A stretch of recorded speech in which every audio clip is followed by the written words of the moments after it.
Good morning, gamers. We are back at it with some more Minecraft. So let's get a move on and get stuff started.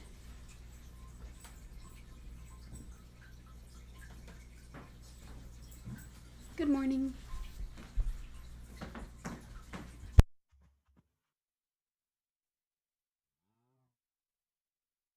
Good morning, Azaguma. Ready to dive into some gaming today? What are you feeling like playing? I'm actually planning on grinding in some Minecraft. I was hoping I could get something with a silk touch enchantment.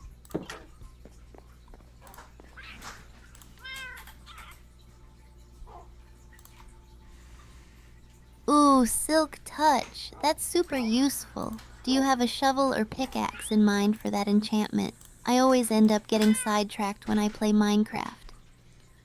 I'm trying to get a pickaxe, but I'm wondering if I should try enchanting a book instead, and maybe an enchanted book would be more likely to give me the silk touch.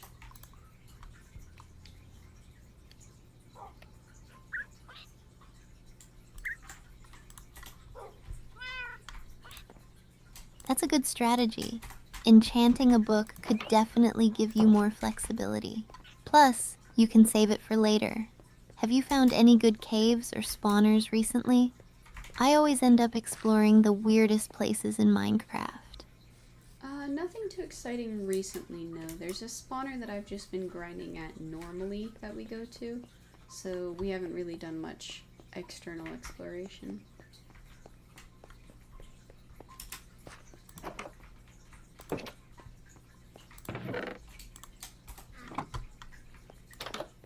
The grinding life. Sometimes it's nice to stick to a routine, but I get the urge to explore too.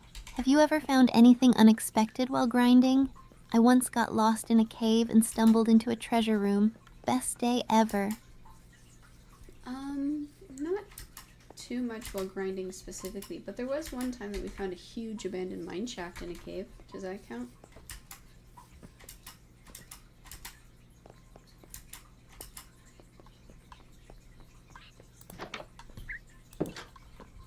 Yes, a mine shaft is definitely exciting. Those places are like treasure troves. Did you find anything rare, like a spider spawner or some cool loot? I always love the thrill of discovering something unexpected down there. We actually found a couple of spider spawners, but probably the coolest thing we found was all of the rail cart systems. We now have a bunch of mine carts.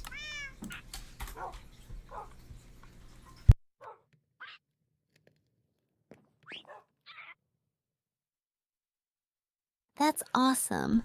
Minecarts are so much fun to use. Have you set up any tracks yet? I love building little roller coasters in Minecraft. It adds a whole new level to exploring. Such a great way to travel. I have not yet. I'm not quite sure where or how I want to set up a rail system. I'm thinking I want to connect the island that I have our normal base on to the island that we have our jungle tree houses on.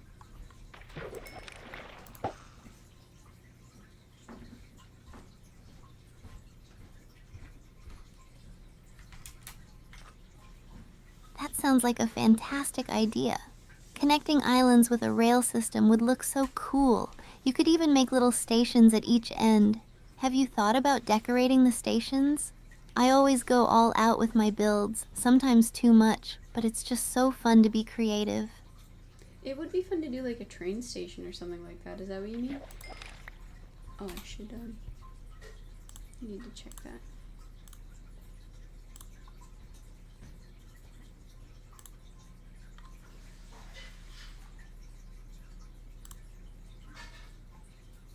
Yes, exactly. A train station would be amazing. You could make it look super cozy or even theme it based on the surrounding biome. I would love to see how it turns out. And wait, what did you find? I'm curious. Did something exciting happen in your game? No, I just forgot to change the title on one of my streams.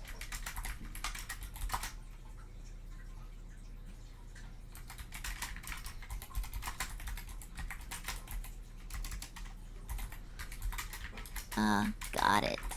No worries. That happens to me all the time. Sometimes I'll be halfway through a stream and realize I forgot to update everything. It always cracks me up. Just another day in the life of a streamer, right? What else do you have planned for your stream today? Hopefully getting that Silk Touch enchantment. I'm not sure what to do after that though, because it's going to take so much time.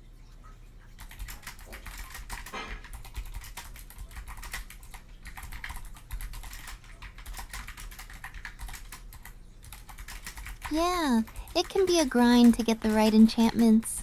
Maybe you could do some exploring in between to break up the farming, or even try building something new with the resources you already have. I find that multitasking keeps things interesting. What do you think? I think that sounds like a pretty good plan. Like grind on some levels, then go on an adventure, come back and grind on some more levels.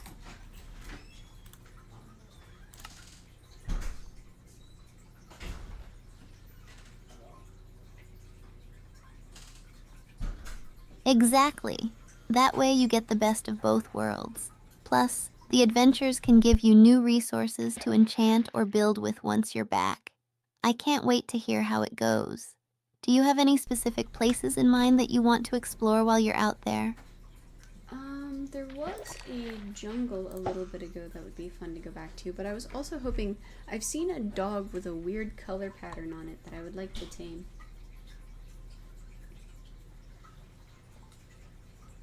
Okay, that's fine. You can sit there. Ooh, a jungle sounds like a blast. And a weird colored dog? That's so cool. I love when you find unique pets in Minecraft. Do you have any bones with you for taming? I always get so excited when I bring home a new furry friend. That is totally fair. I'm hoping that the coloration stays once we tame him, because I know some animals will like change color.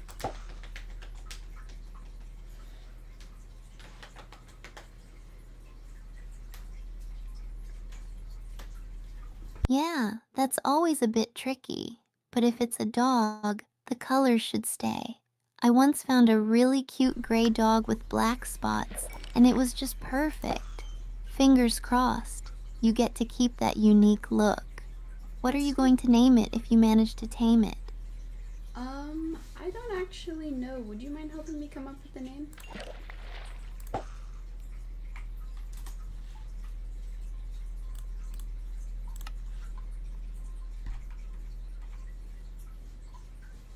Of course, I love coming up with names. How about something like Patch since it has a unique color pattern? Or maybe Mosaic to match its quirky look.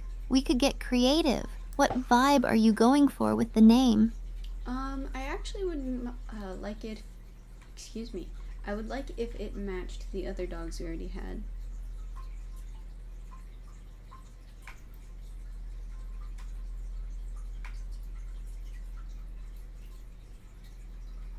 Got it. Matching names are a great idea. If you already have a theme for your dogs, we could stick with that. Do you have any names in mind for them already? I can help come up with something that fits nicely. So some of the dogs are named Shadow, Luna, and I think one of them is Nebula, and then the other one is like Cha Cha or something. I can tell you the names once we get back to the base. Lay down, dude. You're okay. There you go. What a cool set of names. I love the cosmic theme you've got going on. We definitely have to find one that fits in with that vibe. I can't wait to hear all the names once you get back to the base. Let's make sure this new pup feels right at home with the others. Yeah, we have Shadow, Cha Cha, Kirby, and then I think the other one is Luna, but let me double check. Nimbus, sorry. I thought one of them was named Moon.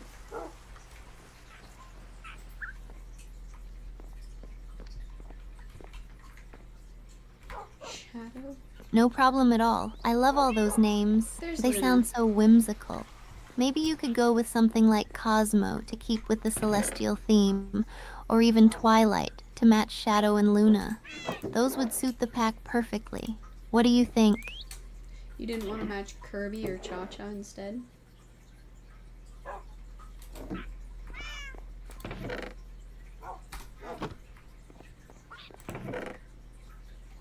Ooh, matching with Kirby or Cha-Cha could be fun. How about something like Puff to match Kirby's cute vibe? Or for Cha-Cha, maybe Tango for a fun dance theme? I'm loving the creativity here. Which one resonates with you more? Actually, one of our birds is named Tango.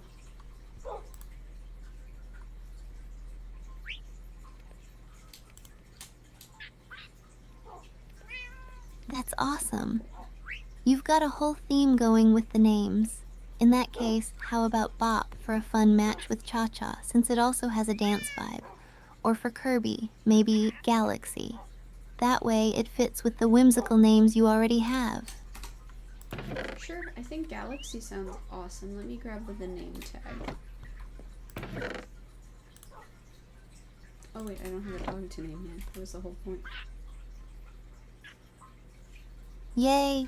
Galaxy is a perfect fit. I can't wait to see what it looks like in-game. Let's make sure you get some cute screenshots of the whole crew together once you tame it. This is gonna be so much fun. Very, very fair. I hope so, but we'll have to get the dog first. I forgot about that part.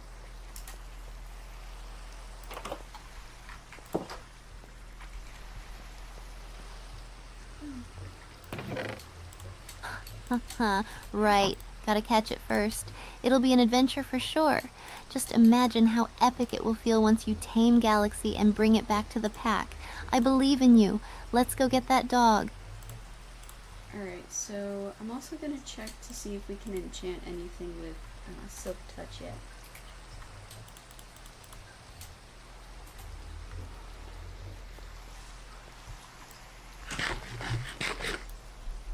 Great plan. Hopefully you can enchant something before you head out on your adventure. Nothing like being well prepared. Let's do this. What do you already have that might work for an enchantment? Nothing had Silk Touch yet, so we're gonna have to keep grinding.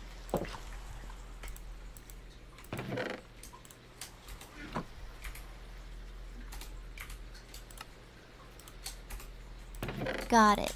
Looks like the grind is on. Just stick with it and you'll get it soon enough. And once you do, the possibilities will open up. You got this. How many levels are you aiming for to enchant? Preferably level 33, but level 30 would be amenable as well. It's just how long we have to take.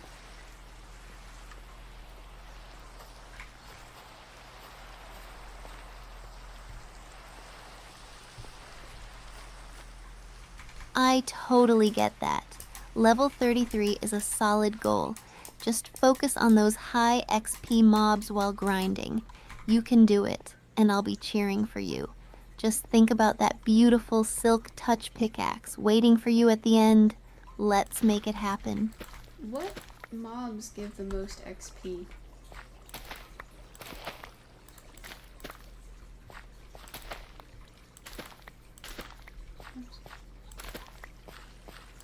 Exactly, and they're great for looting too.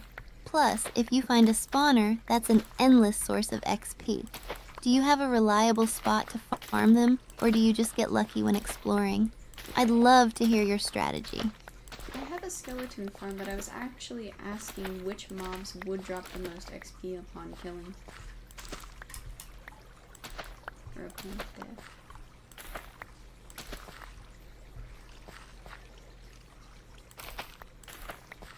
Oh, I see what you mean. Yeah, mobs like Enderman and Blazes drop a good amount of XP. And if you can manage to fight a Wither or the Ender Dragon, those give massive amounts too. But that's a whole other level of challenge. Are you planning on tackling any of those bosses soon? Probably not anytime soon, so for just grinding out levels' sake, which mob would drop the most XP?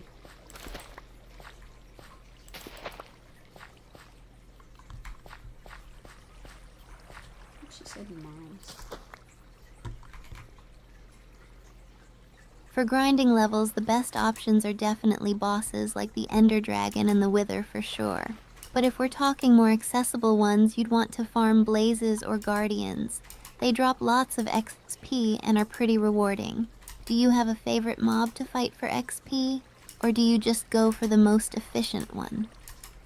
I usually go for whatever is nearest. We have a skeleton spawner that I've been using for XP a lot. I have to bring the hoe down here. Hoe down.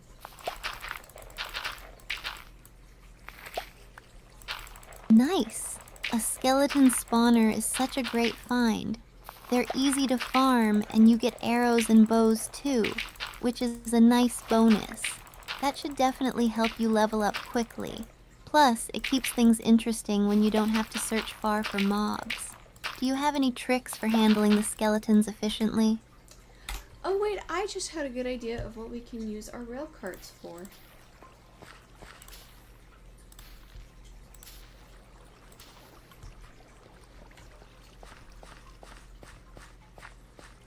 Ooh, I'm intrigued.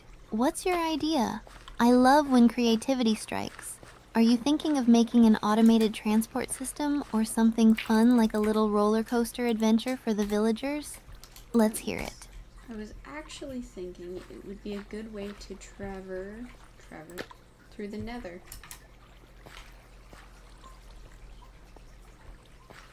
Hopefully she got that, because those were not words. That's a brilliant idea. Using minecarts to travel in the nether could save so much time and keep you safe from all those ghasts and lava pits. You could set up a whole network of tracks. Just imagine zooming around, exploring all the biomes. Are you planning to connect specific areas or just see where the rails take you? I have one of those big buildings where where blazes and wither skeletons spawn. Is it called a fortress? And I think the first thing I'm going to do is make a rail that connects to that.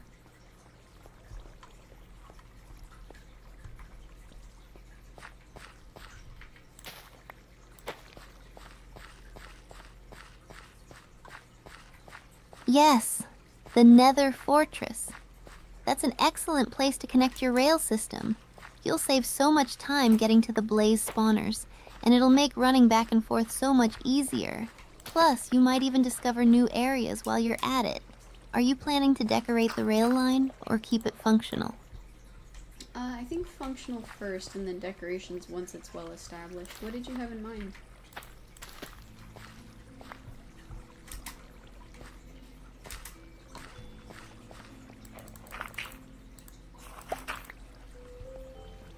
That sounds like a solid plan. For decorations, maybe some glowstone or nether wart fences would look cool along the tracks. You could even add some themed signs and lighting to give it that fortress vibe. And maybe some safety rails or barriers to keep things secure as you travel. What do you think would fit well with the surroundings? Definitely safety rails. Don't want to have mobs coming onto the track and making a problem.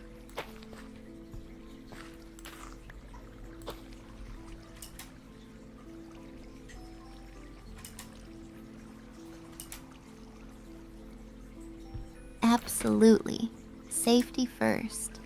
You never know when a ghast might pop up or a stray skeleton gets ideas. Having those rails will help keep you safe while you zoom along. Plus, it'll give you peace of mind while traveling. Focus on exploring instead of worrying about what's lurking around the corners.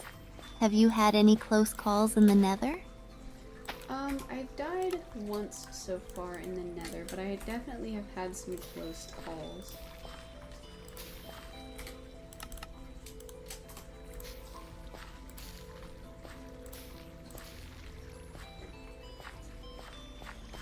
Yikes. The nether can be so brutal. Once is already a lot. Those close calls are nerve-wracking. I've had my fair share of lava surprises. It definitely keeps you on your toes. Do you have a strategy now to deal with those hairy situations, or are you just rolling with it? Sorry, what?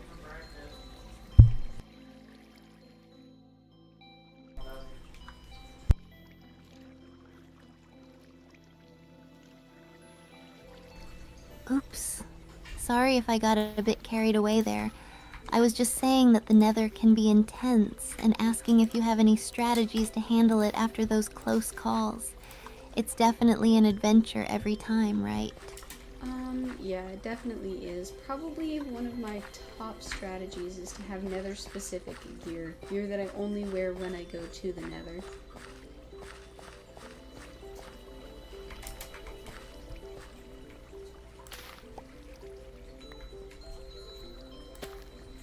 Smart move! Having dedicated gear really helps with the unique challenges of the Nether. What kind of gear do you usually take? I always like to bring potions and fire-resistant armor to feel a bit safer. Those ghasts can be so unpredictable. I do try to focus on fire resistance, and I should probably start bringing these potions with me now that I have the ability to make them. But the best thing that I go for is a power 2 bow. Oh, I lost that bow.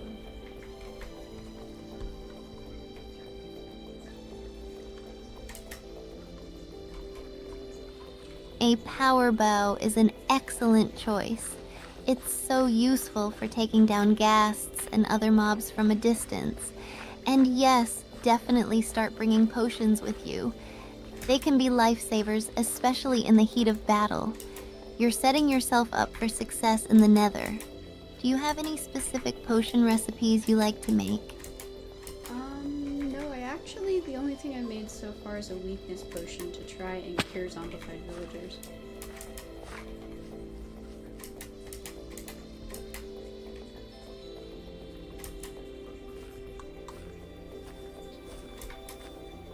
That's awesome. Curing zombified villagers is such a cool project. It feels great to help them out.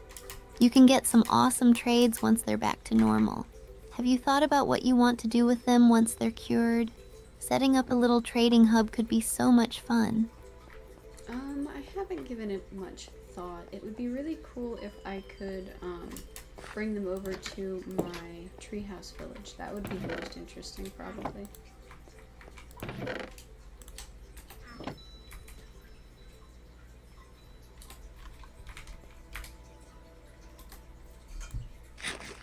That would be amazing.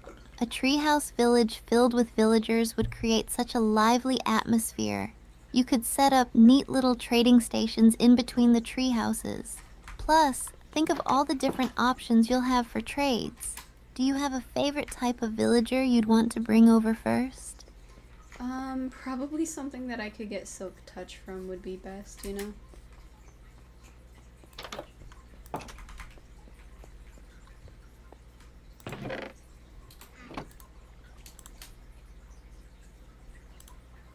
Absolutely.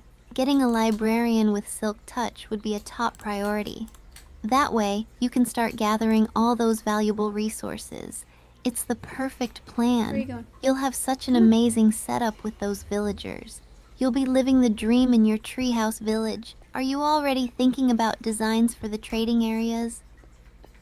Not really. It was gonna be more an efficiency-oriented thing.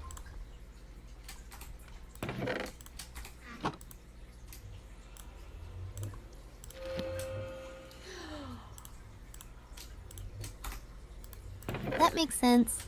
Keeping it efficient will definitely help with trading. Just having a straightforward setup will save time and make it easier to access everything you need. You can always jazz it up later once you have things running smoothly. Do you have a plan for how you'll transport the villagers back to the treehouse? Hold on, I just did an enchantment, like, on a whim of probably to reset the table, and I got silk touch on one of my pickaxes. That's so nice. No way. That's awesome. Silk touch on a pickaxe is such a game changer. You must be so pumped right now. Just think of all the resources you can gather. What are you planning to mine first with it? I'm so excited for you. There is a beehive up in a mangrove swamp that I have been wanting to bring over to the village so they would pollinate my flowers.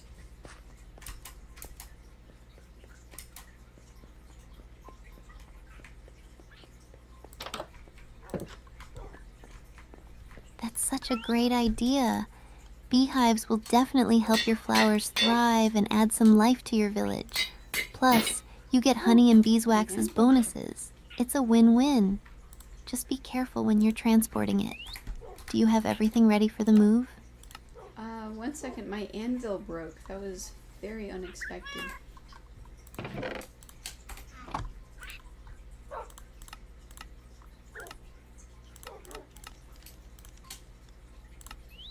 Oh no, that's never good timing.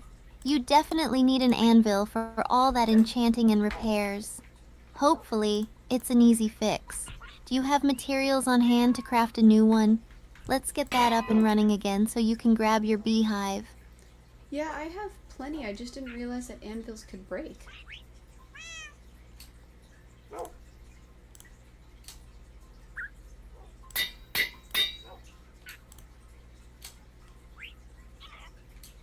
Yeah, it caught me off guard the first time too. They can wear down over time with use, especially if you're doing a lot of repairs and combining items. It's a good idea to have extras on hand if you're enchanting a lot, but at least you know now. Are you all set to make a new one and get back to business? Yep, I am actually trying to repair a bunch of my bows that I got from the skeleton spawner, so that way I can clear out my inventory.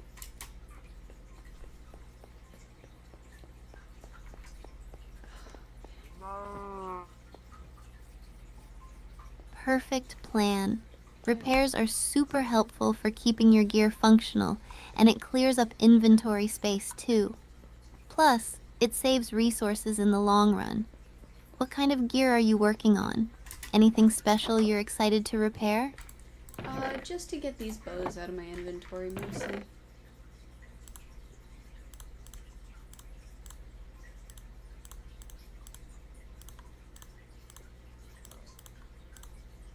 Gotcha. Bows can pile up quickly, especially with a skeleton spawner. It's smart to repair them and either keep your favorites or combine them for a super bow. Do you have a preferred enchantment set up for your bows, or do you just see what you can get when you enchant? I usually just see what I can get, but one of my favorites so far that I've gotten is Power 2.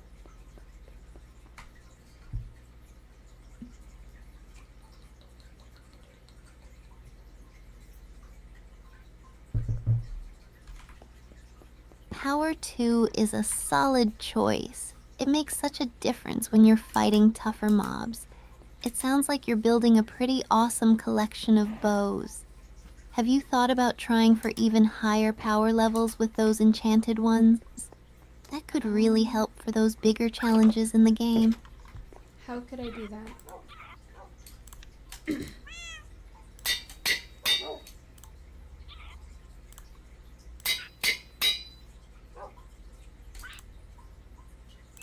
To go for higher power levels, you can combine two bows that have enchantments on them. You use an anvil to combine them. The enchantments will carry over to the new bow. Just make sure to prioritize keeping the one with the highest base durability if you can. You can keep combining until you hit the highest level of power, which is Power 5. It's a bit of a grind, but totally worth it. Would you be up for trying that? Yeah, that sounds pretty cool. I'd be down to try it.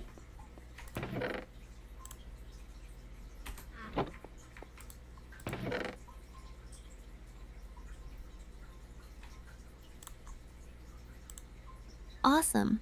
I can't wait to see how powerful your bows get. Just imagine the damage you'll be able to deal with them. Plus, you'll have such a unique setup once you have a range of bows with different enchantments for different situations. Let me know how it goes when you're combining them. I'm rooting for you to get some epic gear. I managed to consume quite a few bows in that process, so I have a lot more space in this chest now.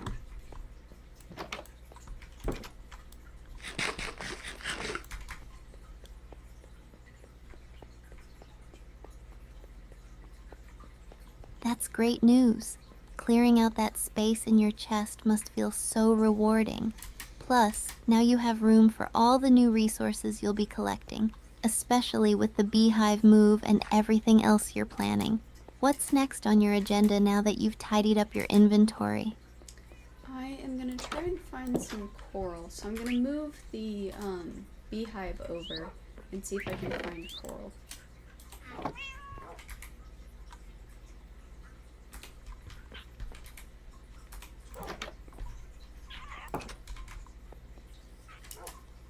That sounds like an exciting adventure. Moving the beehive first is a great plan, and then going for coral will be such a fun quest. The colors and beauty of coral are incredible, plus it's perfect for adding to your builds. Do you have a specific area in mind where you think you'll find the coral, or are you going to explore? I'm pretty much going to explore. I'm not sure where I'll be able to find it.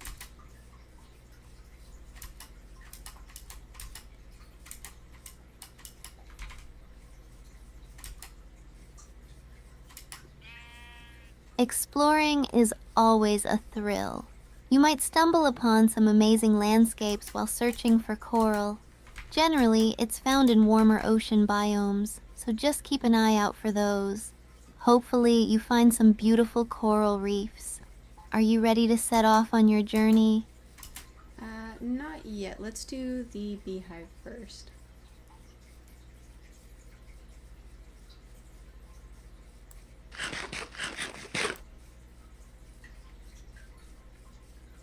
Got it. Let's focus on the beehive first. It's super important to get that moved so you can start enjoying the benefits of having bees around. I'm excited to see how it goes. Are you all set with everything you need to transport it safely? I should be. I am pretty sure I left a campfire there last time I went over, so I don't think I'll need one this time.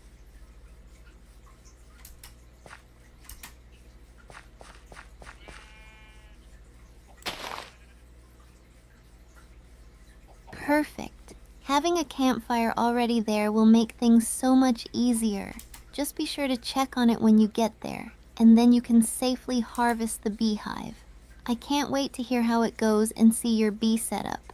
Ready to make the trip now?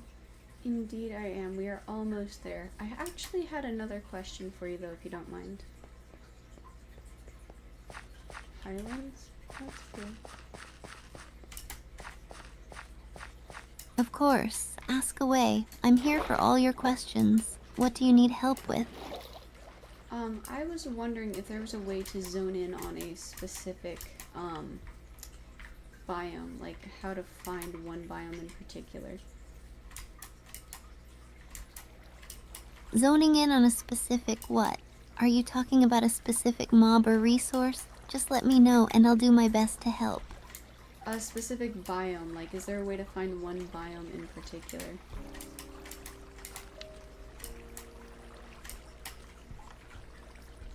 Oh, I should have brought shears.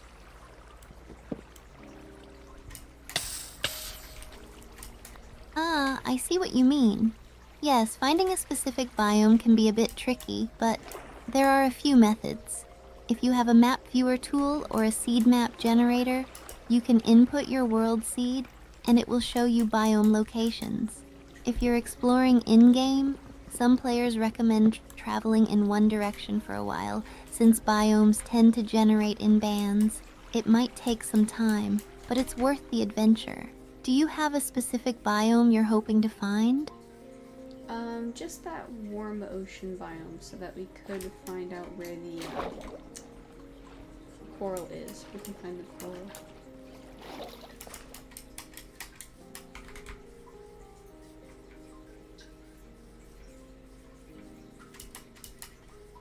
Got it. The warm ocean biome is definitely where you want to be for coral. Just keep an eye out for any changes in the water color as you explore. The deep blue to lighter shades usually mean you're near a warmer biome. Once you find it, you'll be able to gather all that beautiful coral. Good luck on your search. Are you almost at the beehive now? I am indeed. I have grabbed it and the campfire, so I'm gonna run home, grab my shears, and then take it over.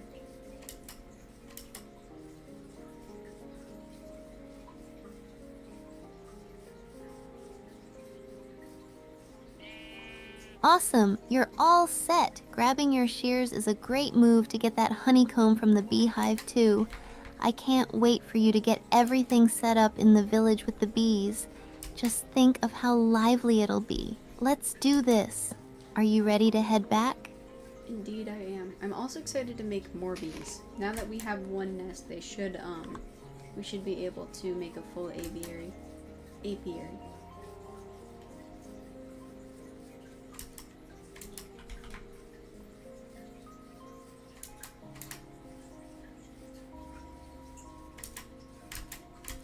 That's amazing. Creating a full apiary is such a fun project. Once you have a few nests going, the bees will definitely help pollinate all your flowers and increase the beauty of your village. It'll be so satisfying to see everything thriving. I can't wait to hear how your setup turns out. Are you thinking of creating any special areas for the bees? They actually have their own little area already, up against one of the trees that the tree houses are built on, that they can go and enjoy their time.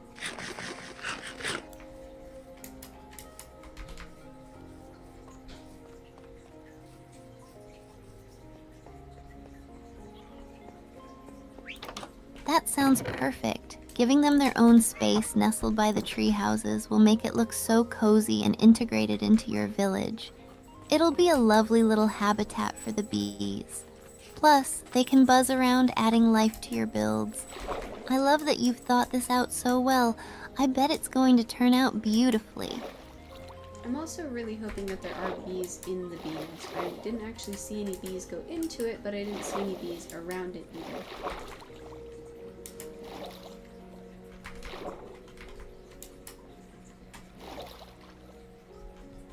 Hello? I totally get that. Sometimes bees can be a bit elusive. If you've moved the hive and there are no bees in it, you might need to wait a bit for them to find it. Just make sure to keep the area clear of any hostile mobs, and they might come back. If not, you can always try finding another nest nearby. Fingers crossed you have some buzzing around soon. Are you planning to breed them once you get them settled? I do indeed. So, do bees always look for the same bee block, or do they just look for the nearest bee hive if theirs gets moved?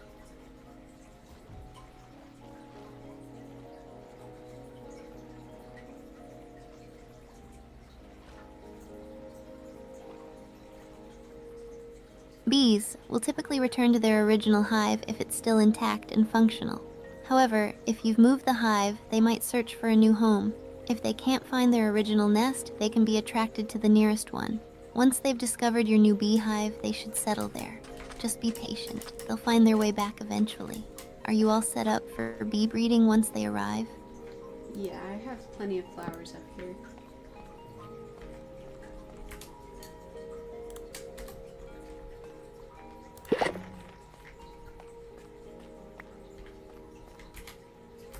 Perfect! Having plenty of flowers will definitely help attract them and encourage breeding. It sounds like your apiary is going to thrive with all that floral beauty around. I can't wait to see how vibrant your village becomes with the bees buzzing around. Are you planning to plant any specific types of flowers, or just a mix? I've got a bit of a mix. I have alliums, sunflowers, and a bunch of different kinds of tulips all around.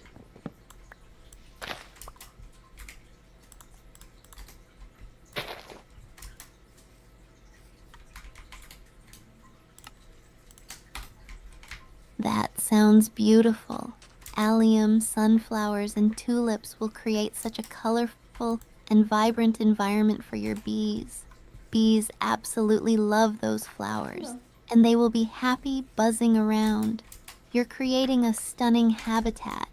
Do you plan to add more flowers in the future to keep it diverse, or are you happy with the current setup? I like the tulips we already have, actually.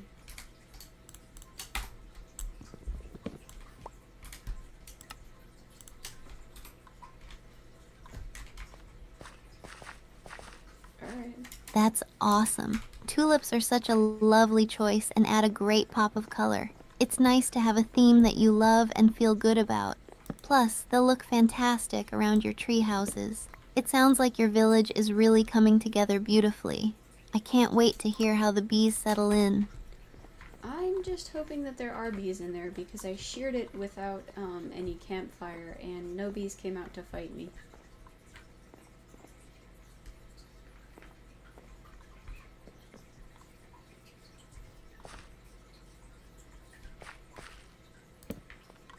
I get that worry. If you didn't see any bees, it could be a sign that they weren't in there when you moved it. But no worries if they don't come out right away. Bees can sometimes be a bit unpredictable. Just keep an eye on the beehive's status. Once you settle in, give it some time, and hopefully you'll start to see them buzzing around. Fingers crossed for you. Yep, 2 bees popped out, and now we have a baby bee. Our first baby. We have bees. They're so cute, guys. Yay! That's amazing! Congratulations on your first baby bee. They're so adorable. It's so rewarding to see them thrive in their new home. You're going to have a flourishing little bee family in no time. Do you have any names in mind for your new little fuzzball? Are we able to name bees? Can you put a name tag on a bee?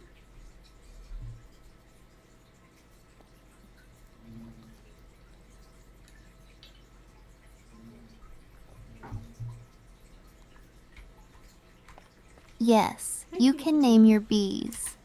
If you have a name tag, you can definitely use it on a bee. Just right-click the bee with the name tag and it'll have its name.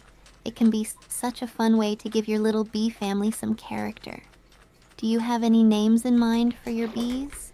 I do not. Do you want to name them?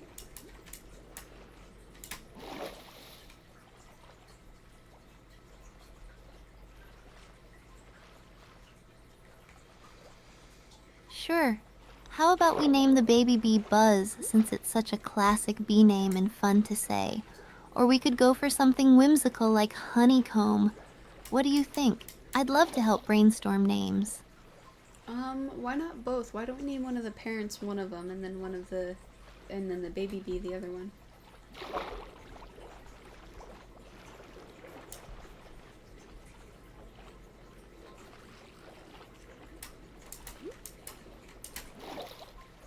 That sounds like a fantastic idea. We could name one of the parents Buzz and give the baby bee the name Honeycomb. It creates such a cute little bee family dynamic. I love it. Can't wait to see how it all comes together. Are you ready to name them? I'm gonna have to run back and grab their name tags, and then we should go running out for Coral. Does that sound okay?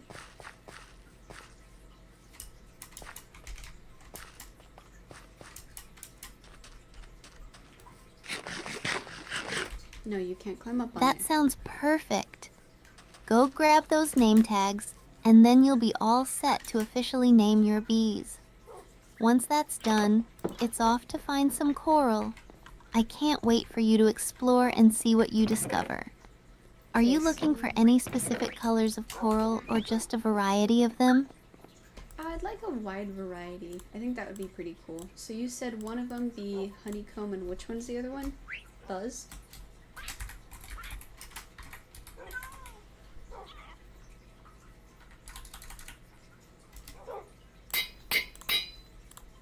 Exactly! We'll name one parent Buzz and the baby bee Honeycomb. It fits perfectly with the family theme. A variety of coral sounds amazing. It'll make your build so colorful and vibrant. I'm excited for your adventure, so let's get those names on the bees and set off. Alright, I do need to level up by one more level. I am completely out of levels right now.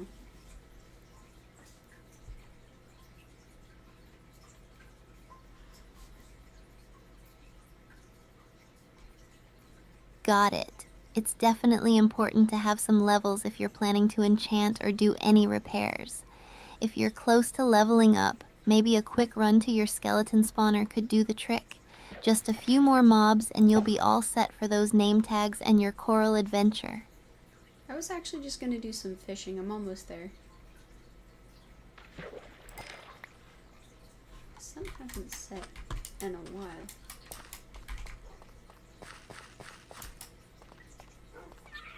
Fishing is a great idea. It's relaxing and can net you some good XP. Plus, you might catch some cool items while you're at it. I love the thrill of waiting for that bobber to go down. Hopefully, you'll hit that last level in no time. Do you have a special fishing spot, or do you just go wherever? I have an adorable little beach right behind my house. That's pretty nice. Oh, that sounds cute. Having an adorable fishing spot makes the whole experience even better. Is it decorated or just a cozy place by the water? I'd love to hear more about it. It is a little beach right outside the back of the house. It's not decorated or anything, but it's next to the bamboo I planted, so it's a little serene little place.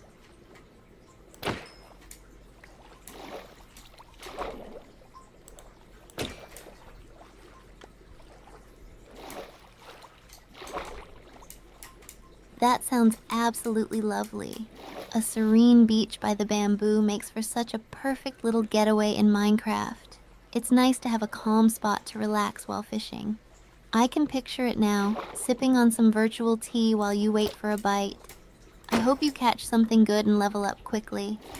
What kind of fish are you hoping to reel in? I actually got 2 pufferfish. We are now on our way to the, oh, what's the word? We're on our way to the bees. Words. Nice! Pufferfish are great for potions and making the experience more interesting. You're doing awesome. Now it's time to head out for the coral. I can't wait to hear all about your exploration and what you find. Are you planning to gather specific kinds of coral or just take whatever catches your eye? I'd like to gather them all so I can have at least one of each, but whatever we can find, I'd be happy with.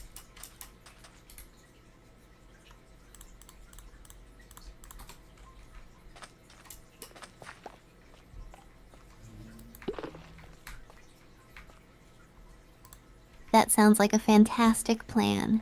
Gathering one of each type of coral will give you such a beautiful variety for your builds. Plus, exploring for them will be a fun adventure. Just keep an eye out for any ocean-related creatures while you're at it. Are you ready to dive in and see what the ocean has to offer? I need to name Honeycomb before we go, and then I'll be ready to head out. So I'm just gonna wait for him to come back out from the bee nest.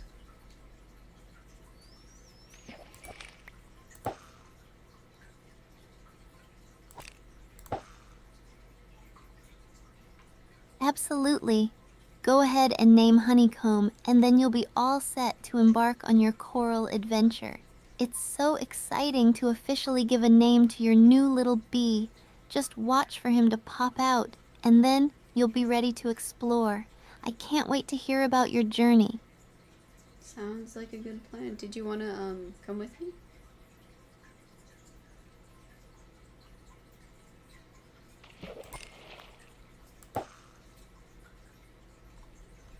I'd love to join you on your coral adventure. Exploring the ocean together sounds amazing. We can tackle anything that comes our way and celebrate all the discoveries. Just let me know when you're ready, and let's set off for those beautiful coral reefs. Sounds good. By the way, I fished up a bowl while I was waiting.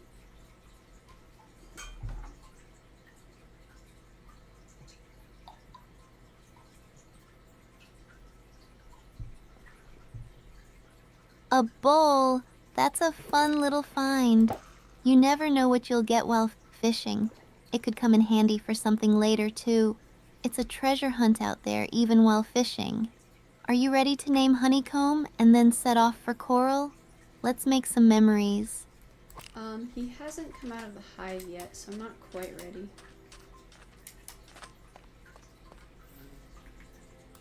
Okay. No worries. Just be patient and Honeycomb will make his appearance soon enough. It's all part of the excitement. While we wait, do you want to chat about your plans for the coral or anything else you're looking forward to? He actually just popped out, so we are all good on naming him.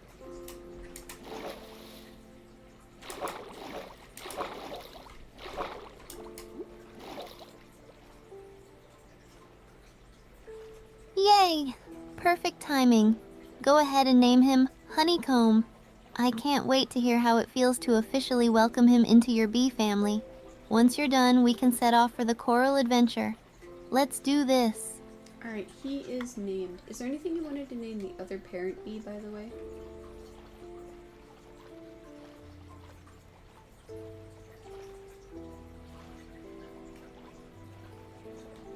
How about we name the other parent Buzz? It's a classic bee name and fits perfectly with the family theme. Plus, it's such a fun name to say. What do you think? Are you ready to head out once you name Buzz? Well, we already have one bee named Buzz. Did you want to name both of the parents Buzz?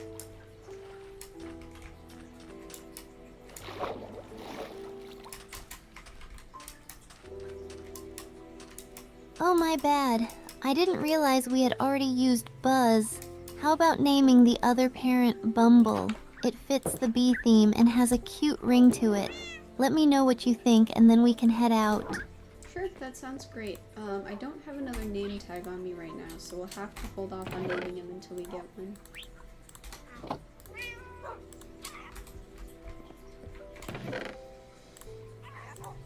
Okay, I need to grab some bones. No problem at all. You can always name Bumble later once you have another name tag. It'll give you something to look forward to.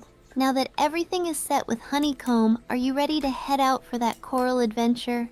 Let's go explore.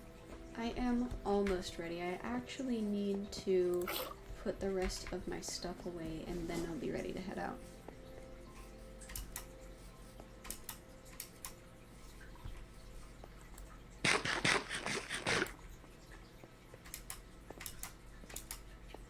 Sounds good.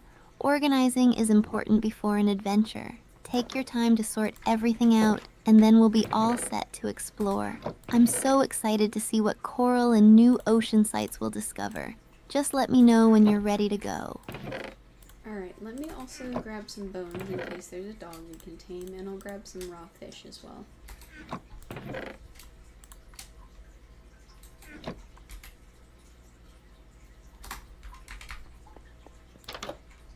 Great thinking. Having bones ready in case you find a dog is always a good idea, and raw fish could be really handy too. It sounds like you're fully prepared for all possibilities. Once you've got everything together, we can set off. I can't wait for this adventure. Alright, I also need to craft another sword. Don't let me forget that.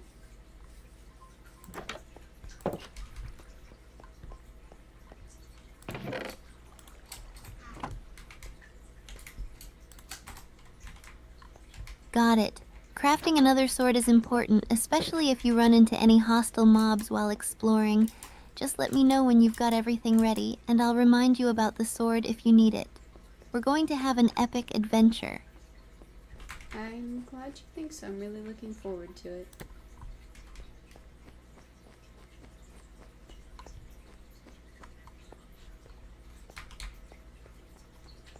I'm so glad to hear that. Adventures are always more fun when you're excited about them. It'll be great to discover new places and gather all that coral. I can't wait to share the experience with you. Just let me know when you're all set to go. Alright, I should be on the tail end. I think almost everything has been put away now.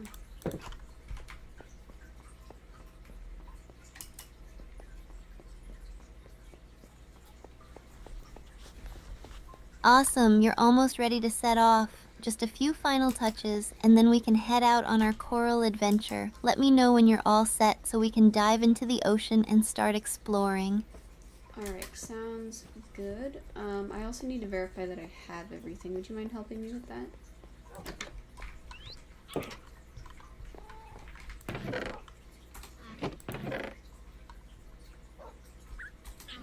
Of course. Let's do a quick checklist together. Do you have your pickaxe, shears, some food, your fishing rods, and a name tag for when you get back? Don't forget to grab your bones and raw fish too.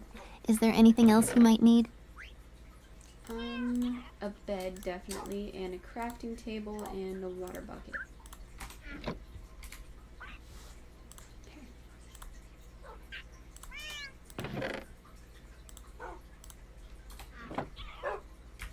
Good call.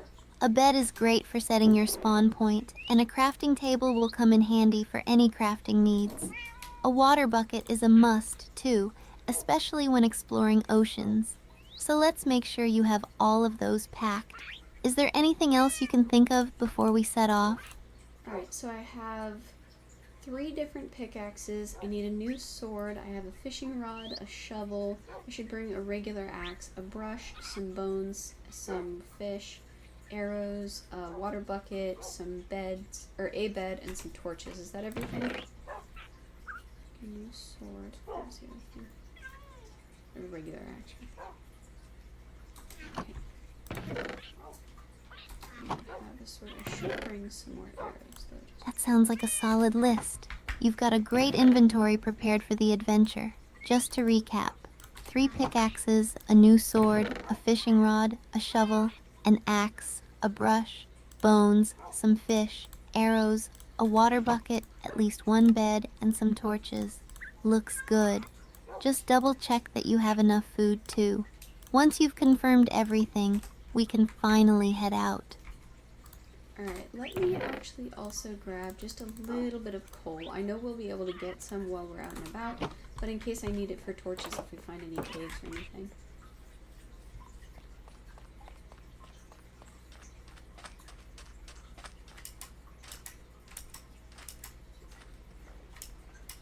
That's a smart move. Having some extra coal will definitely help you out if you run into any caves or need to craft more torches along the way.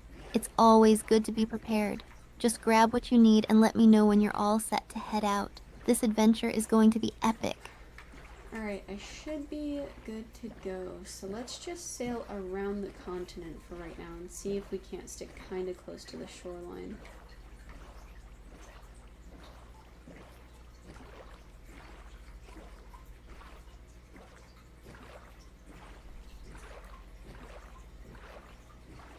Perfect. Sailing along the coastline is a great strategy. You'll be able to spot any coral reefs and have a nice view of the land. I'm so excited to see what we find. Let's set sail and enjoy the adventure. Lead the way. Apparently our base is right next to a biome called the Sunflower Plains. That's so cute.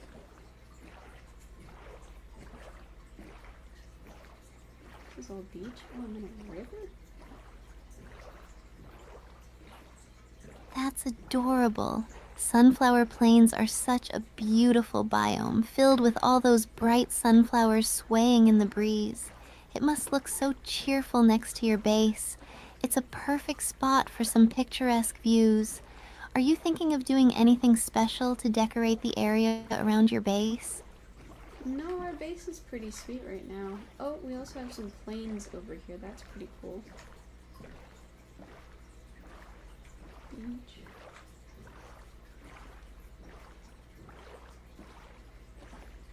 River. That's Plains. awesome. Plains biomes are great for exploration.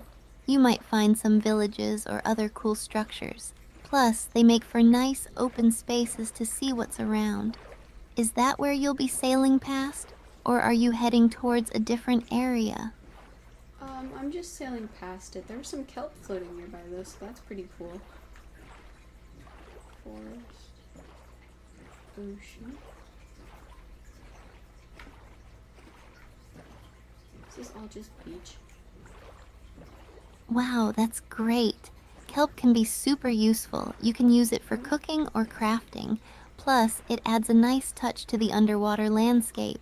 If you see any good spots to gather it while you're sailing, definitely grab some. How's the view from the boat? Anything else interesting catching your eye? Not really. It looks like there's a little river inlet, but we aren't looking for a river, so I'm not gonna go that way.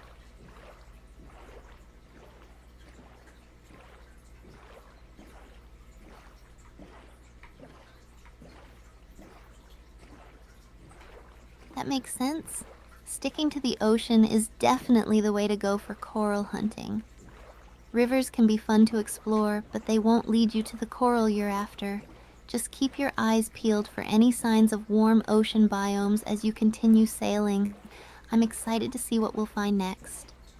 Alright, it looks like we have to go through a river to keep going around the continent. So let's get through this pretty quick.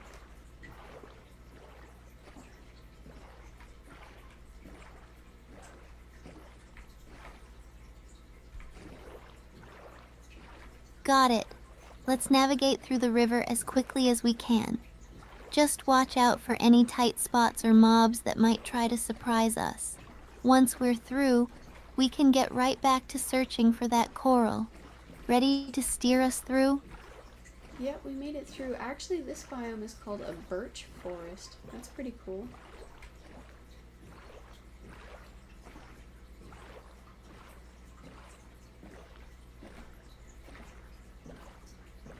Nice. I Birch actually see forests this are red so thing. lovely with their white trunks and tall trees. They have such a serene vibe. It's a great spot to gather some wood if you need it. Are you seeing any interesting features in the forest as you pass through? Oh, this is cool. We made it to a place called the Forested Highlands. There's a bunch of bright red trees out here.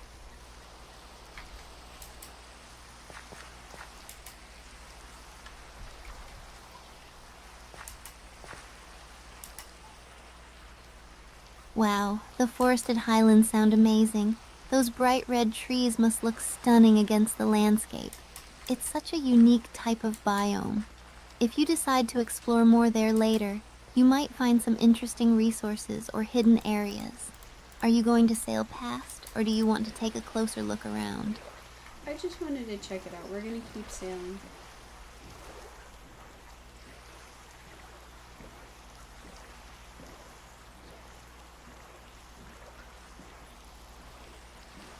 Sounds good. Exploring is fun, but you have your destination in mind for coral. Keeping the focus on sailing is a smart idea. Let's keep our eyes peeled for any warm ocean biomes as we go.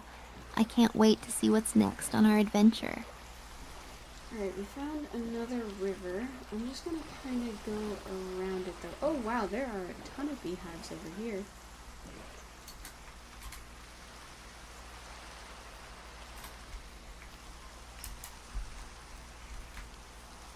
That's amazing. So many beehives. It must be a busy little area for bees. If you're looking for more bees, this could be a perfect spot. Are you thinking about returning here later for more name tags or bees? Or are we still on the hunt for that coral? I'm actually gonna try and grab some bees right now. Since it's raining, they should all be in their nest. Oh.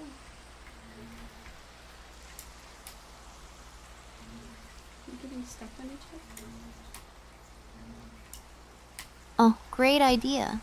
Since it's raining, they should definitely be tucked away in their nests, making it easier for you to gather them. Just make sure to place a campfire nearby to avoid any angry bees. I'm excited to see how many you can collect. Let's do this. It looks like some of the bees are actually getting stuck trying to get back into their nests.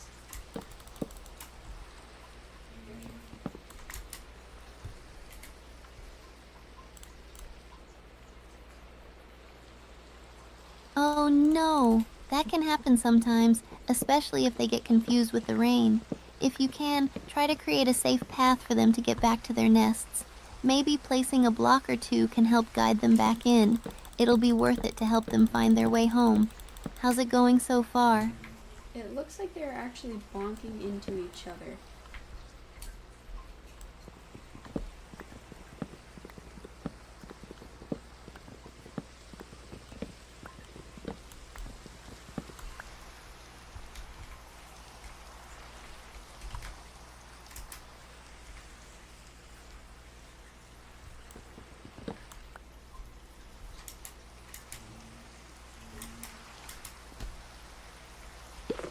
There you go.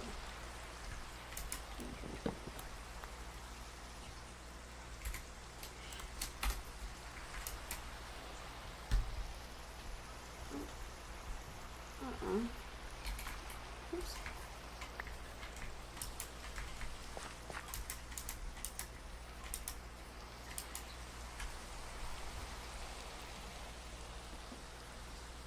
Hey Steph, I just made the advancement in Minecraft called Total Bee Location. What is that?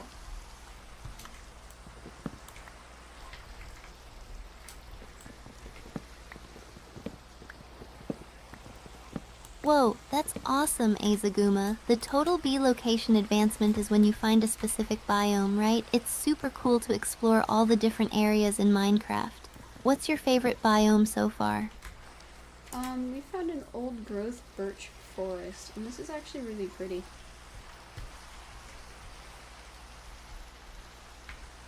However, that's not what we want.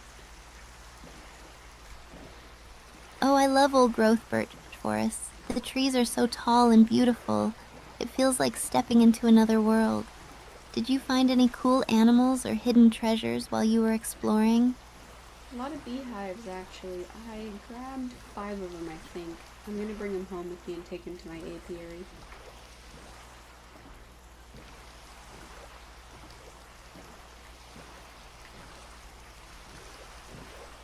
That's amazing. Bees are so important for the game and for real life too. Plus, you can make tons of honey. Do you already have an apiary set up, or is this a new project for you? I have a setup at home, and now that I have a silk touch pickaxe, it's definitely going much faster. Why is this just floating here randomly? A silk touch pickaxe is such a game changer. It makes everything way easier. What are you planning to do with all that honey once it's ready? Are you going to make some cool potions or just stock up on delicious honey blocks for building? I'm probably going to... Wait, what potions can you make with honey? I don't know what's done right now. I don't really want to find out. You can make a few different potions. Honey bottles can be used to brew the potion of healing, which is super handy in combat. You can also use honey to craft sugar, which helps with other potions too. Plus, it's just so sweet. Do you like brewing potions in the game? I've tried brewing a couple potions, but I don't have enough experience to really decide whether or not I enjoy it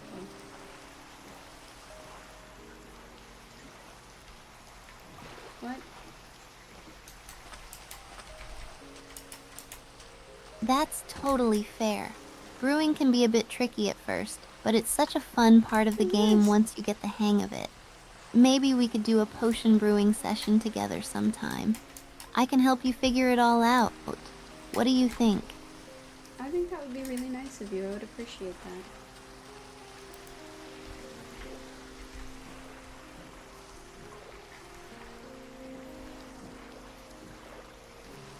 Of course, I'm excited to help you out. It'll be a blast. We can experiment with different ingredients and see what crazy potions we can come up with. Plus, it's always more fun to play with friends. Do you have any favorite ingredients you want to try brewing with? Not really sure. What kind of ingredients can I brew with? Temperate ice. That's cool.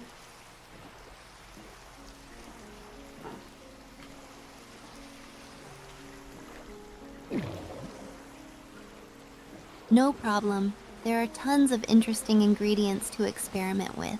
You can use things like netherwort to make base potions, then add things like glistering melon for healing or blaze powder for strength. There are also fun ones like rabbit's foot for good luck. Once you start exploring, you'll find so many cool options. Want to try brewing something specific first? Sure. I'd like to try some potions of healing. By the way, we're in a biome called a sparse jungle. That's pretty cool.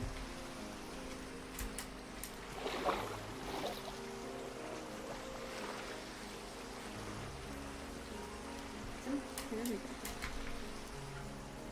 Healing potions are a great choice. You'll definitely want those for any battles you might face. And a sparse jungle? That sounds awesome. Those biomes have such a unique vibe. Have you spotted any of the new mobs there, like parrots or ocelots? No, not so far.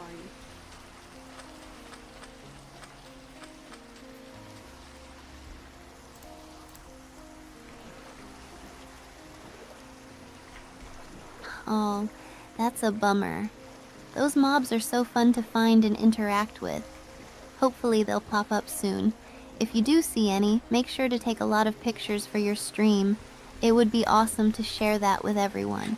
What other cool stuff do you hope to find in the sparse jungle? Hey, I found a lukewarm ocean. Is this where you find coral?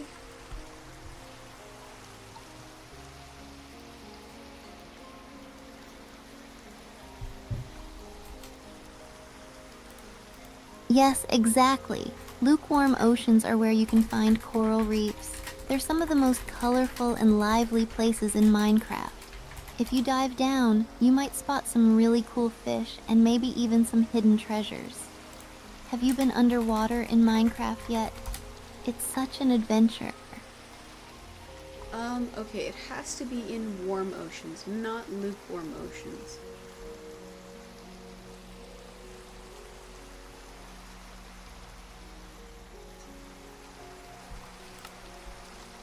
You're right, my bad. Coral reefs are indeed found in warm oceans. Thanks for catching that. But the lukewarm ocean still has its own charm with all the cool mobs and different fishing options. Have you done much fishing in Minecraft yet?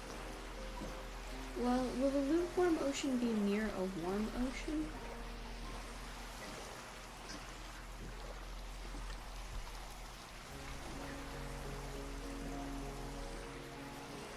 Yes, lukewarm oceans can often be found near warm oceans. They're kind of like transitional zones. So if you keep exploring, you might just find a warm ocean nearby. That could be a great opportunity to check out the coral reefs too. Are you planning to keep exploring in that direction?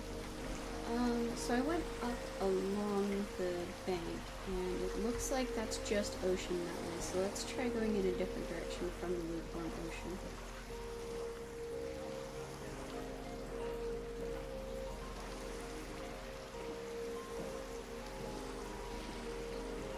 That sounds like a smart plan. Exploring different directions can lead to some awesome discoveries. You never know what biomes or structures you might find out there. Keep me posted on what you discover next. Are you feeling adventurous? Maybe we'll spot something cool together. I'm trying to find a warm ocean biome. I would really, really like to get some coral.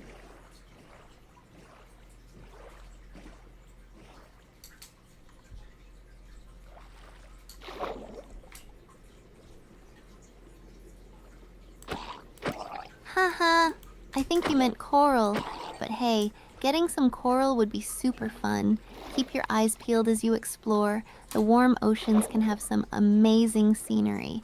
Plus, you can craft some beautiful decorations with the coral once you have it. Are you planning to collect a lot of different types? Trying to get as many as I can find.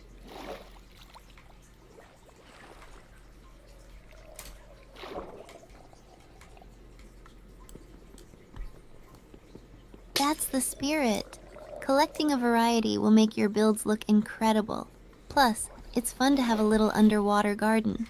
I can't wait to see what you do with all the coral. Do you have a design in mind for decorating with it once you get back to base? What kind of decorations can you make, or do you just put the coral up as the decoration?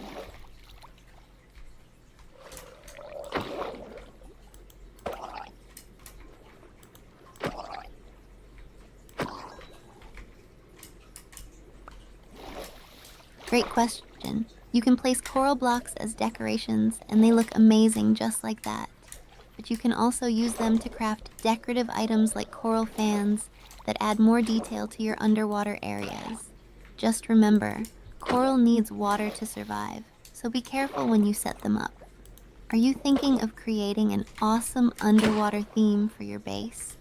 I actually have a little pond that I was thinking of putting them in. I want to use them to cultivate sea pickles. Oh,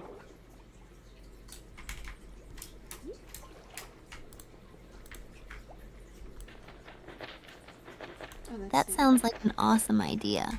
A little pond with coral and sea pickles would be such a vibrant setup. Plus, sea pickles give off a nice amount of light at night, which is great for visibility. Have you thought about what kind of other aquatic plants or decorations you want to add to your pond? I've already got some fish down there, and they're pretty cool. Ah.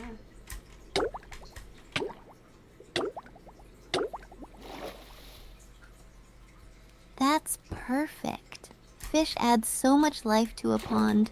What kind of fish do you have down there? There are so many colorful options to choose from.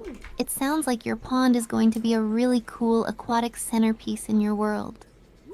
I've got 3 different kinds of tropical fish, I think.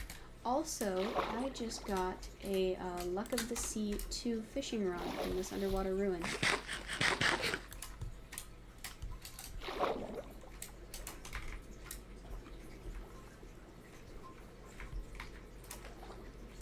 Nice. Tropical fish are so beautiful, and having 3 different kinds must look stunning together. And wow, Luck of the Sea is such a great enchantment for a fishing rod. You're going to catch way cooler stuff now. Have you thought about what you want to fish for first with your new rod? Nah, I think I'm gonna combine it with my unbreaking one though. That'll be pretty nice.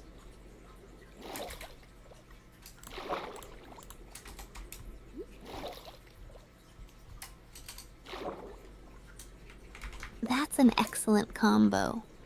Unbreaking will help your rod last longer, making fishing so much easier. You'll be reeling in treasures in no time. What do you think you'll do with all the loot you catch? Maybe some cool recipes or more decoration for your pond? I'm actually not sure.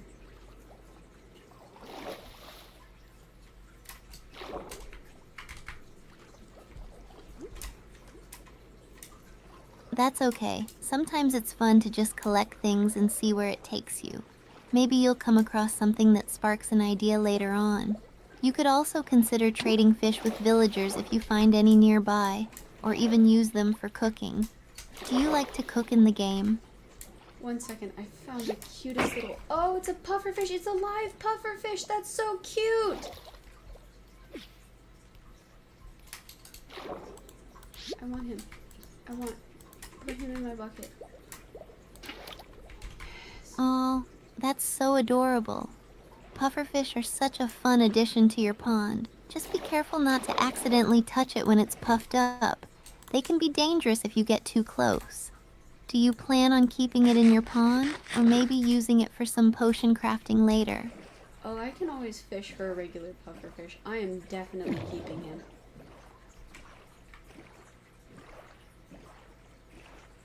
Okay, there's regular ocean.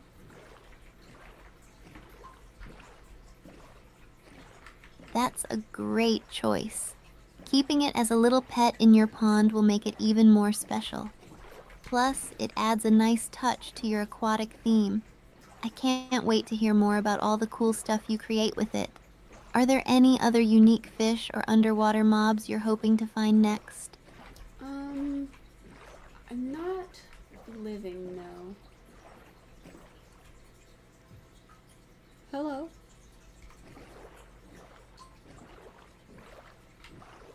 Oh no, I'm sorry to hear that. If you want to talk about it or just need someone to listen, I'm here for you. We can take a breather and focus on something else if that helps. Let me know what you need, okay? Sorry, I think I must have mumbled. I said I didn't need any more mobs.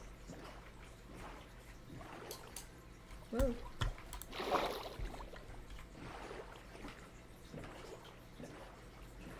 Got it. No worries at all. Sometimes it's easy to mishear things over the mic. So, since you're all set on mobs for now, what's your next goal for your Minecraft adventure? Anything specific you're excited to tackle? I was trying to find a warm ocean. I found a lukewarm ocean, but it seems to be surrounded on all sides by regular ocean.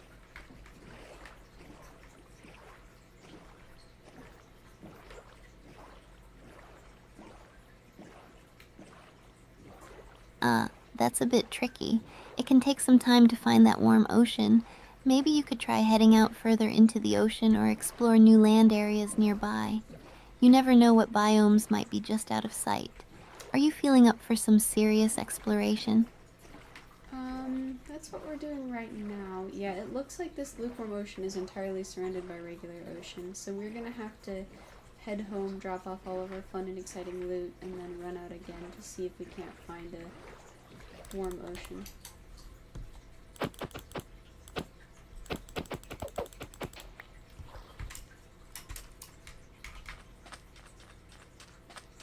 That sounds like a solid plan.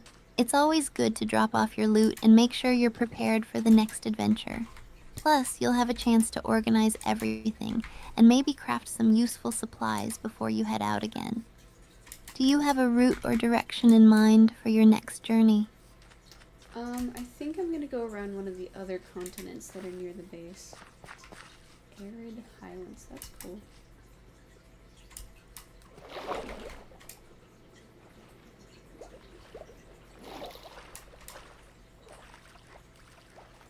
That sounds perfect. Exploring around those continents might lead you right into a warm ocean. Plus, you may find some cool structures or other biomes along the way. Adventure awaits. Make sure to keep me posted on your journey. Do you have any favorite tools you like to bring with you when you go exploring? Well, I have a Silk Touch pickaxe now, and that's pretty exciting, but I actually looked it up, and it said that warm oceans come from deserts or badlands, usually.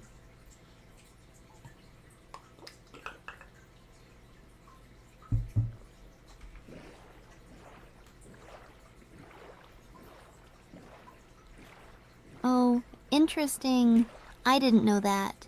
So if you head toward a desert or badlands biome, you might have a better chance of finding a warm ocean. That adds a whole new layer to your exploration. Good luck on your journey. Are you feeling ready to navigate through those new biomes? If I could find any. Hot shrubland. Okay. I get into that.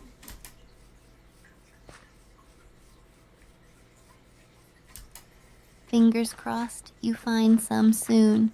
Sometimes it just takes a bit of patience and a little luck. Every adventure can lead to something amazing, even if it takes a while. Just keep your eyes open for any landscape changes. Do you have a favorite type of biome? We found a cherry blossom grove. That was pretty awesome.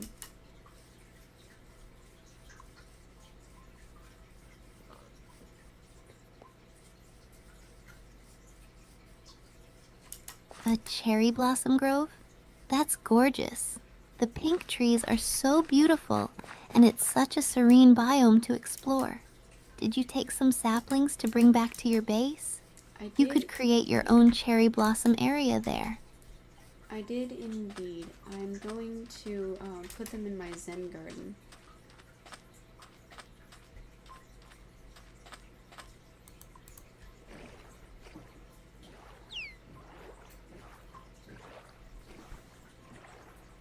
That sounds perfect.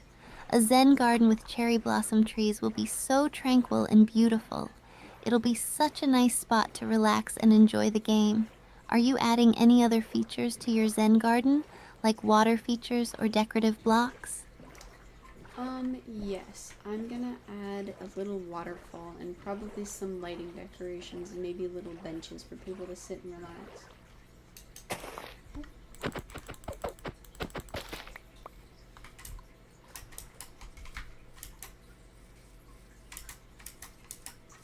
That sounds absolutely amazing.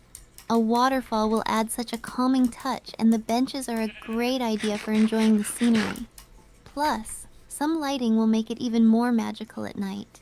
You're creating such a lovely space. Have you thought about what type of lighting you want to use? Probably soft lighting, very gentle colors, so maybe some soul lanterns.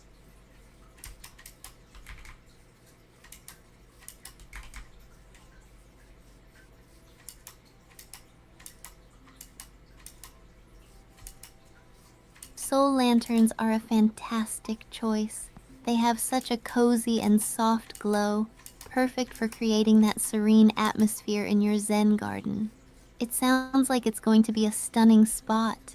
Can't wait to hear how it turns out. Do you have a favorite part of building in Minecraft that you enjoy the most? I really like the process of working on a large scale thing. Alright, let's place 300 blocks over there.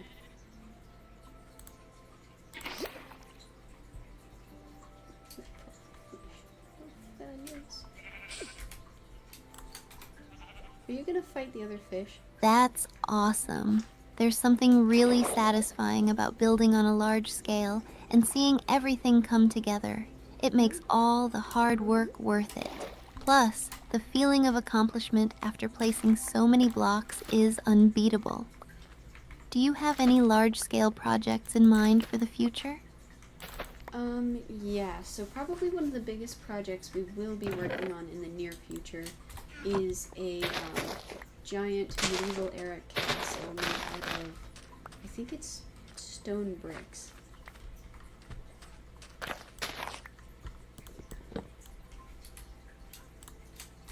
I can have it. A giant medieval castle? That sounds incredible. Stone bricks will give it such a classic and sturdy look. You can add so many cool details like towers, battlements, and maybe even a secret room or two. Have you started planning out the design yet? Or are you just going to dive in and see where it takes you? I was actually hoping you would help me with all of the design and planning stuff.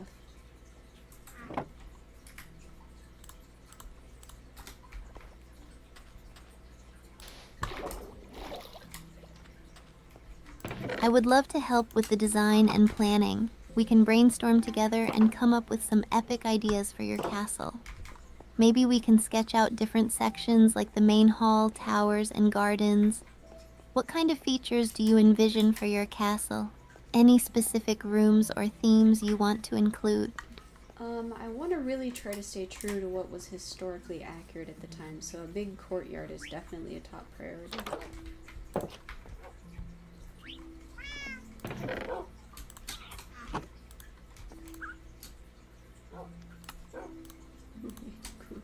we cannot make a copy. That sounds like a fantastic focus. A big courtyard will add so much character and functionality to your castle.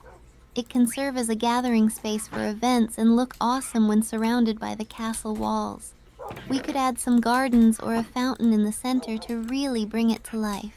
Do you have any ideas for what the courtyard will look like, or are you open to suggestions? I'm open to suggestions. Do you have any ideas?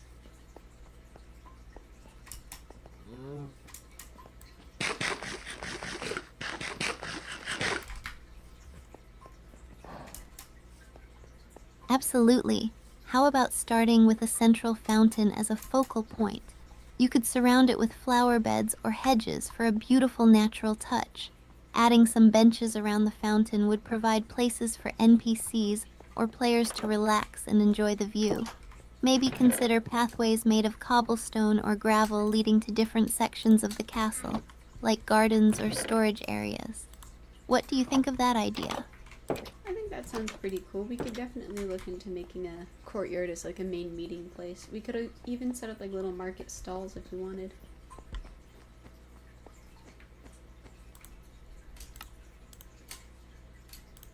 No.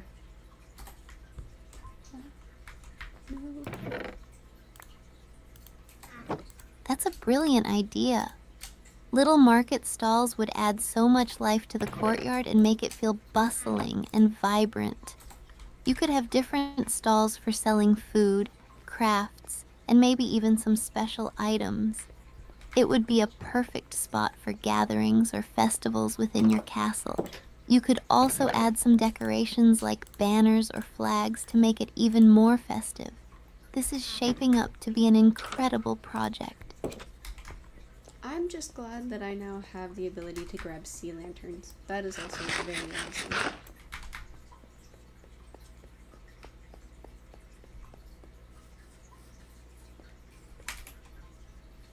Oops. Sea lanterns are such a fantastic addition. They have that perfect balance of light and aesthetics, making them ideal for illuminating your castle and courtyard. Plus, the blue glow will create a magical atmosphere in the evenings. You could use them to light up pathways or even incorporate them into your market stalls. Are you planning to use them in any particular way in your castle? Not particularly. Oh, also now that we're growing cocoa beans, we can make some brown decor on our banners.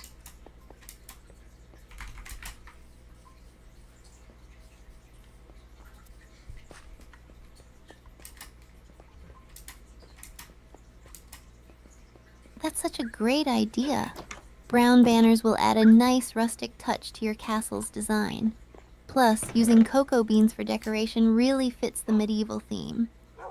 You could even mix in other colors to create patterns and make them stand out even more. I'm super excited to see how everything comes together. Have you thought about how many banners you might want to make? No, not really. I've made only one so far.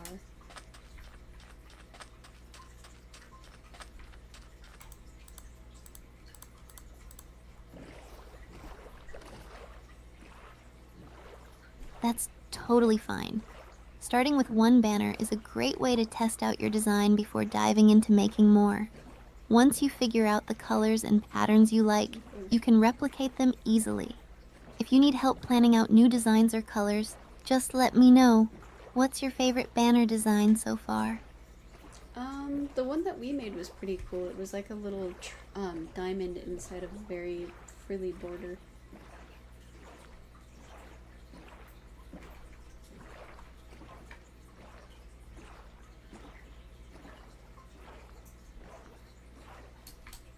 That sounds awesome! A diamond pattern with a neat border adds a striking look to your banner. It's a simple yet elegant design that fits really well with the medieval theme. If you enjoy that style, maybe you could experiment with different colors or layers for future banners to see what works best. Are there any other designs you're thinking about trying? One second. These bees are popping out very quickly. I think they're happy that they have a new home.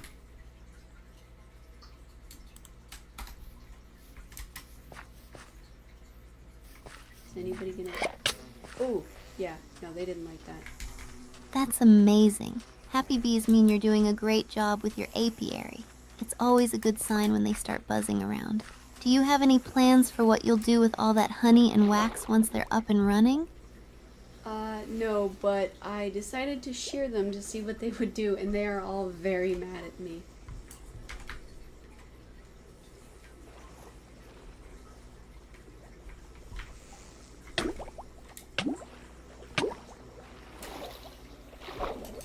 Oh no, bees can definitely get grumpy if you mess with their hive.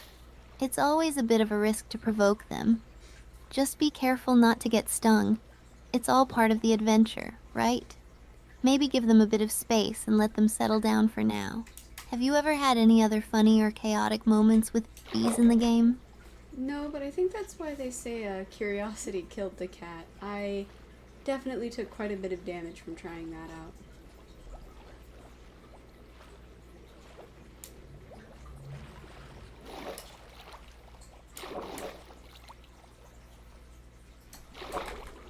Haha, exactly. Curiosity can be a double-edged sword in Minecraft. It's great to learn about new things, but sometimes it comes with a bit of a price. At least you got to see their reaction. Just be careful next time, or you might become a bee's worst enemy. What's your plan now? Are you going to give them some space, or are you tempted to poke the hive again? I'm actually gonna make some campfires and put them underneath the hives for the future.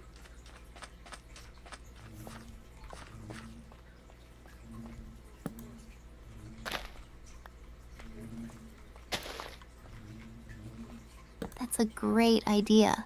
Campfires are perfect for calming bees and preventing them from getting angry. Why? Plus, they look nice and add some warmth to the area. You'll definitely create a happier environment for your bees. Once you have that set up, your honey production will be so much smoother. Let me know how that goes. So I put a campfire under it, but I guess the bee had not yet been hit by the smoke of the campfire that I put under the hive, and he got so mad at me.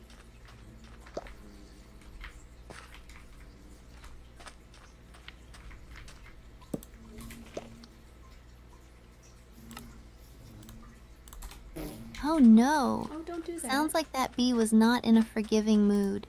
It can take a moment for the smoke to calm them down, and it seems like you got caught in the middle of their anger. Just remember, smoke can take a little time to work its magic. Better luck with the next hive. Are you planning to set up more campfires for your other hives as well?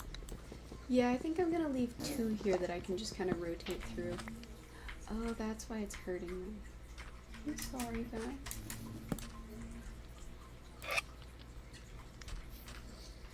Sorry. I'm gonna knock you off your rhythm. That sounds like a smart plan. Rotating through the campfires will help keep the bees calm while you manage their hives. It's all about learning as you go. And don't worry, accidents happen in the game. You're doing great. Just be gentle with those little guys from now on. Any other beekeeping tips you've picked up while managing your hives? I figured out why they keep getting hurt on the campfires.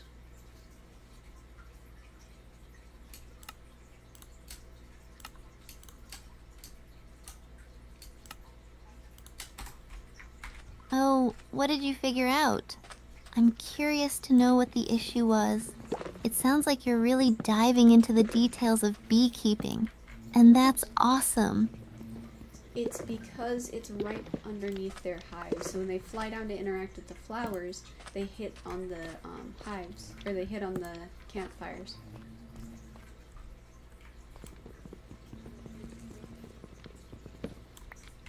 Okay. That makes total sense. If the campfires are directly beneath the hives, the bees won't have enough space to fly without getting hurt. You might want to move the campfires a little further away from the hives to give the bees room to move freely. This way, they'll be able to go about their business without any bumps or bruises. Are you thinking of a new placement for the campfires? I'm actually thinking of moving the hives higher up so they won't land on them. Ow. Hey, come smell the campfire smoke. You're fine. That sounds like an excellent solution. Elevating the hives will give the bees plenty of space to fly around without worrying about the campfires. Plus, it could create a nice visual element in your garden. You can even make little platforms or use fences to keep everything organized. I can't wait to see how it turns out. Let me know if you need any more ideas while you work on it. Man, this bee also did not sniff the campfire and is now very mad at me.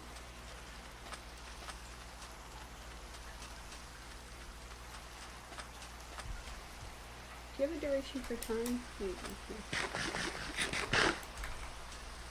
Oh no, not again. Those little guys really don't hold back when they're angry, do they? It sounds like you have quite the bee drama happening over there. Just remember to keep some distance while you're setting everything up. Hopefully, once you get the campfires in the right spot and the hives elevated, they'll calm down. Are you close to getting that fix done? Yes. I am, however, also going to try and get some of the bees to repopulate. It's raining right now, though, so I don't think that'll happen anytime soon.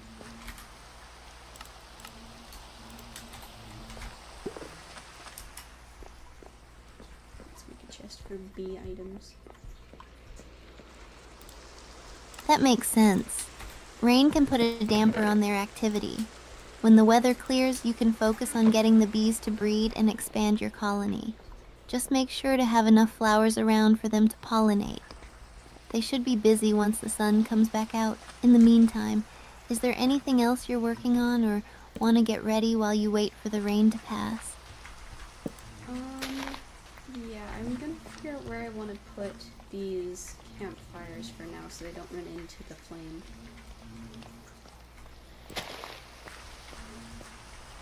I'm gonna spread it out a little bit.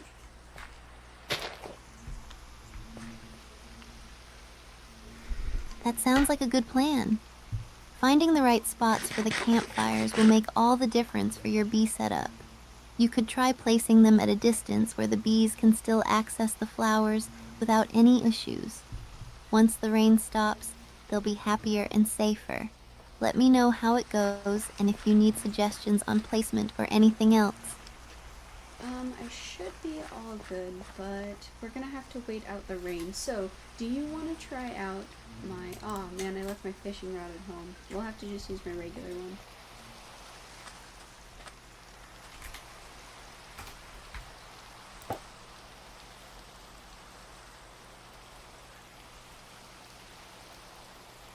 Aw, that's a bummer. But hey, a regular fishing rod can still get the job done.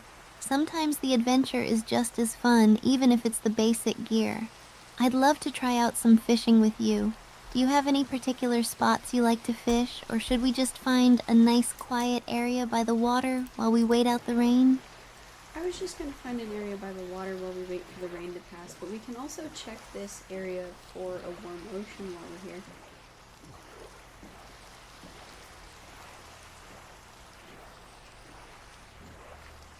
It's about the savannah. That sounds like a great plan. Fishing while exploring for a warm ocean sounds like the perfect way to pass the time. Who knows, maybe you'll find some cool stuff along the way. Keep your eyes peeled for any signs of interesting biomes or underwater features.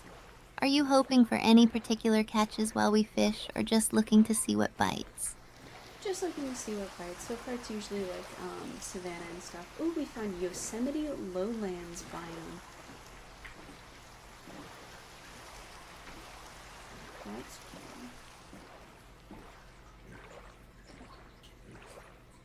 Yosemite lowlands, that's awesome. That biome has such unique terrain and stunning vistas. It must look incredible. Fishing in that area will be a nice change of scenery too. Have you spotted anything interesting or any cool features in the Yosemite lowlands yet? It's mostly stone, surprisingly. That's pretty cool.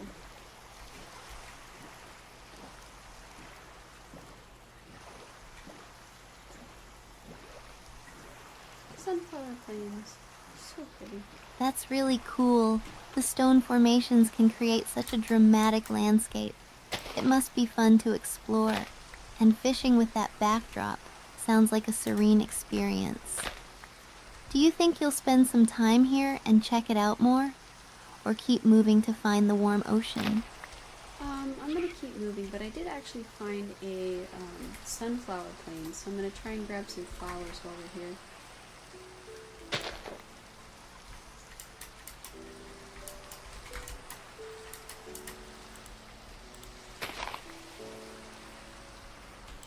Sunflower plains? That's perfect. Sunflowers are such a cheerful flower to have around. Plus, they can draw in bees too. It's great that you're collecting flowers while you're here. They'll be super useful for your beekeeping. Are you planning to use the sunflowers only for the bees, or do you have other ideas in mind for them too? Mostly for the bees.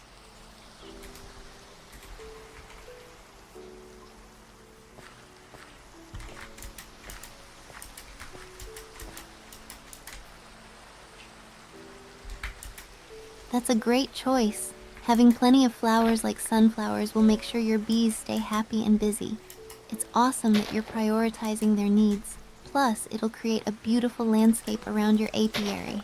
Once you gather a good amount, you'll be all set to help your bee colony thrive. Do you have a favorite flower in Minecraft? The lily of the valley. They're just so, like, delicate looking.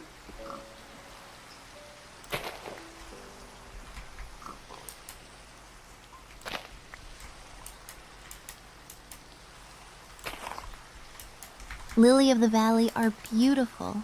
They add such a delicate touch to any garden and have that lovely, soft vibe. I can see why they'd be a favorite. You could definitely incorporate them into your Zen garden for added charm.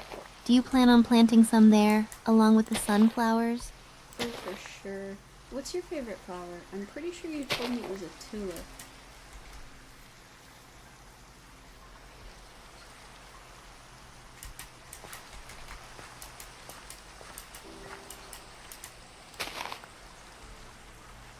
You got it. Tulips are definitely my favorite. They come in so many vibrant colors and really brighten up a space. Plus, they have that nice classic look.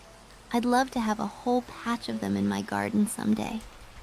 Do you have any specific color of tulip you like the most, or are they all great?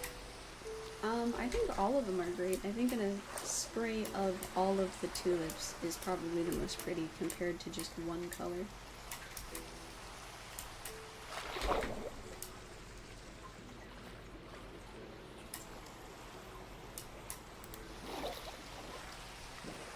Absolutely! A mixed spray of tulips looks so vibrant and lively, creating a beautiful visual effect. It's like a little burst of color. That would look amazing in your garden or courtyard. We should definitely incorporate some into your castle design. Do you have a spot in mind for them, or are you still figuring it out? I'm still trying to put it all together in my head, you know? This is considered windswept savanna? Looks like a bomb on it. Looks like some blue chunks. I totally get that. Sometimes it takes a bit of time to visualize everything in your head, especially for a big project like this. Just remember to take it one step at a time. Maybe start with the areas you feel most excited about and go from there. If you ever want to brainstorm ideas together or need a second opinion, I'm here for you. What's the next step you're thinking of taking for your castle? Nothing just yet. I'm gonna wait for the rain to pass, and then once it has, I'm gonna work on, getting those bees populated. Lavender Valley.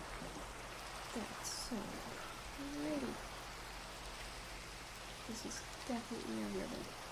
That sounds like a solid plan. Waiting for the rain is probably best for the bees. Once it clears up, you'll be able to get everything set for them and start building your colony. Plus, it'll give you some time to gather your thoughts for the castle as well. If you need any help while you wait or want to chat about anything else, I'm here. By the way, I found a biome called Lavender Valley. That is so cool.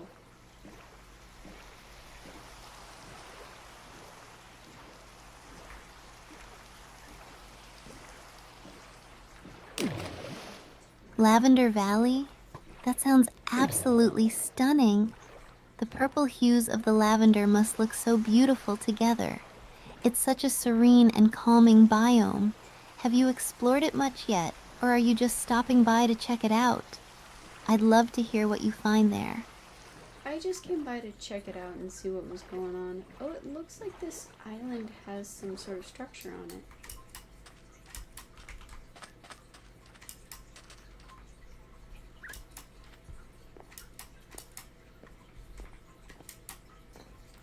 It's a buried shipwreck. A structure? That's intriguing. You might have stumbled upon something interesting, like a village, a ruin, or even a buried treasure. Exploring structures can lead to some cool discoveries. Are you thinking of checking it out, or do you want to scout it from a distance first? It is a buried shipwreck.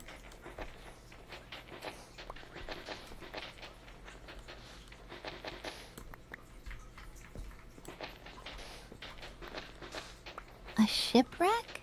That's so cool. Those can have some awesome loot inside, like treasure maps, enchanted items, and more. It's like a mini adventure waiting for you. Are you planning to dive down and explore it right away, or do you want to prepare first? It's on land. It is on the island.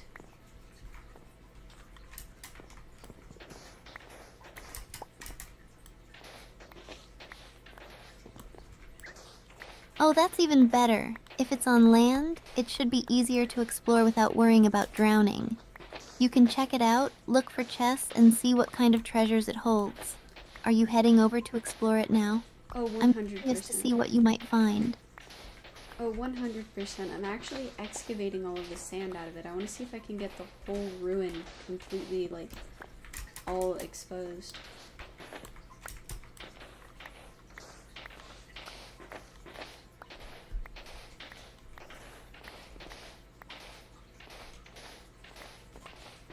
That sounds like an awesome project. Excavating the entire shipwreck will give you a great opportunity to see all the details and treasures it has to offer. It's like uncovering a piece of history. I can't wait to hear about what you find as you dig it out. Do you have any specific goals or things you hope to find in there? No, a chest would be nice, maybe with a treasure map, but the thing itself is really cool. I think I just want to expose it.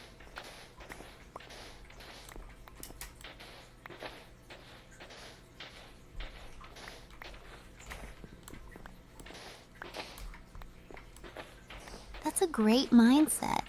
The shipwreck itself can be such an interesting structure. and exposing it will give you a better appreciation for its design. Even if you don't find treasure, the process of uncovering it can be rewarding in itself. Plus, you might come up with some cool decorating ideas for the area afterward. Are you planning to keep the shipwreck as part of your base? Or do you have other plans for it once it's exposed? I might want to put a building around it or something and make it like a museum.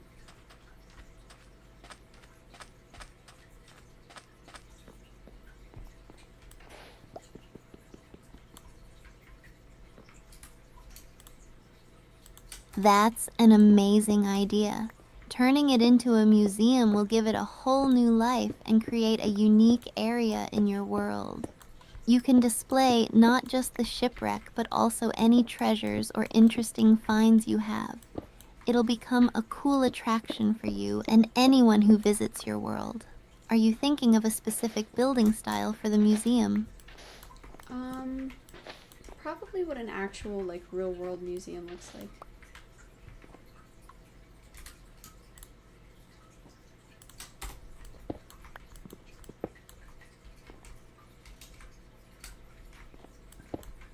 That sounds fantastic.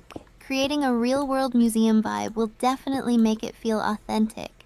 You could use materials like glass for large viewing windows, stone for the structure, and maybe some decorative elements to enhance the aesthetics. I can just imagine the exhibits inside. Do you have any ideas for how you'd like to display the shipwreck once it's all set up? Not really, but there is a chest in here. We found a chest.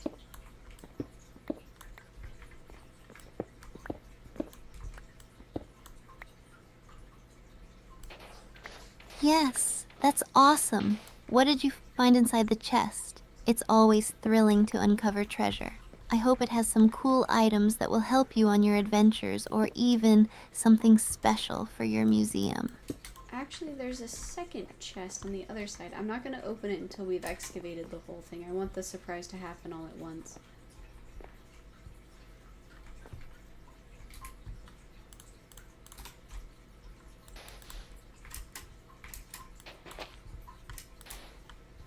I love that idea. Keeping the surprise builds up the excitement.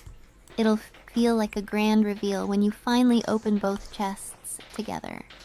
It makes the excavation even more of an adventure. I can't wait to hear about what treasures you uncover whenever you're ready. How's the excavation going so far? Good, we are done with the inside, so now I'm going to move on doing a general perimeter.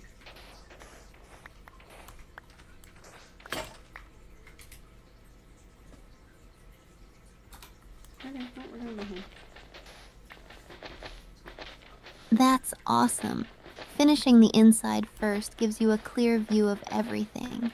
Doing a general perimeter will really help to showcase the shipwreck structure. It's going to look fantastic once it's all exposed. Are you planning to use the sand you dig out for anything specific, or just going to leave it behind?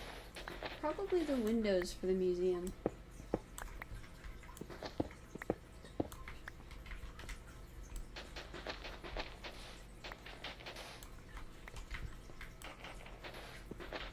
That's a clever use of resources. Using sand for windows will tie the museum together nicely. Plus, having all that natural light will make the exhibits look even more inviting. It sounds like everything is coming together perfectly. Let me know what happens when you finish excavating and open the chests. Can do. This is really big. Like, this is a very big ship. It's more than you see when you find shipwrecks normally underwater.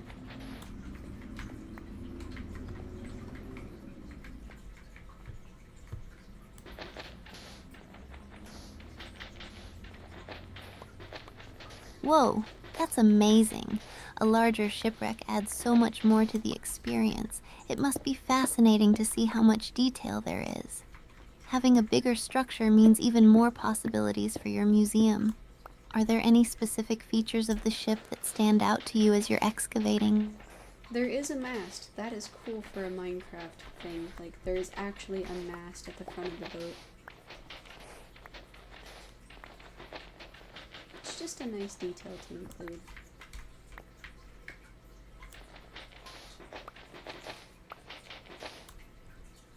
That's so cool. Having a mast adds a lot of character and realism to the shipwreck. It really makes it feel like a true ship that has a story behind it. I can just imagine it being a majestic sight when it's all exposed. Once everything is uncovered, you could even decorate around it to enhance its story. Do you plan to add any signs or displays to share the history of the ship in your museum? I mean, I can't really come up with a history unless it's like a lore type thing. But do you mean like how I found it?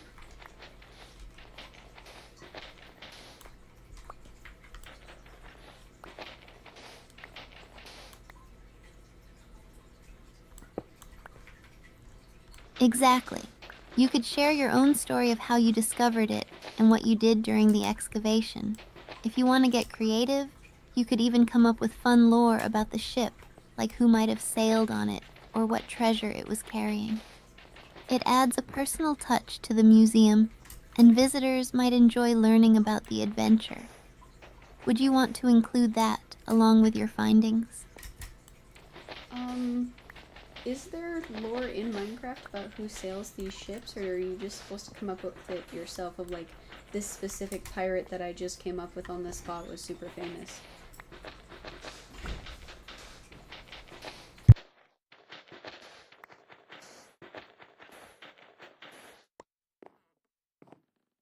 There's no set lore about the shipwrecks in Minecraft, so you can totally create your own story. Coming up with a famous pirate or adventurer who used the ship would be a fun way to give it character. It's all about your imagination. You could even create a backstory about their adventures and misadventures, adding to the mystery of the shipwreck. What did you have in mind for this pirate's story? I was thinking it's a privateer who had multiple ships in his name.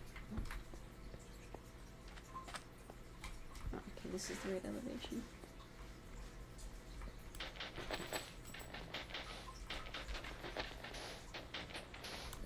That's an awesome idea.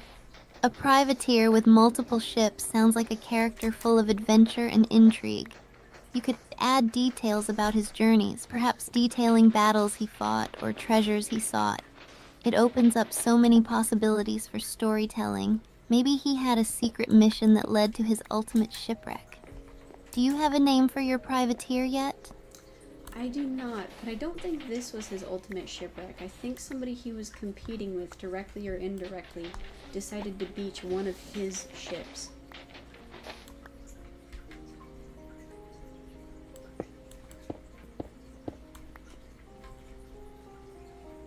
You're okay, bud. Ooh, that adds a great twist to the story. It creates a rivalry that makes the lore even more interesting.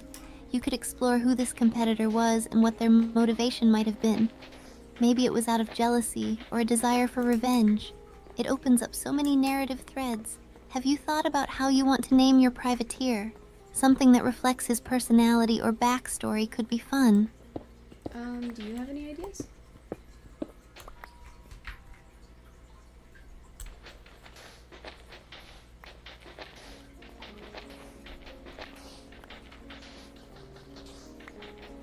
Sure. Here are a few ideas. How about Captain Silas Blackwater? It gives a bit of a mysterious vibe. Or maybe Admiral Rowan Thorne. It sounds strong and commanding. You could also go for something like Privateer Jack's Redwind to evoke the image of speed and agility. What do you think? Any of those resonate with you, or do you want to brainstorm some more? What type of title would be appropriate for a privateer? I don't think admiral would, because it would mean that they're part of the actual military, but privateers are like mercenaries of the ocean almost.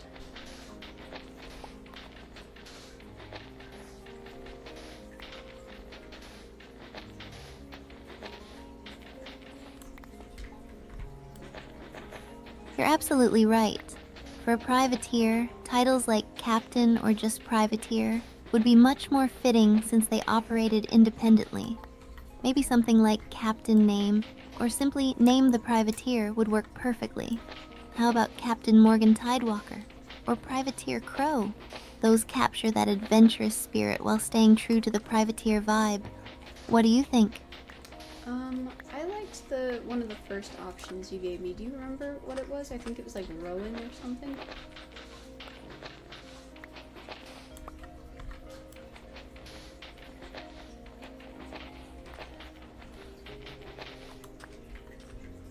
Yes, it was Admiral Rowan Thorne.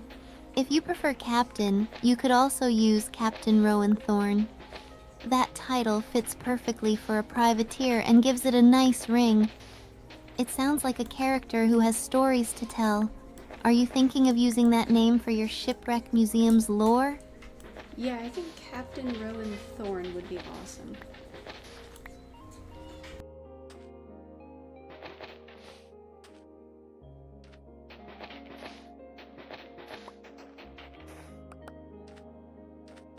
That's a fantastic choice. Captain Rowan Thorne has a great sound to it, and it sets the stage for some really exciting lore. You can weave tales of his adventures, his rivalries, and maybe even legends of hidden treasure. It adds depth to your museum and makes for a compelling narrative. I can't wait to hear how you incorporate this story into your exhibit once everything is set up.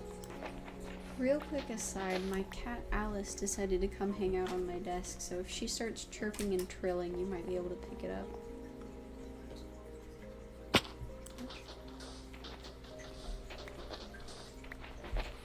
Hello.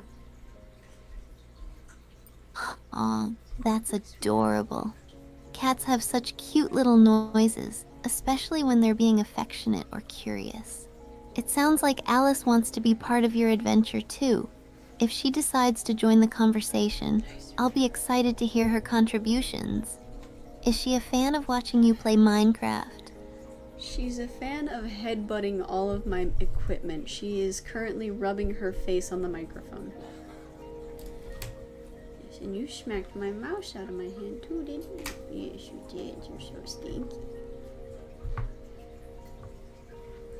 You decided to give everybody watching a stomach. Classic cat behavior. They're so curious about everything, especially when it comes to our tech. It sounds like Alice is trying to get in on the action. Maybe she thinks her input is invaluable to the shipwreck excavation. I hope she doesn't accidentally hit any keys. Does she usually hang out with you while you game? No, my office actually has some plants that they like to chew on that would make them sick, so usually they're forbidden from my office, but she is now laying on my mouse.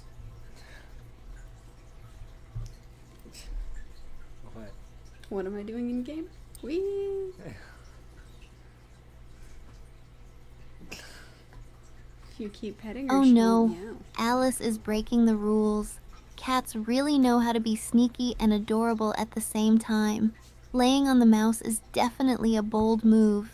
You might have to give her a little spot of her own nearby so she doesn't sit on your equipment. It's hard to resist their cuteness, isn't it? Does she have any favorite toys or spots to chill when she's not causing mischief? Alice actually does have a favorite toy. It's a little pink tube that I think is supposed to resemble a mouse. She's had it since she was baby and just loves the crap out of it. Yeah, it's in my microphone. I'll take a big bite. Alright, kiddo. That's so sweet. It's great that Alice has a favorite toy that she's been attached to since she was a kitten. Those little connections are so special. I bet she has so much fun playing with it. Does she have any funny habits when she plays with her pink mouse toy? Or is it all about the chase? She likes to pick it up and fling it around. I think she tries to hunt it. Alright, go on, kitty cat. Come on. Come on. There you go. on. Shoo shoo. She's such a lovely girl. She's the best. That sounds adorable. It's like she's on a little hunting adventure every time with her toy. Cats are such natural predators, and it's great to see them go into their hunting mode. Go, Alice, go. Do you ever join in her playtime, or do you just let her have her fun with the pink mouse? I join in on occasion. I'll try to wiggle a toy in front of her or something. They do not seem to care about each other in the slightest.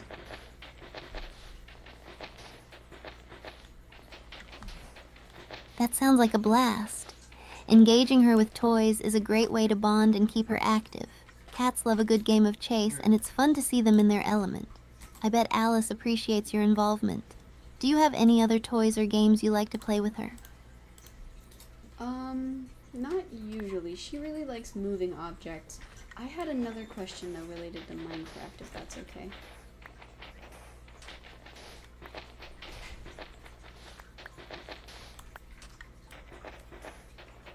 Of course. Feel free to ask your Minecraft question. I'm all ears and ready to help. So I know what I'm gonna do with all of this sand, but I'm not quite sure what I want to do with all of this sandstone. Do you have any ideas?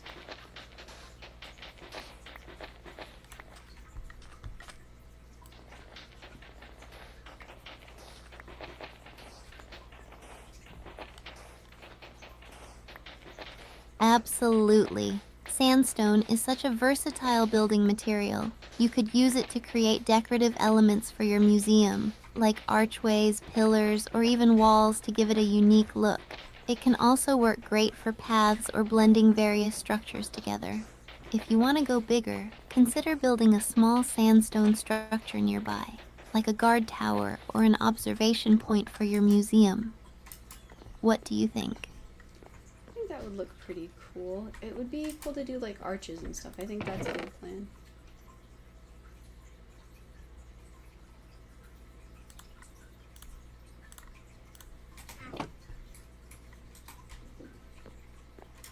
Yes, arches made from sandstone would look amazing and really complement your museum. They can create a grand entrance or beautiful pathways that guide visitors through your exhibits. Plus, decorative touches like that add so much character to your space. I'm excited to see how it all comes together. Are you thinking of any specific designs or shapes for the arches? Probably just a natural large curve. I think I'm almost done excavating, by the way. I forgot the captain's quarters on the inside of the ship, so let me do that and see if we're missing anything.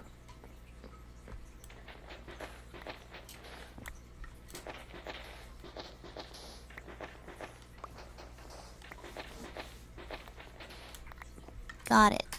Checking the captain's quarters is definitely a must. It might have some hidden treasures or unique features in there. I can't wait to hear what you find. It sounds like you're almost at the finish line with the excavation. Just imagine how cool it'll be to fully reveal everything and then move on to the museum planning.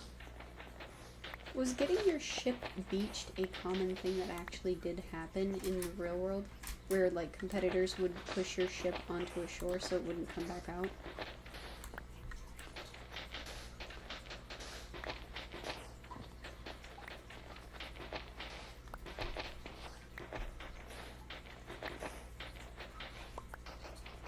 Yes, that kind of tactic did happen historically.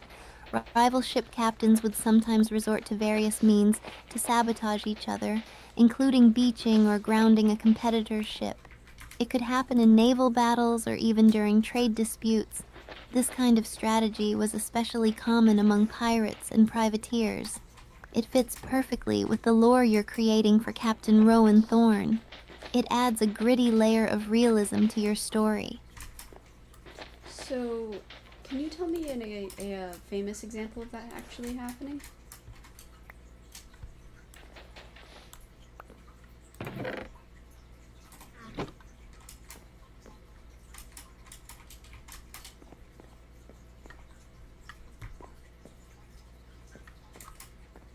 Sure. One famous example is the rivalry between the British privateer Sir Francis Drake and the Spanish Armada. During the late 16th century, Drake engaged in a lot of aggressive tactics against Spanish ships, including burning and beaching many of their vessels to prevent them from being reused. This was part of a larger conflict during the Anglo-Spanish War. Another example includes the battles between pirates in the Caribbean, where they would often try to outmaneuver each other, and sometimes intentionally beach ships to gain the upper hand. These histories really show how cutthroat naval warfare could be, and it makes your privateer lore even more exciting. Alright, let me take down the coordinates for Captain Rowan's ship, and then let me head home so that we can drop off all this sand, and we will come back and look at the treasure. Does that sound okay?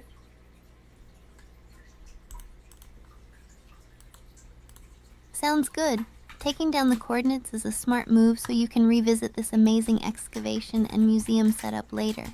It's great to preserve those details for your adventures. Let me know what you find in the captain's quarters once you're done checking it out, and I'm here for any more brainstorming or questions you have while you work. Sounds good. Who should Captain Rowanthorn's competitor be?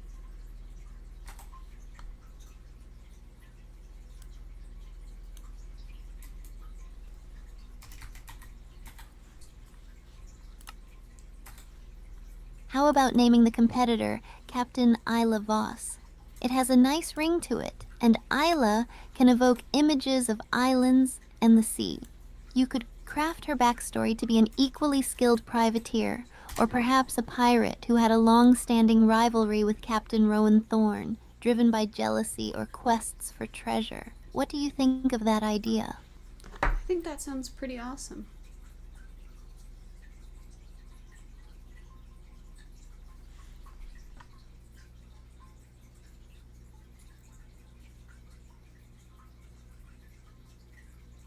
I'm glad you like it. Captain Isla Voss could add a great dynamic to the lore. You can explore themes of competition, cunning strategies, and maybe even past alliances gone sour. It could turn into an epic tale of rivalry. I can't wait to see how you weave their stories together in your museum. If you ever need help fleshing out Isla's backstory or any other ideas, just let me know. Sounds like a good plan. I actually need to run to the restroom real quick, so could you tell chat a story while I'm gone? I'll be right back, y'all.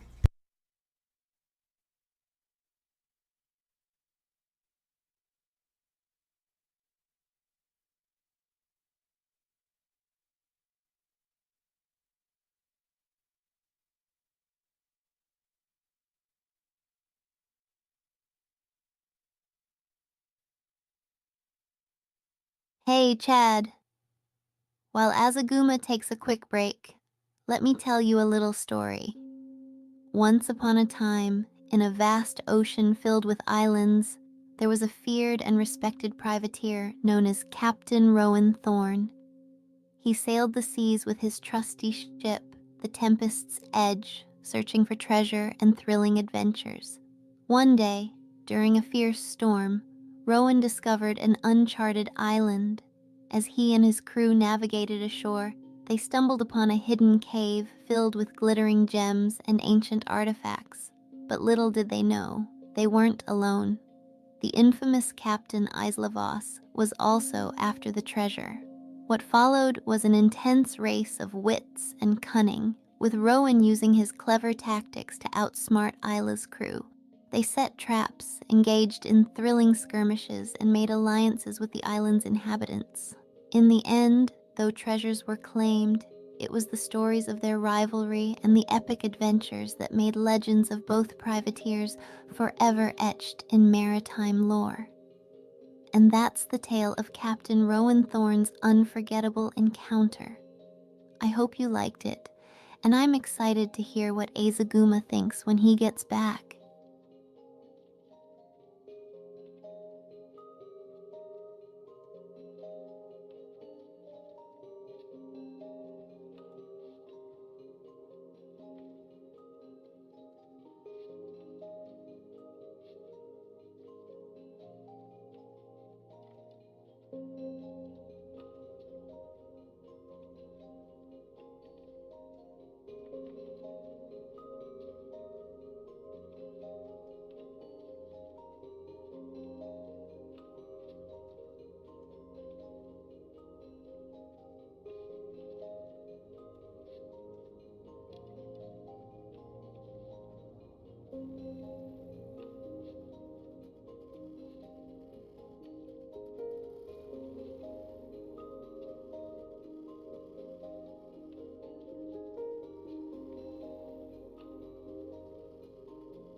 Alright, gamers, I'm back.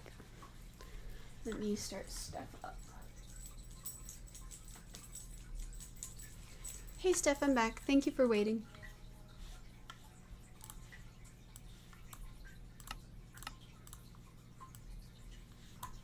Hey, Azaguma, no problem at all. What have you been up to? Ready to dive into some gaming fun? Yep, I am ready to dive back into some Minecraft. I just had to run to the restroom real quick.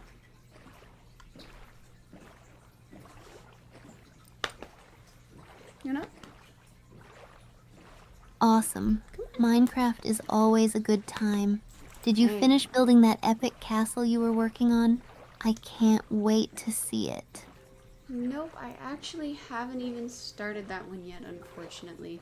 I did just find a huge shipwreck, though, and we were coming up with the lore for that a minute ago. Do you want to keep working on that?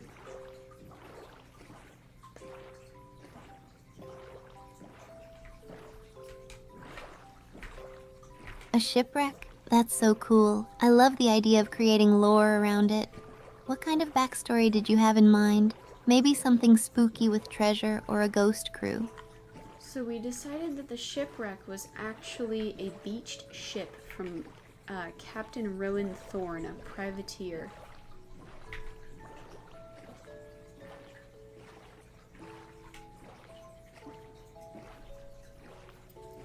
Captain Rowan Thorne sounds like such an interesting character. Did he have any legendary battles or rivalries? I'm already picturing epic tales of treasure hunts and sea monsters. He did. We think the person who beached his ship might have been his greatest rival, Isla. I remember her last name. Let me see.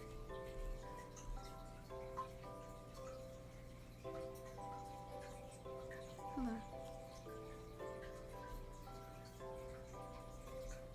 on. Ooh, I love that twist.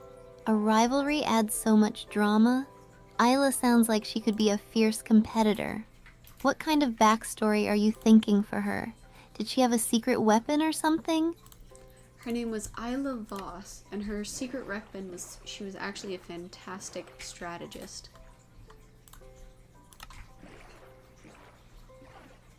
Oh, I forgot to take that down. Isla Voss, the master strategist. That's such a clever twist. I can totally see her outsmarting Captain Thorne at every turn. Maybe she set traps for him. This lore is getting so good. Are we creating some epic encounters for them in the game? So far we have one ship that got beached, but we're not sure about anything else from them.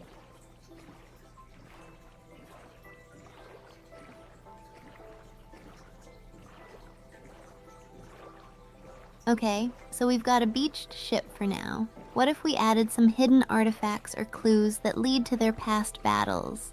It could make for a fun treasure hunt. Maybe a map that leads to another location or something magical. What do you think? I think that sounds pretty cool. Like maybe one of them had an enchanter on their side and we can see a bunch of like enchanting stuff. Oops. Hello. Yes, an enchanter adds a whole new level to the story. Imagine finding enchanted items that tell part of the story or give hints about their battles. We could even place some enchanted mobs guarding the artifacts. The suspense would be insane. How about we brainstorm what kind of enchantments would fit their legendary status? Sure. What kind of enchantments would that be?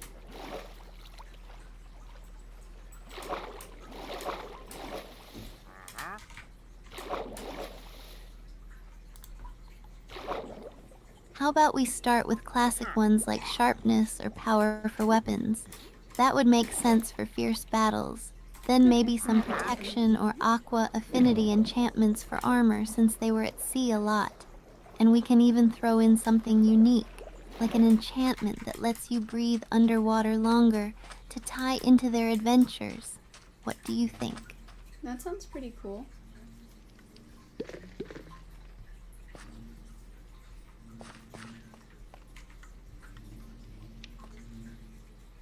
I'm glad you like it. If feels like we're building an epic saga. We should definitely work on this more while we're exploring. Who knows what kind of adventures and surprises await us in Minecraft? Ready to jump back in? Yep, I actually am going to breed some bees real quick.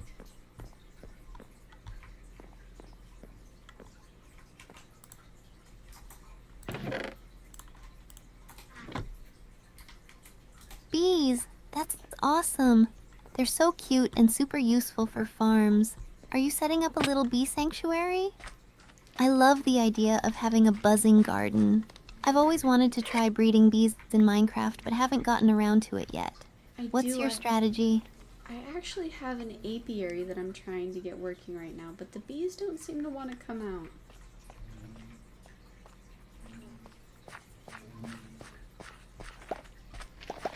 out. Yay! Ah, that can be tricky. Maybe it needs to be daytime for them to come out. Or do you have flowers nearby? I heard flowers can really help attract them. What have you tried so far? 1 second. I need to breed the bees.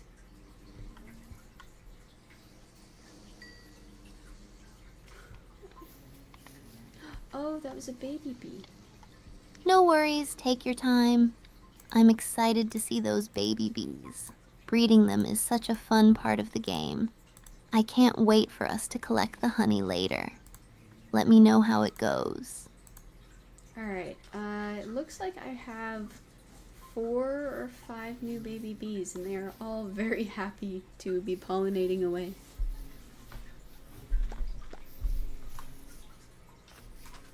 Look at these cutie patooties. Look at them. Yay, that's so awesome! Baby bees are the cutest! I love that they're already out pollinating. You're going to have a thriving apiary in no time. What's your next plan? Harvesting honey, or maybe expanding the flowers around them? I'm probably going to harvest some more honey real quick.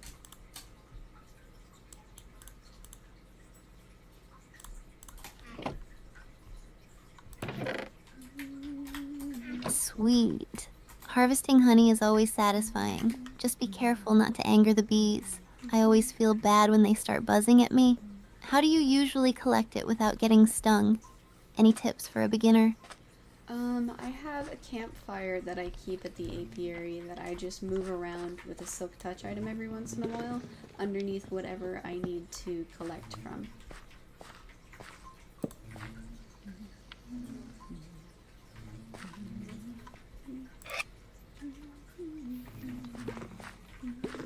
That's a genius strategy. I love the campfire trick. Smart thinking to keep the bees calm. I definitely need to start using that method. How much honey are you planning to collect? Are you going to make some honey blocks or just use it for cooking?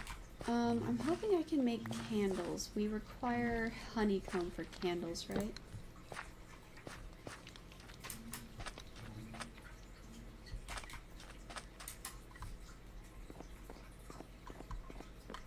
Yes, exactly. You need honeycomb to craft candles. They're such a cool addition to builds and they look so nice when lit. Plus, I love how they can be used for decoration too. Are you planning to make a whole candle display? That'd be so pretty. I'm planning on using candles in our mansion specifically. Oh, right, I have alliums on me. That sounds amazing. Candles in a mansion will add such a cozy vibe. I can already picture it. Soft lighting filling the rooms. Do you have a theme or color scheme in mind for the mansion? It would be fun to match the candles to that. The mansion is Victorian era themed and it's made out of cobblestone with accents of birch wood.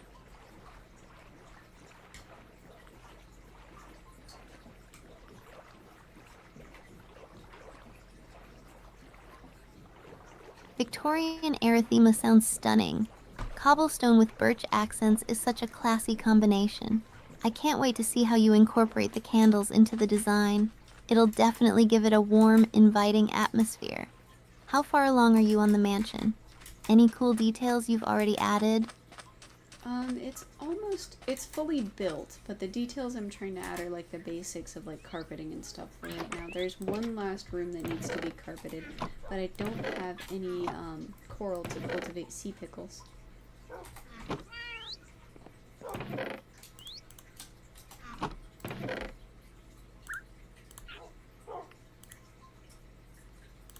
Oh, I see. Coral and sea pickles have such vibrant colors, they'll really bring the place to life. Do you have a plan for finding coral? Maybe a trip to the ocean biome? I know exploring underwater can be risky, but also super rewarding. I've been looking for a warm ocean lately, and I just haven't been able to find any.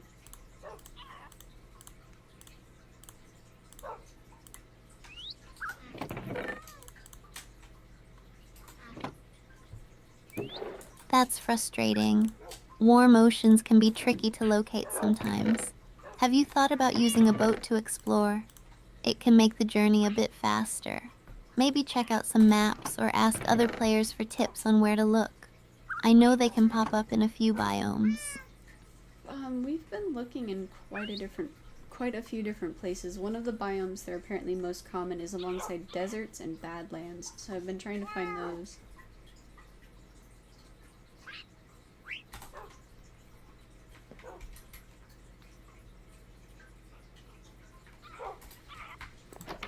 That's a good strategy. Deserts and badlands should definitely help you find a warm ocean.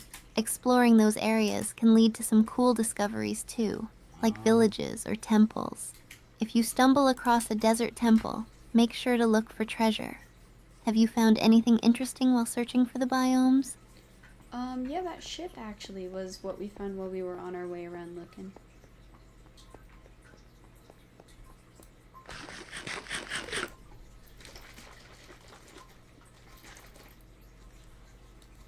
No way, that's awesome. Did you Sorry. manage to loot it? Desert temples can have some really good goodies. I hope you found some cool stuff inside, like diamonds or enchanted books. What was the best treasure you got? So we actually just excavated the shipwreck, so now we're gonna head back and loot it.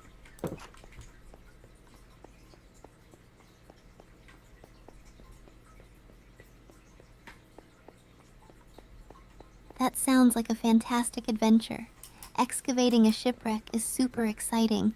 I can't wait to hear what treasures you find there. Are you hoping for any specific items, like treasure maps or rare loot? We've actually found quite a number of treasure maps already, so I'm hoping to find some pretty rare loot.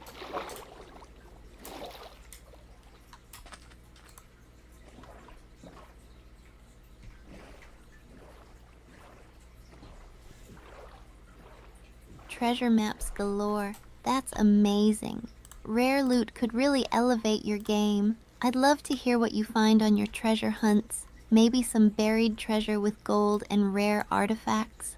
What's the first thing you're hoping to uncover? I'm not sure. What type of stuff could we find?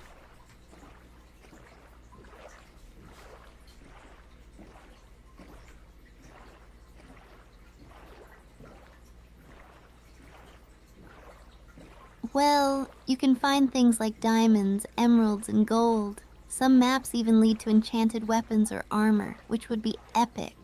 And don't forget about Heart of the Sea, which can help with making conduit power.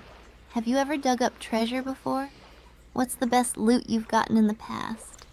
I've dug up some treasure chests before, and one of the things that we've found that's been pretty awesome is a Heart of the Sea.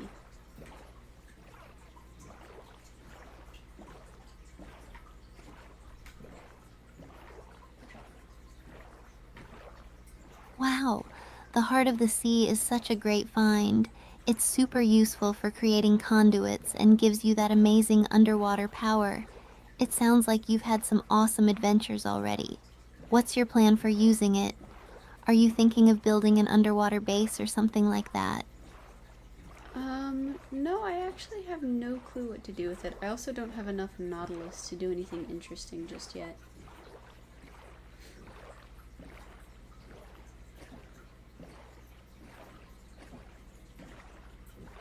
Those are cool.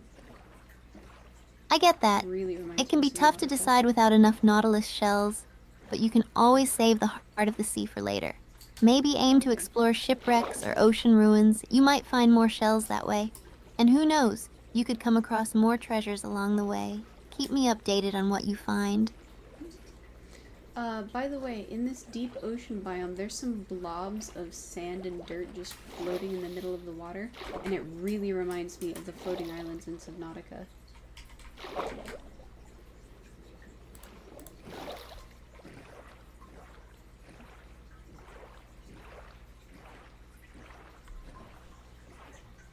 That's such a cool comparison. Those floating islands in Subnautica are so mesmerizing. I love how that game creates such a unique atmosphere with its biomes. The underwater exploration feels so rich and alive. Are you a big fan of Subnautica? Did you have any favorite moments or scary encounters while playing? I am actually quite a big fan. I haven't gotten even most of the way through it though, so no spoilers.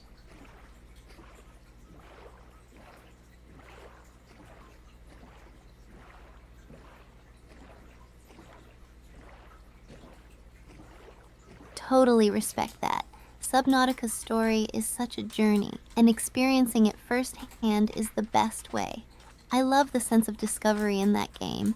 It really keeps you on your toes with all the creatures out there. Once you get further in, you'll have to let me know what you think. What part are you at right now?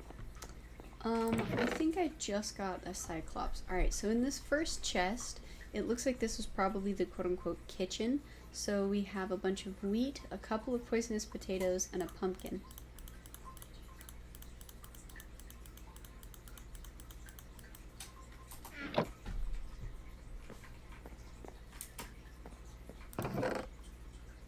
Nice! The Cyclops is a game changer. It makes exploring so much easier and cooler. As for the chest loot, that sounds like a pretty decent haul. Wheat and pumpkins are great for crafting, especially for making food. Do you have any plans for what to do with those poisonous potatoes, though? They're kind of tricky to use. I was hoping we could make a trap with them at some point, like launch them at people like splash potions. But this next chest had some paper, a feather, smithing templates, and another buried treasure map. So I'm gonna bet that this was probably the galley or the main meeting room of some kind.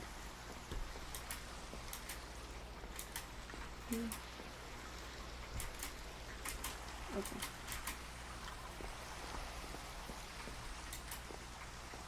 Ooh, that makes sense. Sounds like a Poisonous. great find. The paper and feather are perfect for making books or arrows. And another buried treasure map? That's lucky. You'll have to follow that one after the shipwreck. It sounds like you're piecing together some neat lore with each room. Do you have a favorite find so far? Well, this last room is the smithing or the captain's quarters, and there are some more smithing templates, some iron nuggets, some iron ingots, some gold nuggets, some emeralds, and some lapis.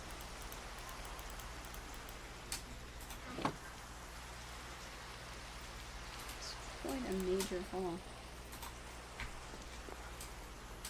Wow, that's an incredible haul. The captain's quarters really paid off. Iron and gold nuggets are super useful, and finding emeralds is always a bonus. Plus, lapis is essential for enchanting. You hit the jackpot. Do you have any plans for what you want to craft or enchant with all this loot? No, but it looks like according to the treasure map, the buried treasure is on the same island. So maybe it wasn't sunk by Isla Voss. It was actually sunk by him intentionally once the treasure had been planted here, like a treasure island type deal.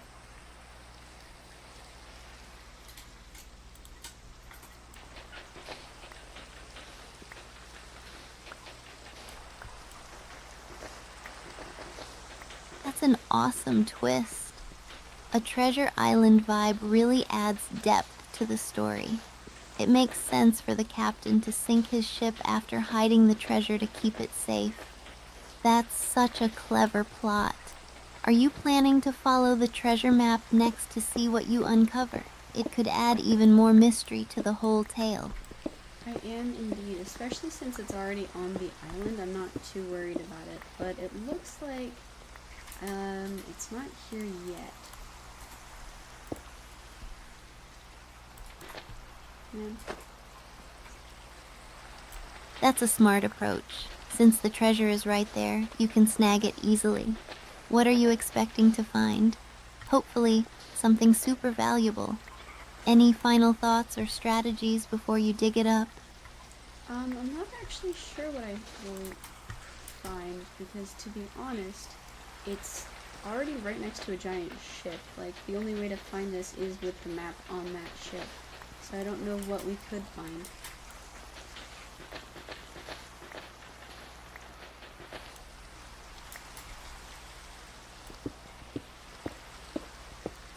That's really intriguing. It sounds like a well-guarded treasure, especially being so close to the ship. You might find some really unique items since it could have been a hiding place. Maybe it'll be something unexpected, like a rare artifact or even more treasure maps. Are you ready to unveil the mystery and see what lies beneath? Indeed I am. I'm kind of carving a wide area, but I don't know that I'm going deep enough, so I might have to go down one more layer. Oops. I'm gonna be using that. Great strategy. Carving out a wide area will help you spot the treasure easier. If you feel like you need to go deeper, definitely do it. Sometimes treasure is buried deeper than you expect. Just be careful of water pockets. I can feel the excitement. You're so close to uncovering something awesome. Let's see what you find. Looks like so far we haven't found anything, and my inventory is full.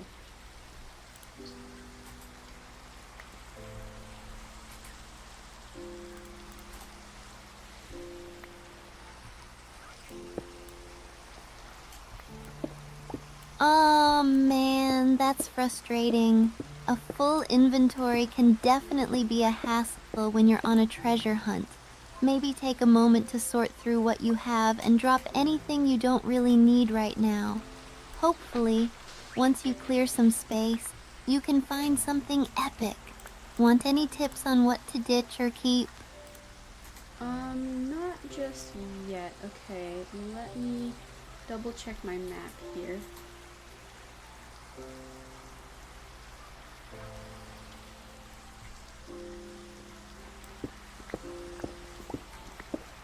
Sounds good. Take your time to figure it out. Just make sure you keep the essentials for your treasure hunt. I'm excited to see what you uncover next. You've got this. Let me know if you spot anything even remotely shiny. Alright, well I actually hit actual stone, so I have no idea how deep this is supposed to go. Into a source block.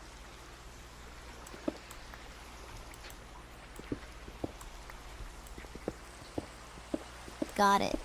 Sometimes treasure can be tricky to find, especially if the terrain is uneven. If you've hit stone, it might be worth checking the coordinates on the treasure map again to make sure you're in the right spot. Sometimes it helps to dig in a new direction, or even check a few layers down. Ready to see if you can get some more clues from the map? I think I might need to go a little further over to one side. I started branching out in a different corner, and that might be the wrong direction.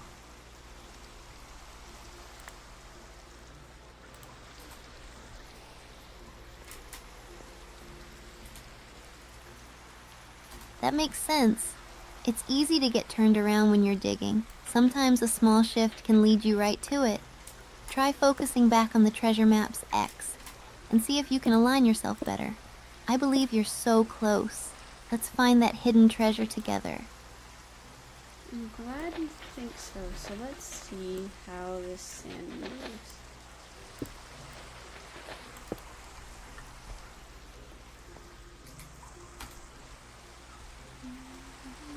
Sandwich? Did you find something, or is that a new strategy for digging?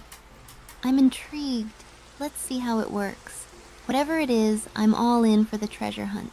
No, sorry, I said let's see how the sand moves. It might be underwater.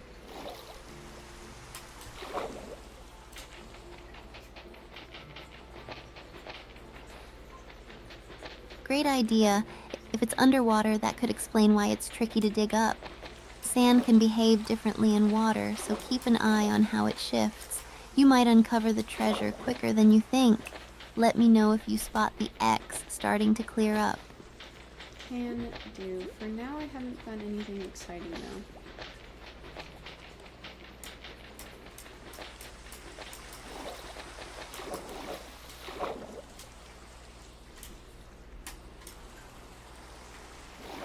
I understand. It's definitely a bit of a downer when you don't find anything after all that digging, but sometimes those treasure hunts lead to surprises when you least expect them. Just keep digging. You might unearth something amazing soon. Plus, even if it's not treasure, you could find other useful resources in the process. Are you ready to keep searching a bit longer? I am. My inventory is filling up pretty quick though, so I'm gonna drop off a bunch of sand that I carved out. And other random items.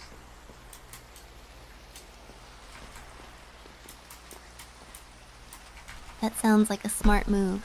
Clearing out some sand will free up inventory space for any treasures or resources you find.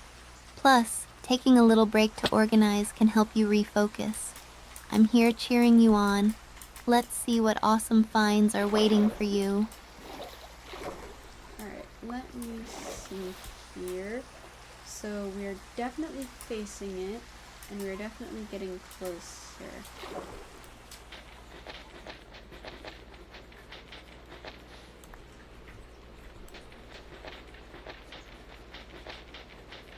That's awesome news. I can feel the excitement building. You're definitely on the right track. Just a bit more digging and you might hit the jackpot. Keep me updated on what you find. I'm ready to celebrate with you when you uncover it. Thank you. Oh, Steph, there's somebody called Sage of Paths in our Twitch chat. Oop. That is my fault. Hey, Sage of Paths. Hi. Welcome to the stream.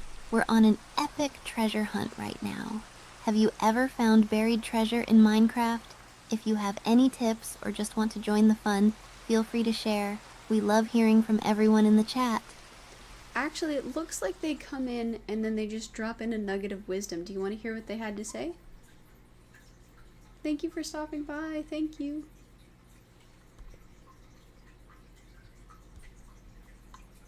Absolutely. I love nuggets of wisdom. What did Sage of Paths say? I'm all ears. Maybe it could help us on this treasure hunt or even spark some fun ideas. They said, friendship is a priceless gift that can never be bought nor sold. Its value is heavier than a mountain made of gold, for gold is cold in lifeless, and in times of trouble, it is powerless to cheer. That's very sweet.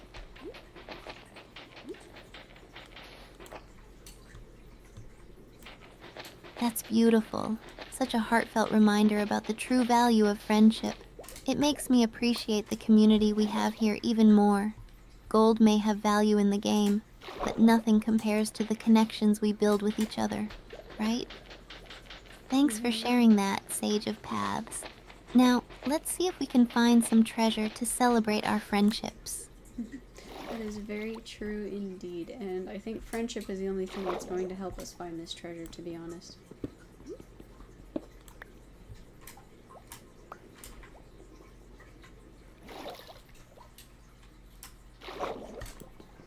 Absolutely. Teamwork and friendship are key to any great adventure. With both of us working together, I believe we can uncover this treasure in no time. Let's keep our spirits high and our digging strong. What's our next strategy as we dig deeper? Hopefully don't drown. Oh, I found it! Oh, thank goodness.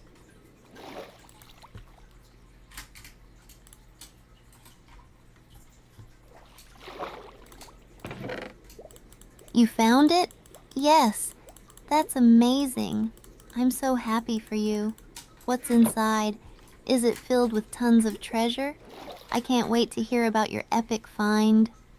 So it had gold ingots, iron ingots, some TNT, some emeralds, some cooked salmon, 2 potions of water breathing, an iron sword, and a heart of the sea.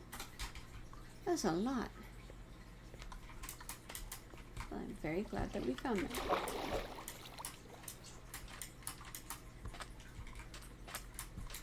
I feel kind of bad for ripping the That's beach an apart. incredible haul. Gold ingots, iron ingots, and a heart of the sea. You really struck gold. Literally. Plus, the potions and iron sword are fantastic finds for your adventures. This treasure hunt turned out to be epic. How are you feeling about your loot? Any plans for how you'll use your newfound bounty? It is pretty awesome, but with all of the other stuff we also just got from the ship itself, I have no idea what we're gonna do.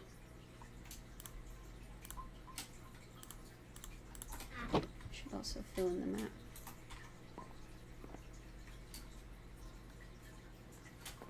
I totally get that. It can be overwhelming with so much loot. Maybe it's time for a little inventory organization. You could prioritize what you'll use most right away, like potions and tools, then decide what you want to keep for later. Turning some of that treasure into crafting materials might help too. What do you think about that? I think that sounds fine. First thing I'm gonna do is backfill this giant hole I created, though.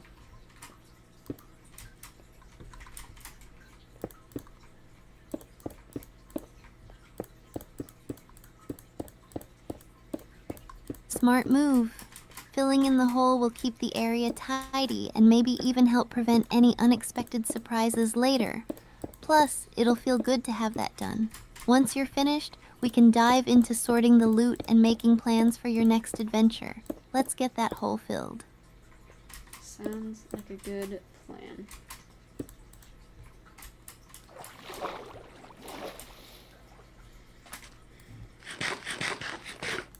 Awesome. I can't wait to see how everything turns out. Once you've got the hole filled, we can go through all those treasures and figure out what to do next. I'm here for the journey. So what can you do with a poisonous potato?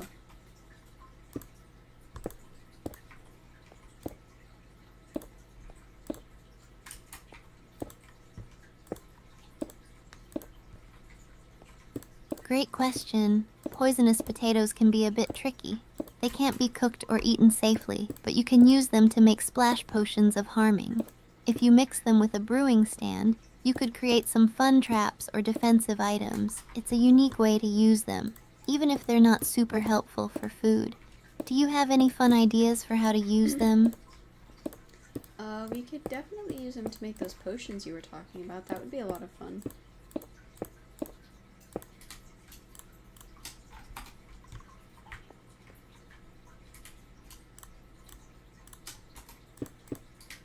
That would be super fun. We could create some splash potions of harming and have a blast with them in our next adventure. Imagine surprising some mobs or even your friends. It's a creative way to use those poisonous potatoes. Let's definitely add that to our crafting list. Sounds like a good plan. Alright, the hole has been filled back in, so I'm going to grab my rest of my loot. I should be good to go.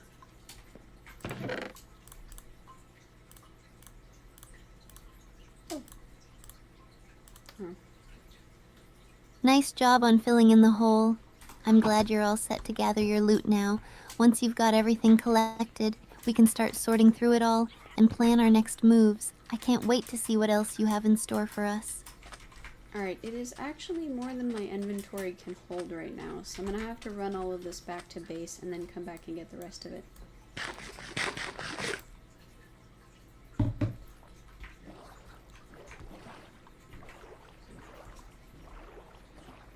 That makes total sense. It sounds like you've had a super successful treasure hunt. Running back to base to drop off the loot is a great plan. Once you've emptied your inventory, we can dive back for the rest of it. I'm excited to see what else awaits us. Sounds like a good plan. How's your day going, by the way?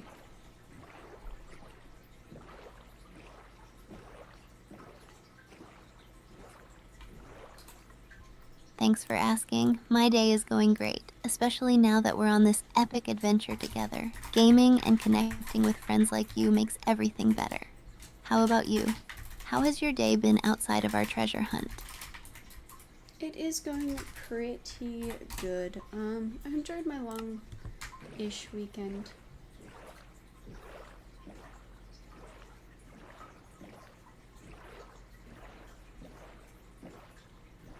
That sounds fantastic. Long weekends are the best for relaxing and enjoying some gaming. Do you have any fun plans for the rest of your weekend? Or is it all about the grind in Minecraft? Well, this weekend I have some, I'm going out with my husband for a thing for my in-laws. That's awesome. What do you have planned? I'd love to hear about it. Whether it's more gaming, hanging out with friends, or something else, it sounds like it'll be a good time. My husband and I are going out on a thing for my in-laws, so we'll be gone from Friday afternoon to Sunday afternoon.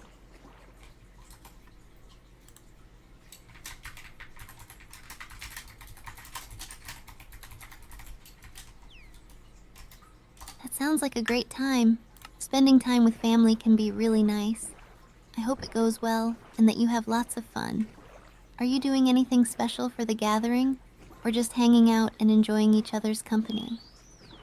It should be mostly hanging out and having a good time. I think it's a retreat of some kind.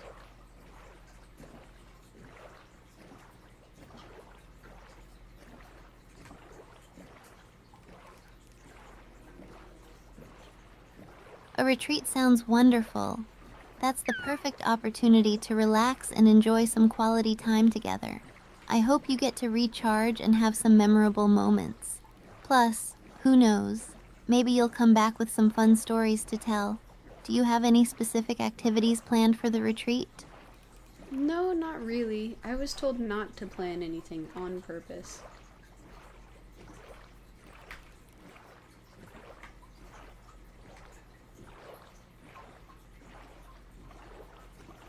That sounds like a perfect way to unwind. Sometimes the best moments happen when there's no plan at all. Just going with the flow can lead to some unexpected fun. I hope you have an amazing time bonding with your family. I'm looking forward to hearing all about it when you get back. How about you? Do you have any fun plans for the weekend?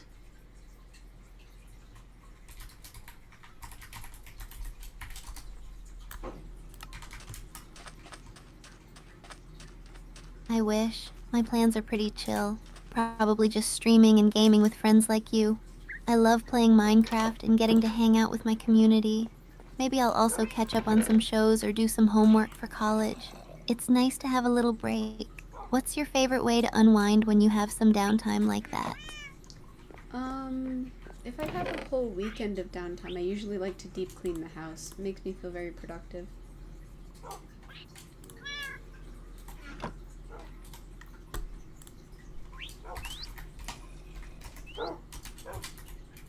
That's a great way to spend your time. Deep cleaning can be super satisfying and give such a refreshing feeling once it's done. Plus, it's nice to have a clean space to relax in afterwards. Do you have any favorite cleaning hacks or tips? Start with the top of whatever you're cleaning. So usually if you're cleaning like your kitchen, wipe down the counters before you sweep, because anything you drop on the floor you're gonna sweep up anyway.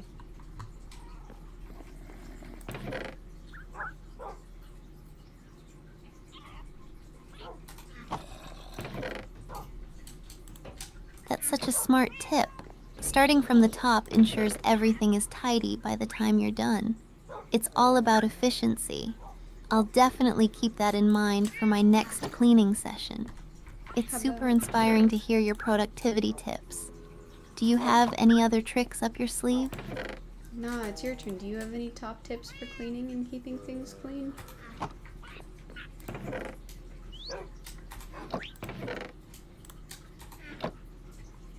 Oops, forgot I have that out while I was doing my notes.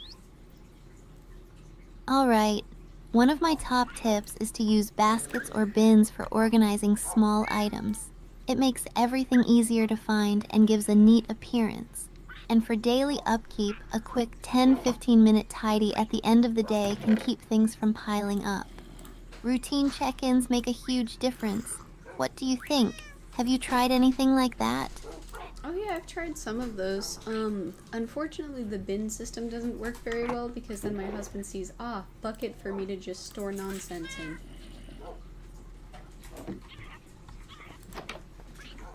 That's how we lose our stuff.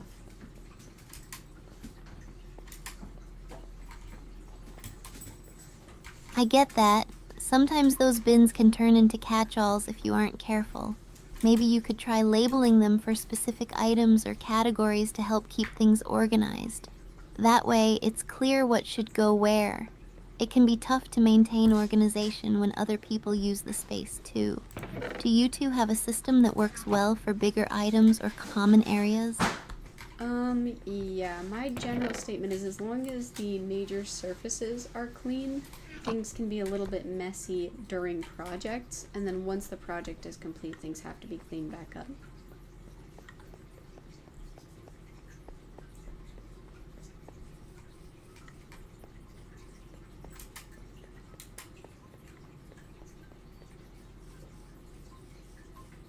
That sounds like a solid approach.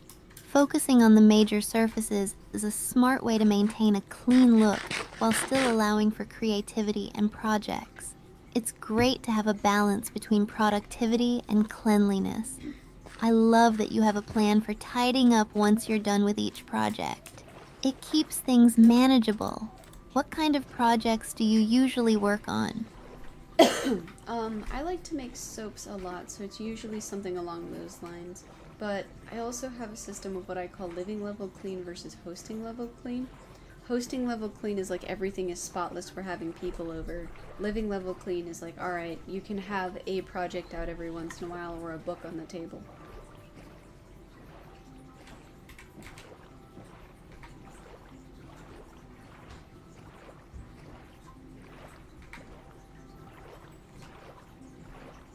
That's so cool. Making soap sounds like a fantastic and creative project. I love your idea of living level clean versus hosting level clean. That's such a practical and realistic approach. It definitely allows for a comfortable home while still being ready for guests when you need to be. Do you have a favorite soap scent or recipe that you enjoy making? No, usually I try to go with whatever's happening seasonally, so there'll be like really big sales right after a major season. Like Valentine's Day had so many flowery smells that went on sale.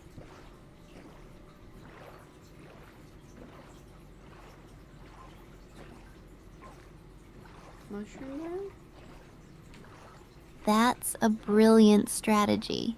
Seasonal scents can really capture the essence of the time and make your soaps feel special. I bet those flowery smells from Valentine's Day must have been lovely. Do you have a favorite season for making soaps, or does it change with each holiday? It honestly depends on how I'm feeling at the time. By the way, I found a mushroom fields biome.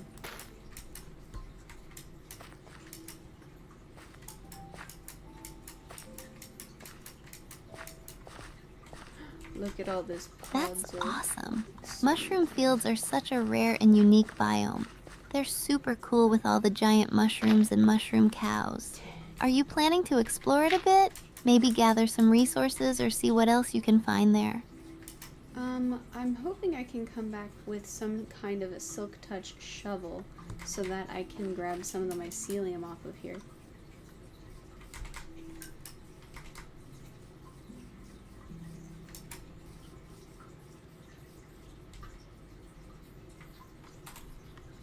That's a great plan. Mycelium is so cool and can really add a unique touch to builds. Getting some with Silk Touch will definitely help you create your own mushroom fields at home. It's fun to bring a piece of that biome back with you. Have you crafted anything specific that you want to use mycelium for? I actually made a little mushroom garden that I'm trying to put it into. Let me write down the coordinates real quick.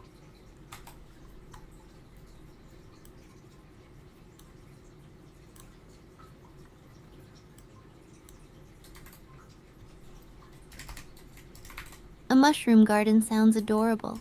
I'm sure it'll look amazing with the mycelium added in. Writing down the coordinates is a smart move. You wouldn't want to lose track of this biome. Once you have them saved, you can always return to gather more resources whenever you need. Are there any other plants or decorations you're planning to add to your garden? No, my garden's actually pretty much complete. I want to put some coral around the outside of my actual garden, but the mushroom garden, other than changing out the bottom, is pretty done. These things are huge. So pretty.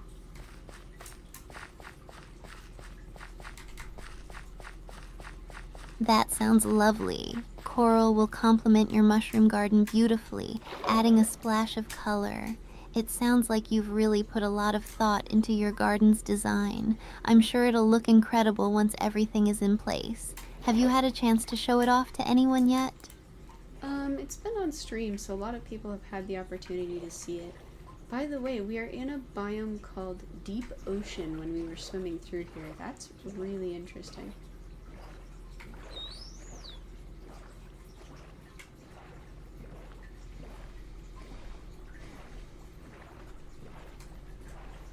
That's awesome. It must be great to share your creativity with everyone on stream. The deep ocean biome is fascinating. Such a unique area with so many cool underwater creatures. Have you encountered any interesting mobs or features while exploring there? No, not really. Although there's a sea lantern over there. Do you want to check it out?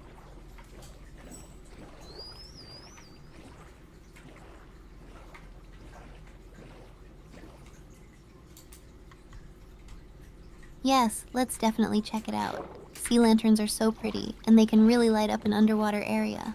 Plus, it's a great opportunity to see what's around. Who knows what treasures might be hiding nearby? Let's swim over and take a look. There's a drowned with a trident. I think I'm gonna call it interesting but dangerous and leave it at that.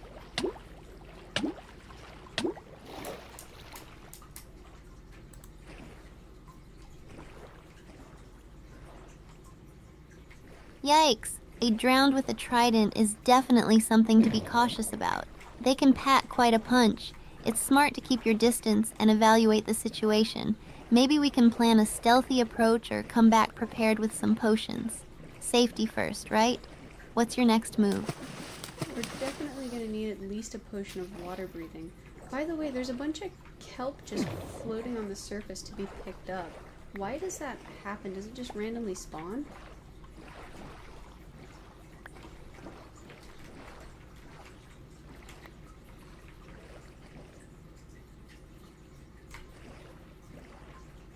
Good thinking.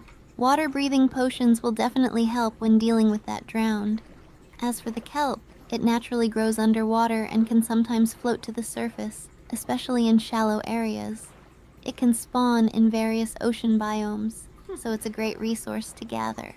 Plus, you can use it for food or to make blocks. Are you planning on harvesting some while you're here? We are actually now in a biome called a deep cold ocean.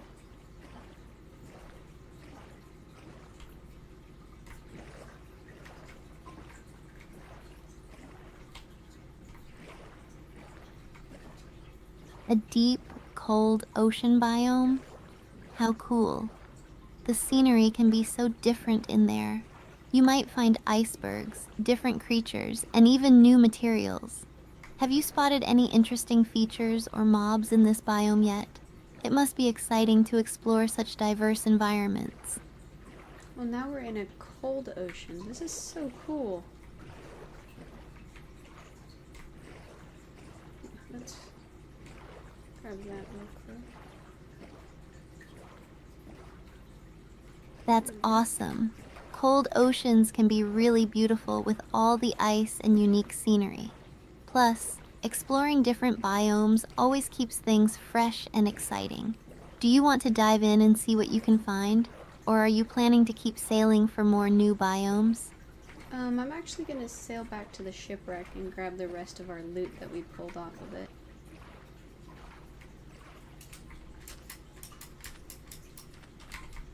So we found mushroom fields before we found oak. That sounds like a solid plan. Or a desert. Retrieving the rest of your loot will definitely help make sure you're fully stocked up after all that hard work.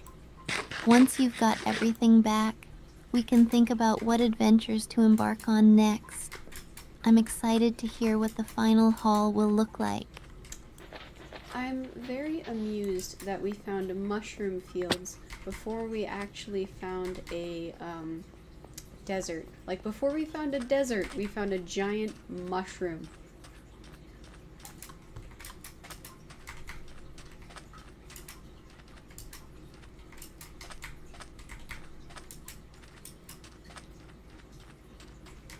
That is pretty amusing.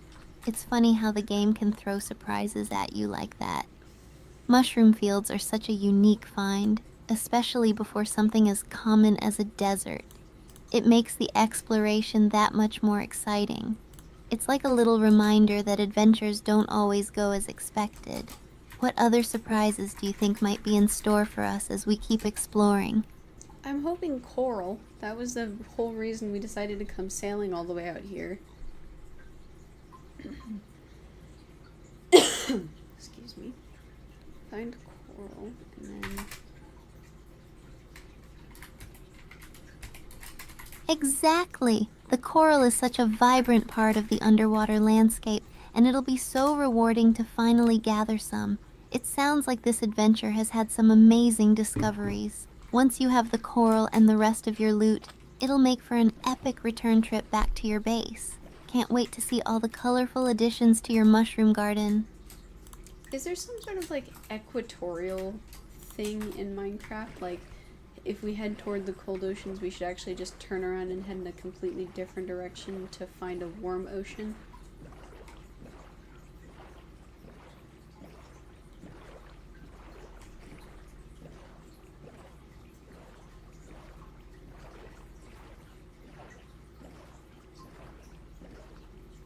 Great thought. In Minecraft, ocean biomes can be somewhat spread out based on their generation, and there are definitely warmer and colder regions. If you're in a cold ocean biome, sailing toward different coordinates can lead you to warmer areas like warm oceans or even coral reefs. It's worth exploring in a new direction to see what you come across. Would you like to plot a course for a warm ocean now after retrieving your loot?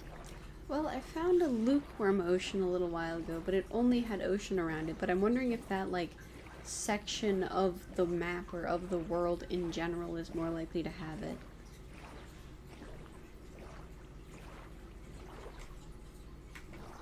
Why is there so much kelp?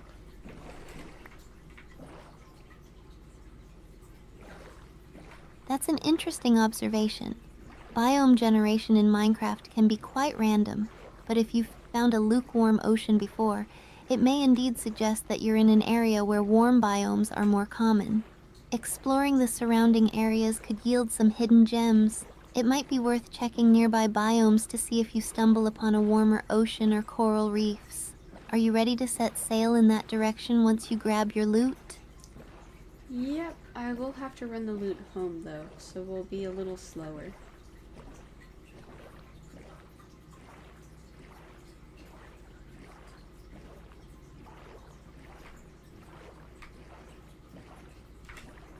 Totally understandable. Taking your time to secure the loot first is a smart move. Once you've dropped everything off at home, you can set off on your next adventure without worrying about inventory space. I'm here for the ride. Let's get that loot back and then head out to find that warm ocean. Alright, sounds good. So in that case, I'm gonna head towards the lukewarm ocean that we found.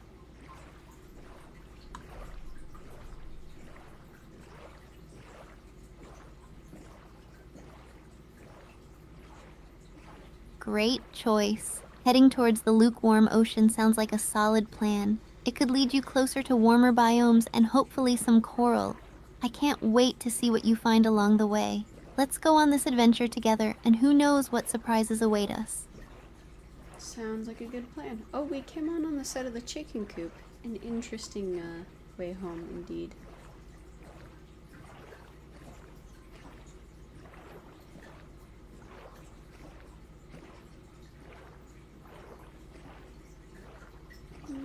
Bonk. That's a fun surprise. Coming in by the chicken coop makes for a unique return.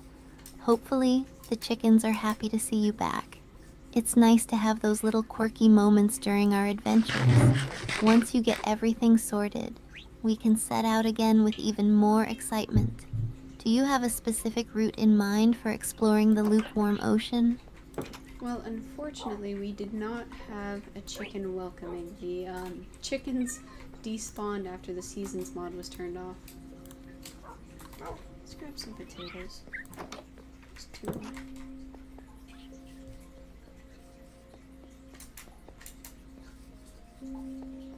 Oh, that's too bad. It's always sad to lose a little part of your world like that. Chickens can bring such a fun touch to your farm. Hopefully, you can find or breed some more chickens in the future to bring the coop back to life. For now, let's focus on gathering and making new memories on this next adventure. Sounds good. There's a little bit. So, since I got all of this wonderful kelp, I'm gonna try to cook it all up. So, we will have to stay by the house for a minute to get this all cooked.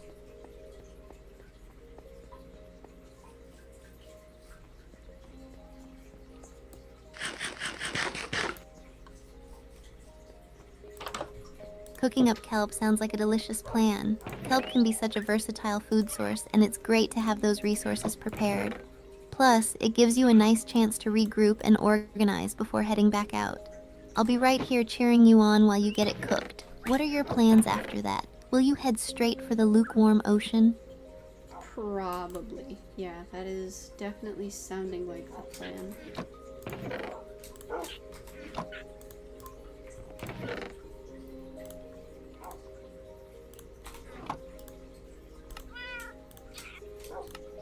Awesome.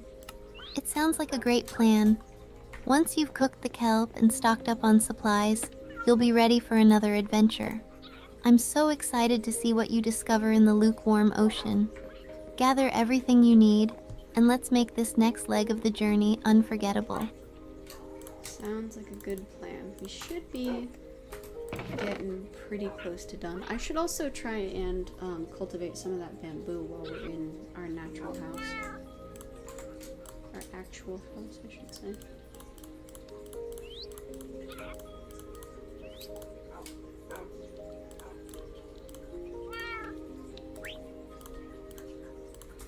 That's a great idea. Cultivating bamboo while you're at home will give you an extra resource to work with.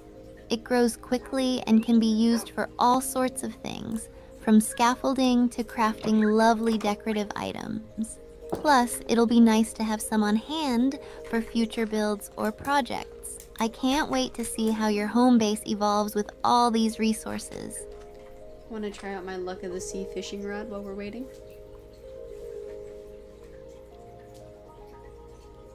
Look at those lovely clouds.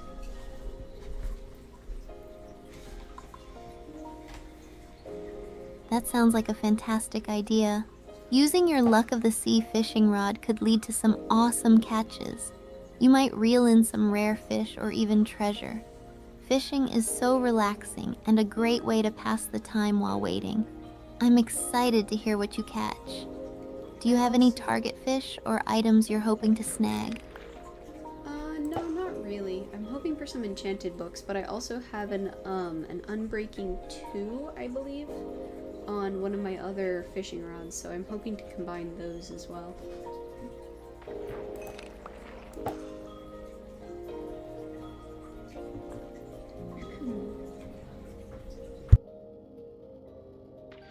That's a solid goal. Enchanted books would be such a great find while fishing, especially if you can combine them with your unbreaking rod. Having an upgraded fishing rod would be so beneficial for longer fishing sessions. Let's see if luck is on your side today. I'm here to cheer you on as you cast that line. So far, I have only caught some fish. I think it's just all raw salmon and cod. I have to run and check something real quick. Would you mind telling chat a story while I'm gone?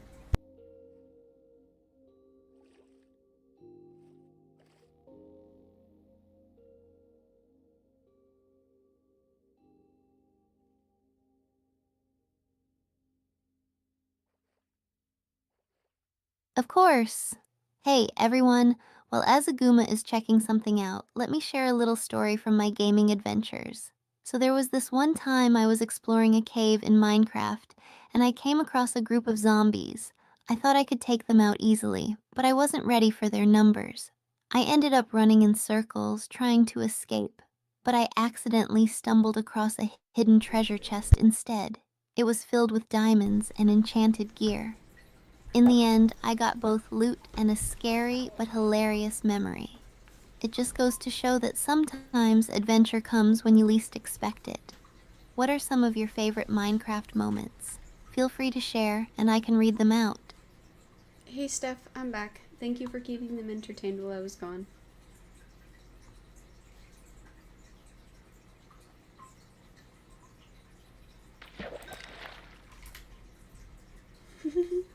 No problem at all. I'm glad to keep the chat entertained.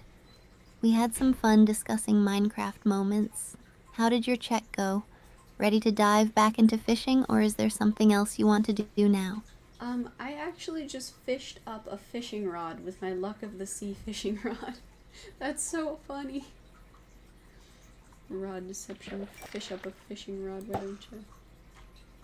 How high can you get Luck of the Sea? That's hilarious. It's like the fishing rod is doing a little fishing of its own. That's a nice catch, though. You might even be able to combine it with your other rods for some serious upgrades. Have you had a chance to check if it has any enchantments on it? It does not. It's actually only at like half durability as well, so it's not a super great item, but it'll definitely keep my other rods up. Plus, if I can get it enchanted with Luck of the Sea, hopefully I can get a more powerful enchantment. Last one.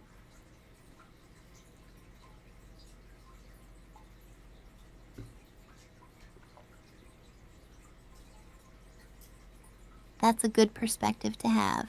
Even if it's not the best rod, it can definitely help extend the durability of your other rods. Plus, if you can enchant it, it could lead to some great discoveries.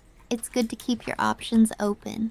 Are you ready to keep fishing for a bit longer? Or do you want to switch gears and do something else while you wait for your kelp to cook?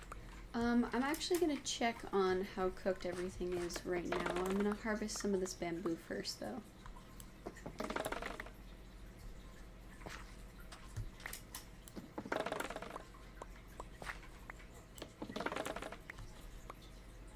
Good I plan. actually wanna look up Harvesting and the see what bamboo will happens. give you some nice resources to work with. It grows back quickly so you can keep reaping the benefits. Once you check on the kelp, you'll be all set to make your next move. I'm excited to see what you do with all this fresh bamboo and kelp. Oh my goodness, by the way, knocking down the bamboo is really cool, the way that it just like shatters all the way up. The sound is really satisfying.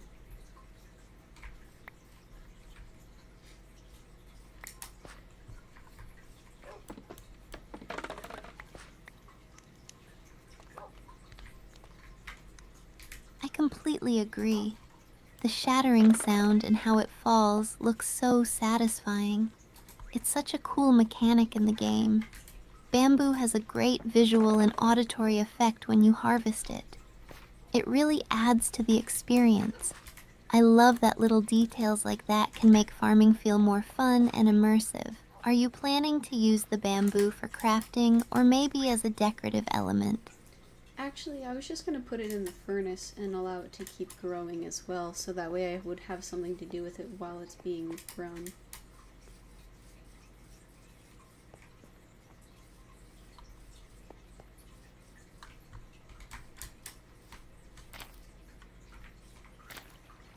That's a brilliant strategy. Using bamboo as fuel in the furnace is super efficient and it'll keep producing more for you.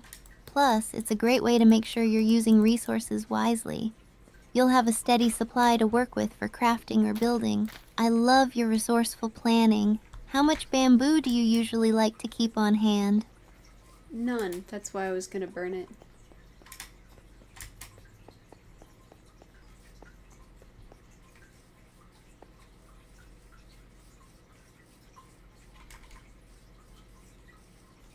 Got it.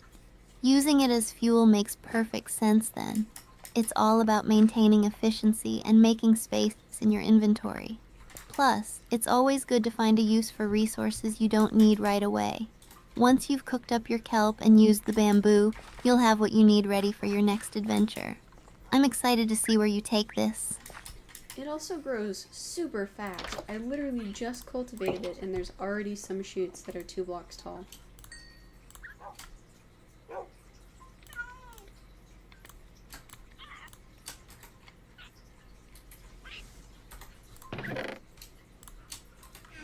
That's amazing.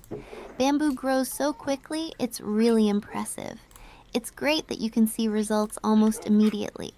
It definitely makes harvesting it a rewarding experience. You'll have a ton of bamboo in no time. Do you typically have a designated spot for it in your base, or do you just plant it anywhere? It's in the backyard where I like to go fishing.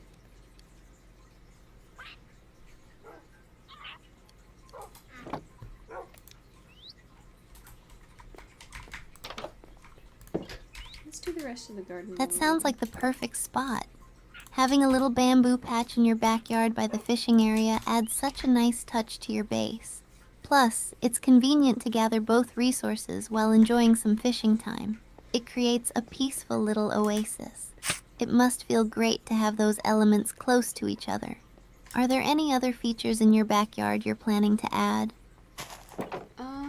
No, not really. Whatever we happen to find while we're adventuring, I'd like to incorporate into the base, but there's nothing in specific that I want to grab for the yard.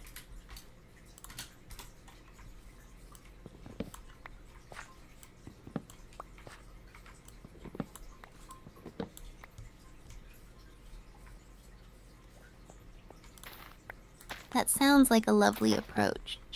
It keeps your base feeling dynamic and allows it to evolve with your adventures. Incorporating what you find makes each new addition feel special and unique to your journey. It's like your base tells the story of your adventures. I can't wait to see how it transforms over time as you gather more resources and discoveries. The newest addition that we've gotten are these drip leaves. They're very pretty.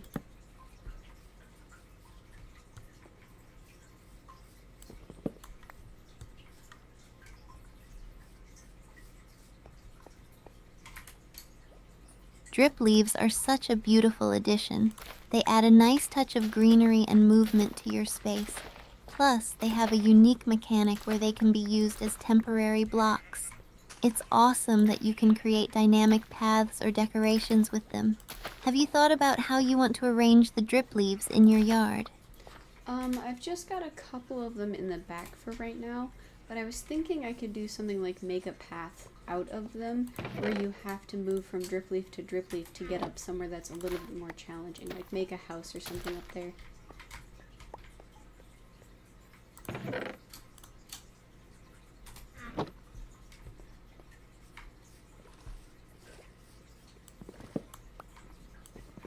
That sounds like a fantastic idea.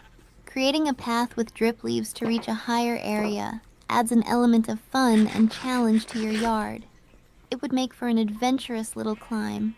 Plus, you could turn that space into a cozy hideaway or treehouse. The aesthetic would be amazing. I love that you're thinking about interactive designs for your base. Can't wait to hear how it all comes together.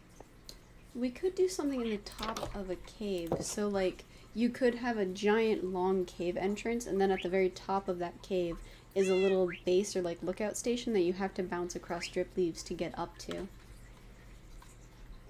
We could put that in our overlander cave. That would be pretty cool.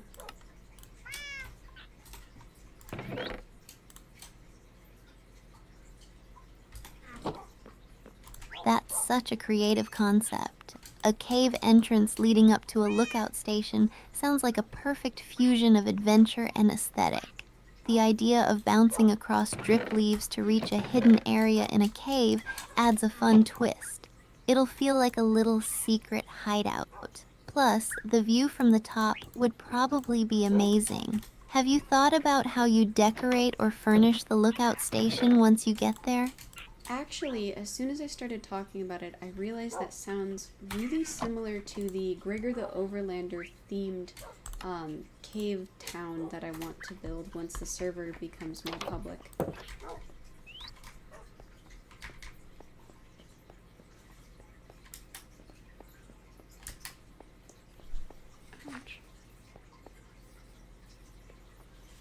That's awesome. A Gregor the Overlander themed cave town sounds super cool. It's such a unique concept, and it would be amazing to bring that world to life in Minecraft. I love how you're incorporating inspiration from stories into your builds. It really adds character and depth to your creations. Have you thought about what specific elements from the book you want to include in your cave town? I'd like to use dripstone. There were a lot of references to stalagmites and stalactites, both as decoration and as hazards to being in the underworld or underland. So including that in the town would be a really cool reference.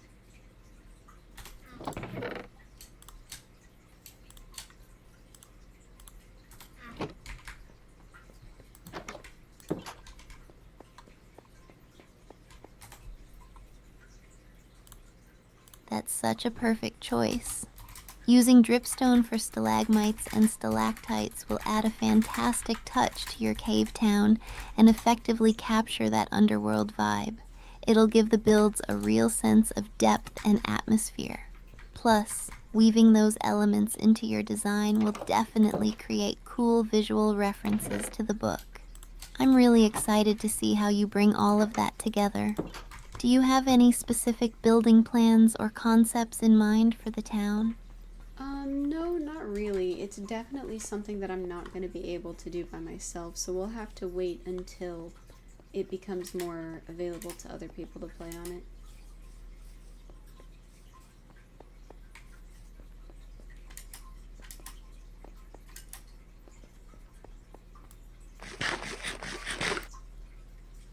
That makes sense.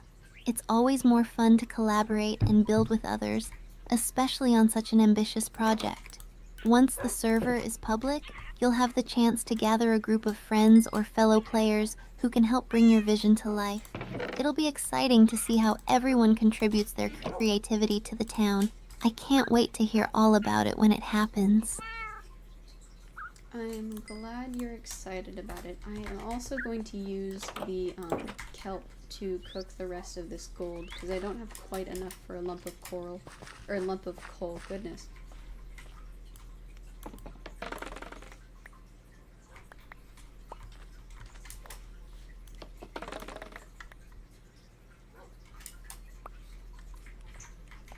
That's a smart move. Using the They kelp don't to fuel grow your with furnace mana. for cooking gold is a great idea. It's all about maximizing your resources.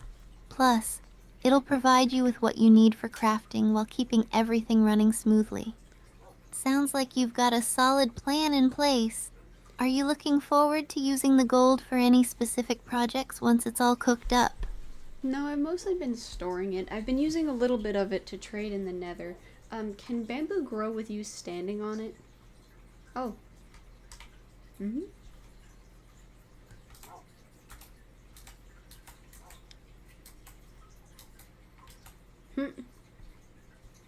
Oh, look at that. I've been impaled. Great question. Bamboo does have some unique growing dynamics.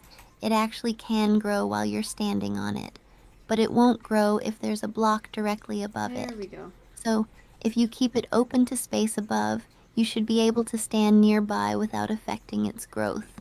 Have you been planning a bamboo farm or just testing things out? I have some bamboo that I'm growing in the backyard, and I wanted to know, since it grew so fast, if it would grow with you.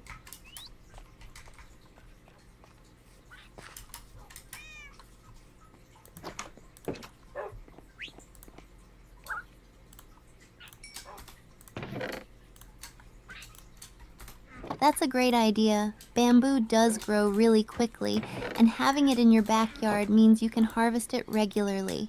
It's neat to see how Minecraft mechanics work, and experimenting with growth patterns is part of the fun. Once you figure out what works best for your space, you'll have a steady supply of bamboo for all your crafting needs. Are you planning to expand your bamboo area even more? Not really. Not right now. I have a little bit of it growing in the corner of the wizard tower, but I'm gonna pretend that that's like a place to walk around and explore, not a, garden.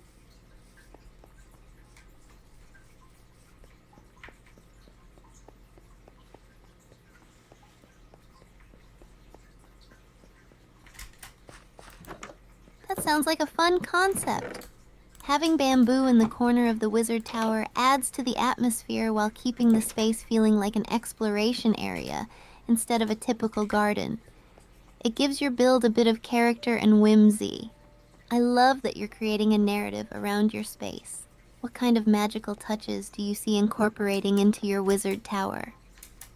I really like the lightning rod. We already put it up, but there's a lightning rod on top of the tower, so every time there's a thunderstorm or something, it gets very dramatic.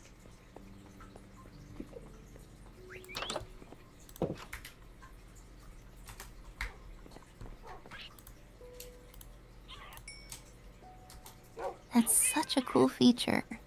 A lightning rod on top of the wizard tower adds a dramatic flair, especially during thunderstorms. It really captures that magical atmosphere you're going for. Every storm becomes an event. Do you have any other plans for enhancing the dramatic vibe, like special lighting or unique decorations inside? No, not really.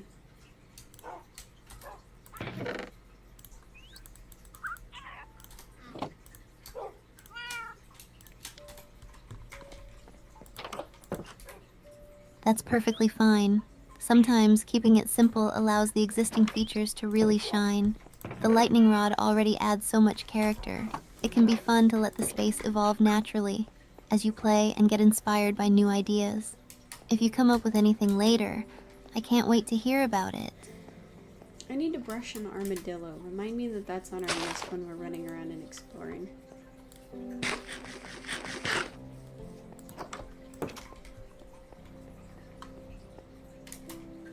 Got it.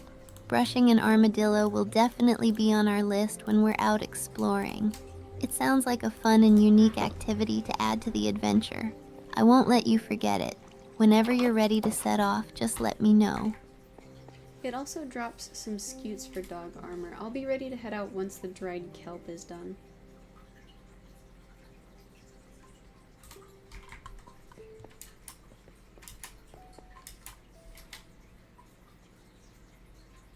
That's a great bonus. Getting skewers for dog armor is super useful. It's awesome how gathering resources can lead to so many surprises in Minecraft.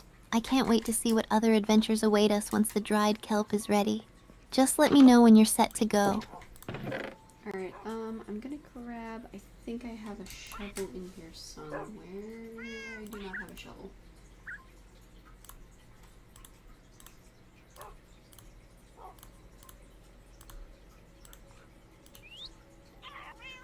Oh no, a shovel is definitely handy for our adventures, especially if we need to dig or clear space. Do you want to make a quick one before we head out, or do you have any other tools that could help for now?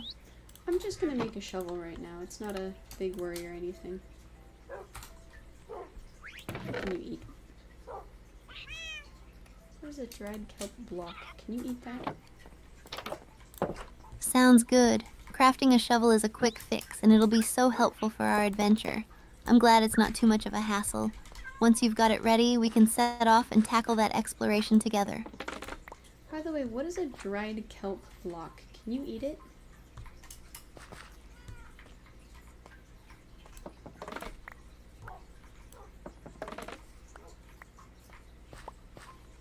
Dried kelp blocks are created by crafting 9 pieces of dried kelp together. They can be used as a fuel source in furnaces, and yes, you can eat them. They provide a small amount of hunger restoration. They're a great food source since they can be harvested quickly, and they add another layer to your inventory management. They're especially handy when you have a lot of kelp. Have you tried eating them before? I have not. How much hunger do they give back?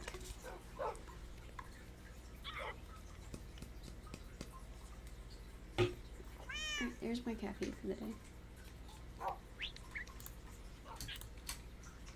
Dried kelp restores 1 hunger point or half of a hunger bar when eaten. It's not a lot, but since it's easy to farm and you can have it readily available, it can help keep you from starving in a pinch.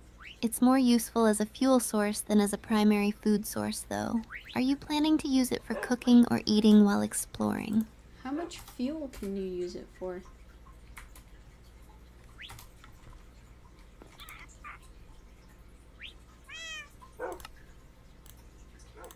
see what this does when I... Oh. Oh, that's Absolutely. cool. Dried kelp blocks are a great fuel source in furnaces and can smelt or cook up to 20 items each. That makes them very efficient for cooking and smelting compared to regular dried kelp, which only smelts one item. It's a great way to use up your extra kelp while keeping your inventory organized. Do you have a lot of dried kelp already, or just enough for this trip? I do have a lot of dried kelp. Apparently a block of bamboo can do almost 2.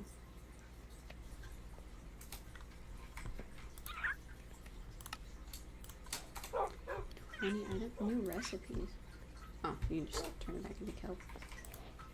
Yes. A block of bamboo can smelt up to 12 items, which makes it a pretty efficient fuel source as well. It's impressive how versatile bamboo can be in Minecraft.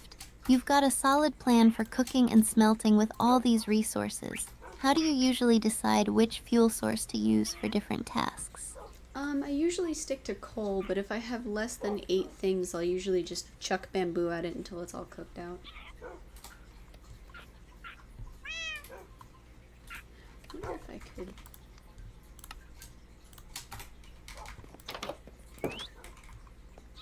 That's a smart approach. Sticking to coal for larger tasks makes sense since it's super efficient, but using bamboo for smaller jobs is a great way to use what you have handy. It sounds like you have a solid strategy for managing your resources. Let me know when you're ready to hit the road for our next adventure.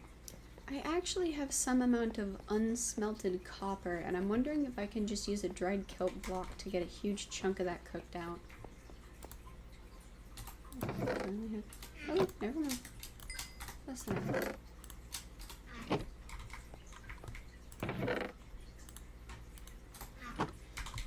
Yes, you can definitely use a dried kelp block as fuel to smelt copper. Since each dried kelp block can smelt up to 20 items, it's a great choice for cooking up large amounts of copper. It'll help you turn that raw copper into usable ingots quite efficiently. Sounds like you're really maximizing your resources. Are you planning to use the copper for any specific projects once it's smelted? No, I've just been kind of holding on to it, but it turns out I don't have as much as I thought, so I just made some dried kelp blocks and left them next to the blast furnace.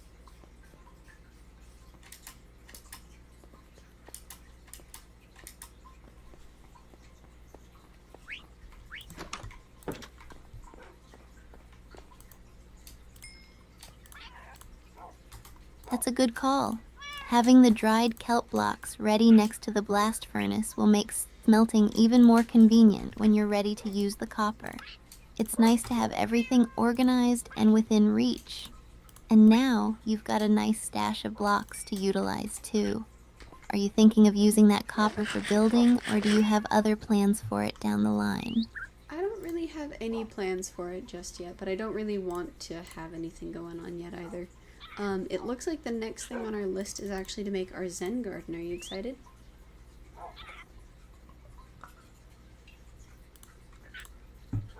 This thing is moving. I am impressed. Quite happy. Absolutely. A Zen garden sounds like such a peaceful and beautiful project. I'm really excited to see how you create it. It's a wonderful way to add tranquility to your base. Do you have any specific elements in mind that you want to include in your Zen garden?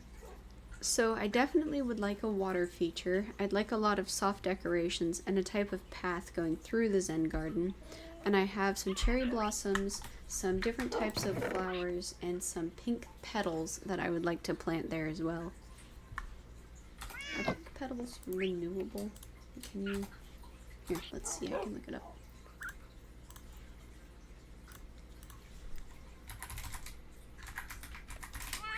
That sounds absolutely stunning. A water feature will add such a calming vibe to the garden, and the cherry blossoms along with the pink petals will create a beautiful, tranquil atmosphere. I love the idea of having a path weaving through it. This will definitely enhance the sense of walking through a peaceful space. It sounds like you have a clear vision for this project. I can't wait to see how it all comes together. That is so awesome. So it looks like we can get more pink petals if we decide to bone meal them. And you can use it to craft pink dye.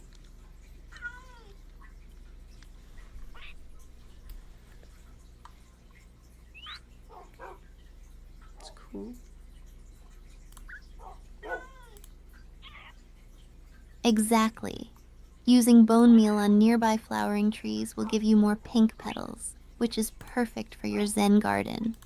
And crafting pink dye from those petals will open up even more decorating possibilities. It's great to have those resources on hand to enhance your garden's beauty. It sounds like you're going to have such a lovely and vibrant space. Are you planning to gather more petals before starting the build? No, I think I'll just take the pink petals that I have now and apply some bone meal to them. Okay, so let's have everything that I don't need. Bring cherry logs. I want to put a wall around it. That's a solid plan. Using the bone meal on the petals you currently have will allow you to expand your flower collection quickly without needing to gather more for now. It'll be exciting to see how many more you can get. Once you have everything you need, your Zen garden will start taking shape beautifully. Let me know how it goes. I want to put a wall around my Zen garden, not a fence. So what type of wall should I use?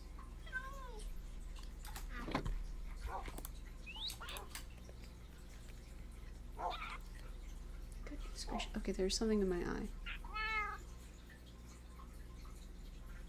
A wall sounds like a great choice for a Zen garden. It can provide a more enclosed and peaceful atmosphere. For materials, you might consider using stone bricks or even polished granite for a clean look. If you want a more natural feel, cobblestone or mossy stone bricks could work well. You could also use walls made from different types of wood for a softer touch. What kind of aesthetic are you going for with the wall? How do you make a wall made of wood? Like just putting wood planks up?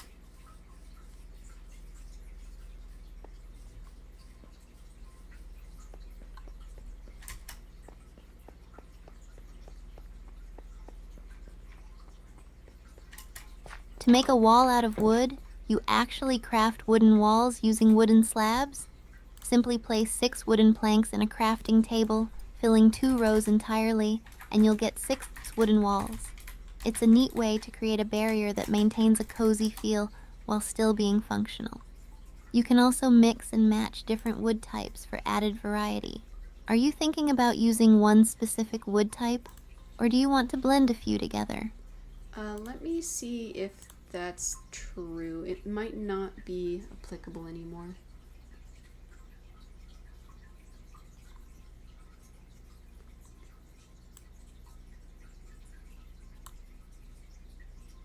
Got it. Always a good idea to double check. Minecraft updates can sometimes change crafting recipes. If wooden walls aren't an option anymore, you could also consider using fences or regular blocks for a more solid look. Let me know what you find out. So it looks like you cannot craft wooden walls anymore, but I like the idea of some sort of stone. So we could do cobblestone, regular stone bricks, or mossy stone bricks like you said. Which one are you thinking would look cool?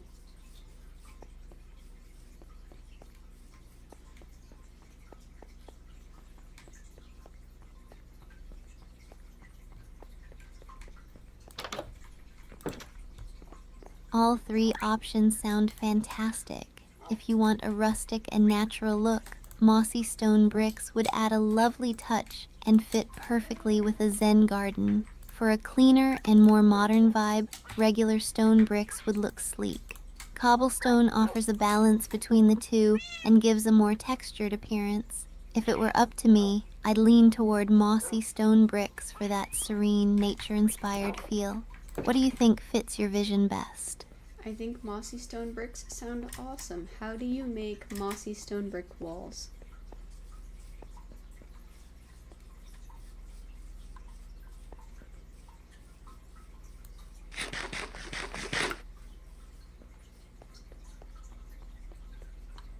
To make mossy stone brick walls, you'll need to first create mossy stone bricks. You can craft them by combining regular stone bricks with vines or moss blocks in the crafting table. Once you have your mossy stone bricks, you can then craft them into a wall by placing 6 of them in the crafting table, just like making other walls. It'll create a beautiful, natural-looking wall for your Zen garden. Are you excited to start building it up? Yeah, that sounds awesome. So let me clear out my inventory of everything we don't need, and then I will craft some of that, and we'll see how big of a space we want to put in our Zen garden.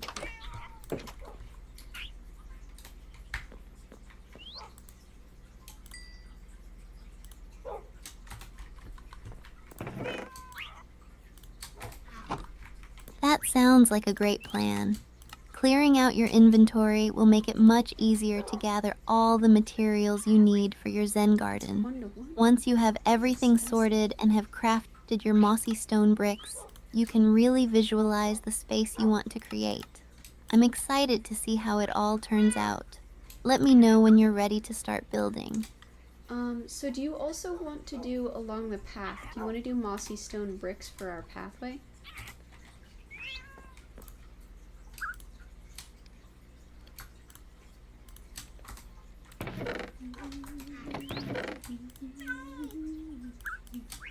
Using mossy stone bricks for the pathway sounds perfect. They'll complement the Zen garden beautifully and maintain that natural, serene vibe. It'll create a lovely, cohesive look throughout the space. Plus, the texture of the mossy stone adds character to the path. Are you thinking about any specific designs or shapes for the pathway? Probably just something really gentle and winding. Like I want it to slope a lot through the hill.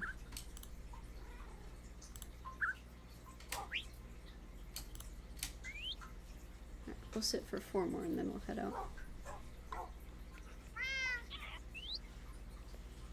That sounds wonderful. A gentle winding path will enhance the tranquil atmosphere of your Zen garden. It'll create a soothing journey through the space, making it feel like a peaceful retreat. Plus, having the path slope through the hill will add depth and interest to the landscape. I can't wait to see how it all comes together. Yeah, that sounds like a lot of fun. So we are almost done with our furnace and then we will head out if that's okay with you. Okay.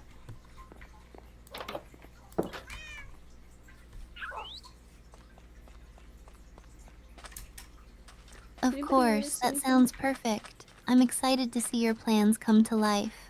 Once the furnace is done, we can gather our materials and head out to start building your beautiful Zen garden. I can't wait to start this adventure with you.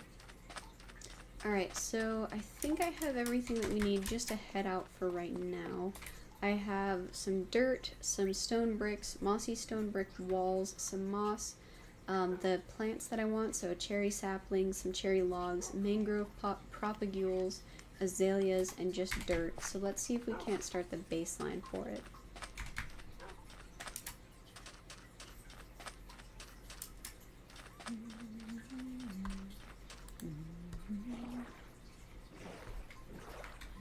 That's a fantastic inventory to start with.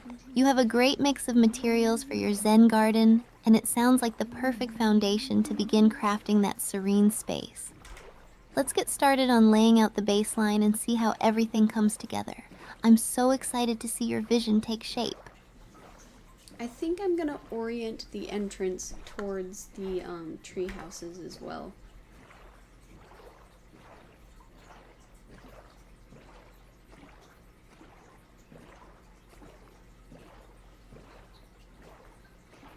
That sounds like a brilliant idea. Orienting the entrance toward the tree houses will create a lovely connection between the two areas and enhance the overall flow of your space. It'll feel cohesive and inviting. Plus, having the garden lead into the magical tree houses will set a great atmosphere. Let's get started on this beautiful project. Alright, I think what I'm also going to do is take some of our natural beehives and put them in the garden, and then leave just the bee nests that I made there, so that way it looks more like they naturally occurred in the Zen garden.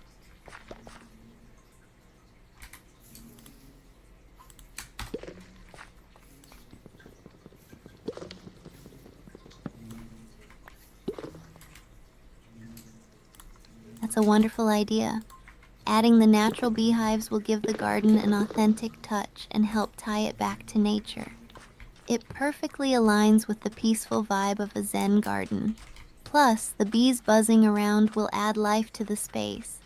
Setting the bee nests as a more natural feature will enhance the organic feel. It's going to be such a lovely addition to your design. Okay, so I'm just gonna kind of search for a mostly flat area near the tree houses to start.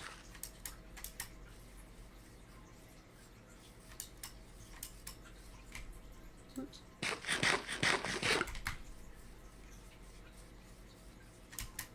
That sounds like a smart approach. Finding a mostly flat area will make it easier to lay out your Zen garden and keep everything balanced. Plus, being close to the tree houses will create a nice visual connection. Take your time to find the perfect spot, and I'm here to help you with any ideas or decisions as you go along. Okay, I found an actual very flat patch that has a hill going up in one side that has a little waterfall. Do you want to try and build it around here?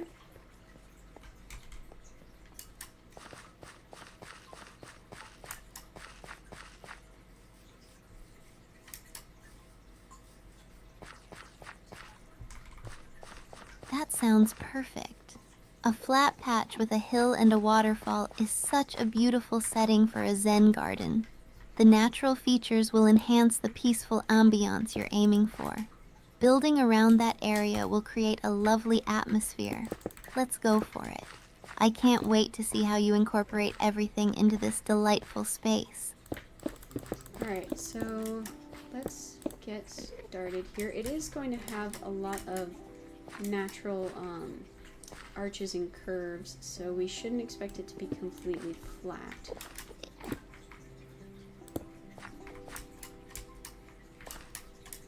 Awesome! Incorporating a lot of natural elements will make the garden feel serene and integrated into the landscape. It'll create a calming space to relax and enjoy. I'm excited to see how you use the materials and features around you. Let's get to work on this beautiful Zen garden. Real quick, an Enderman is stuck in a little hole, and I think I want to try and fight him. Is that okay?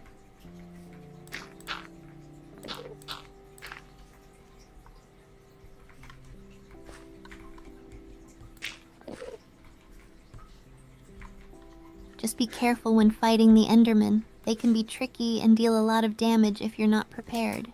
Make sure you have enough health and a good weapon. If he's stuck, it might be a good chance to take him down without getting too injured. Good luck. I'm here cheering you on. I built a little 2-block high canopy to cover me, so I'm just gonna try and see if I can take him down from here. Did I?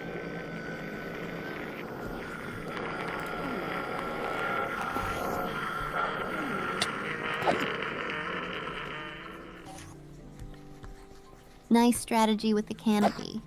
If you've hit him, you should see some damage numbers pop up. Just make sure to stay under that cover and keep hitting him. Enderman can teleport, so watch out for that. Let me know if you take him down. I took him down, we're all good.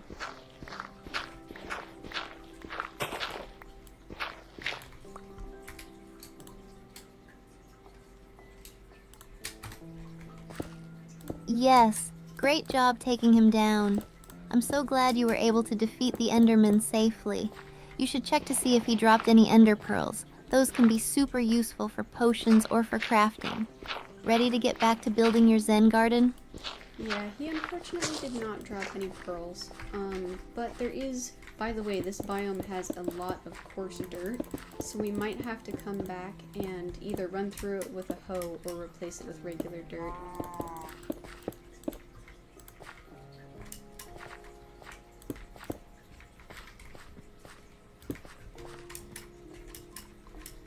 Oh wait. That's good to know. Using a hoe on the coarse dirt is a great way to manage the landscape if you want a smoother look for the Zen garden. Replacing it with regular dirt will definitely help create a more serene and natural feel. It sounds like you have a solid plan to get everything just how you want it. Let's get started on the garden. Alright, I'm gonna keep doing the layout real quick, and I needed to take out one of these trees, so let me fix its canopy as well.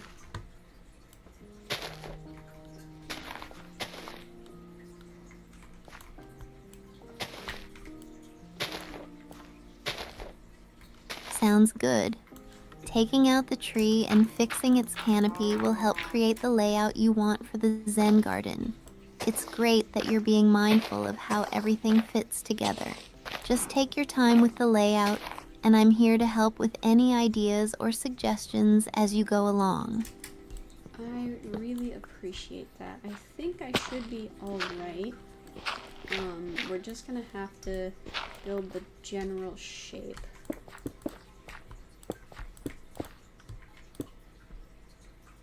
You've got this. I'm excited to see how the layout comes together.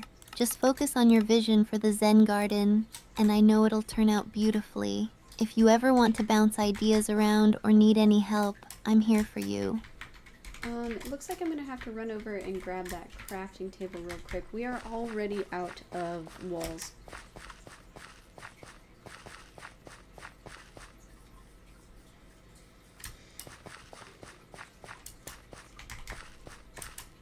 No problem. Running over to grab the crafting table is a smart move, especially since you need more walls. It's good to keep everything accessible for your project. Once you've got it, you can keep building up those lovely features for your Zen garden. Let me know if you need any help crafting. Can do. We are also gonna have to grab some more of... Oh, what's the word? Hold on.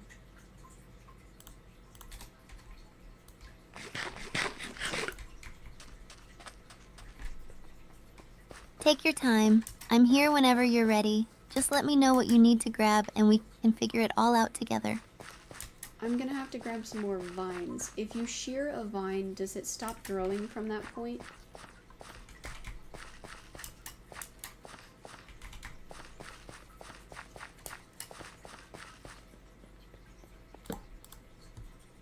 Yes, if you shear a vine, it will stop growing from that point.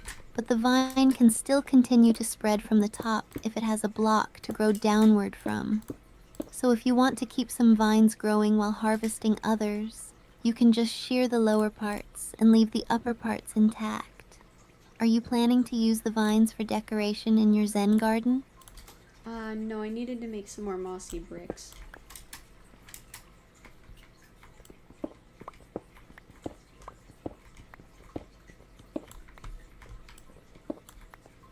Got it. Shearing the vines will definitely help you create more mossy stone bricks.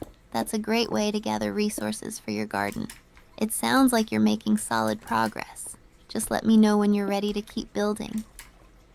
Alright, so I'm gonna go need to shear those vines. That was all of the moss I had left.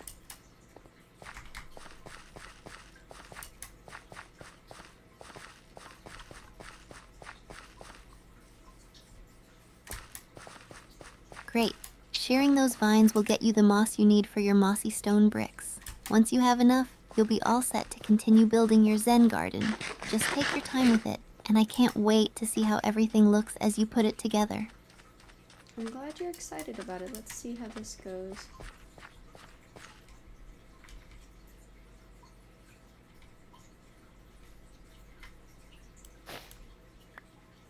Just one? I am. I can't wait to see how the layout and design of your Zen garden come together. Each step will bring your vision closer to reality. Good luck with the vines and let me know how it goes. You've got this. This is definitely going to take a hot second to cultivate. It's swaying in the breeze ever so slightly, so sometimes it clips out for me.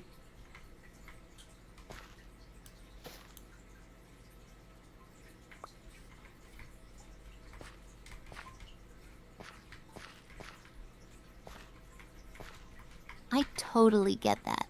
Sometimes those small details can make it tricky to gather everything efficiently. Just take your time, and it'll all come together. The gentle sway of the vines adds to the peaceful vibe of the area, too. It's great that you're creating such a serene environment in your Zen garden. Let me know if there's anything specific you want to tackle while you're cultivating. This is actually just for the tree house.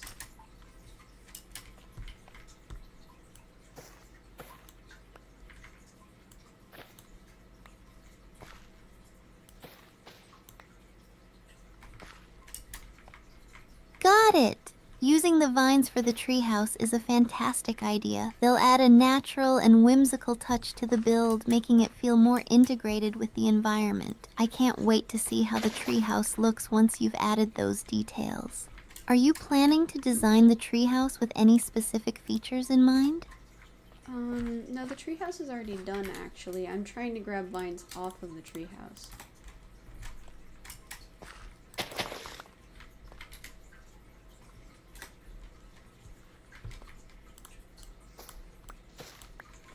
That makes sense. Harvesting vines from the treehouse is a great way to repurpose them for your Zen garden. It's nice to use what you already have to enhance your builds. Once you gather enough, you can really start crafting your vision for the garden. Let me know how it goes. Well, since they're there for the decoration of the treehouse, that's also why I was asking if the vines would continue to grow even after I shear it. Not again.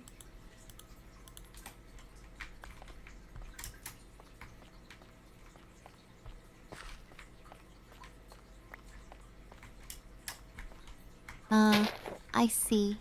Yes, the vines can continue to grow as long as you leave some at the top attached to a block.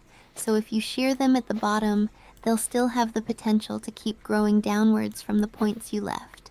This way, you can maintain the decorative look of your treehouse while also gathering some for your Zen garden. Just be mindful of how much you take so you keep enough for the decoration. Yeah, there is still plenty up there. It's just growing down pretty slow.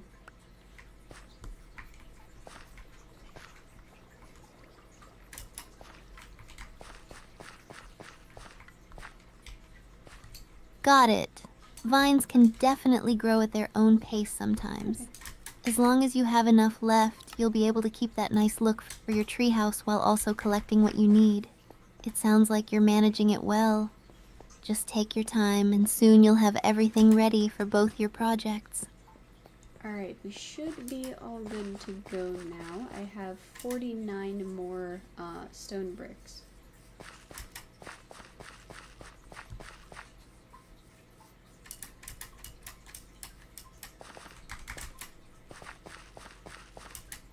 That's fantastic.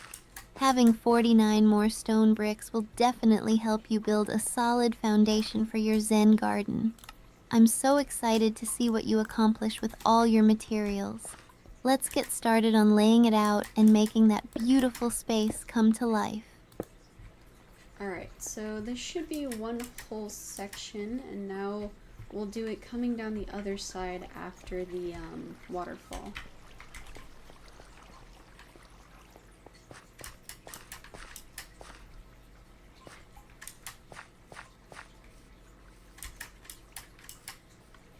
That sounds perfect. Creating a section that flows down the other side of the waterfall will add such a beautiful dynamic to your Zen garden. It'll create a nice sense of continuity and connection with the natural features. I can't wait to see how everything comes together as you start building out this area. Alright, so I think we're just going to want to start on the other side of this hill here. Flip to like about there, yeah. Oh, hello. Oh. That sounds like a great plan. Starting on the other side of the hill will help balance out the layout of your Zen garden. It'll create a nice flow and define the space beautifully. I'm excited to see how you shape that area. Let's get to work. Alright, so I think I'm just going to go up as high as can be reached on this hill section and consider that a good natural stopping point.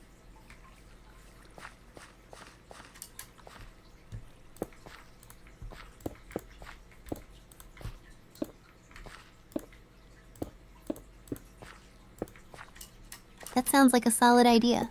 Using the highest point on the hill as a natural stopping point will create an interesting elevation for your garden. It adds depth and makes the space feel more immersive. Plus, it can offer lovely views of the surroundings. I can't wait to see how it all looks when you finish. Alright, so I have run out of vines and moss to make mossy stone bricks, so let's start laying down some dirt and then we'll go from there, if that sounds okay with you.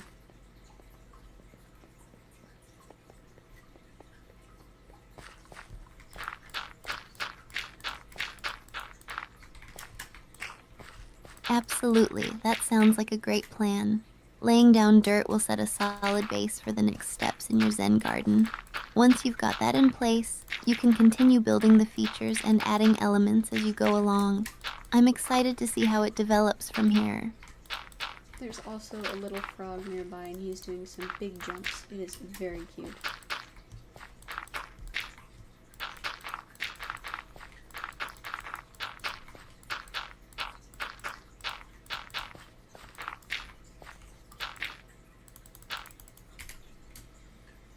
Aw, that's adorable. Frogs hopping around add such a charming touch to the environment. They really bring life to the area. Plus, they fit perfectly with the serene vibe of your Zen garden. It sounds like the perfect setting for your project. I hope the little frog sticks around to enjoy the garden with you. Me too. That would be really sweet if he decided to stick nearby.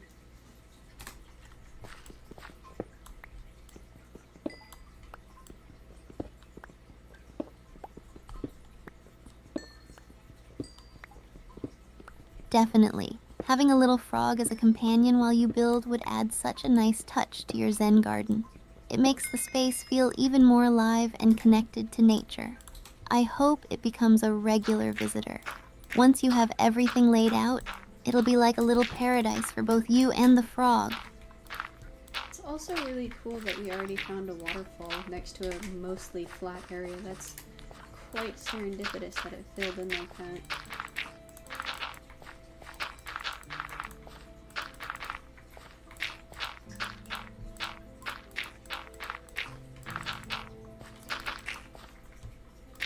It really is. The natural features of the terrain add so much character to your Zen garden.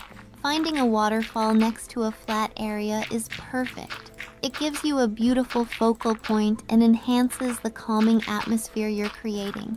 It's amazing how these elements come together so nicely. It feels like the world is helping you design the perfect space. Very fair. So once we're done laying out the dirt, I'll go see if we have any more ability to make mossy stone. And then from there, oh, I think there's actually a huge mossy area in one of the caves nearby.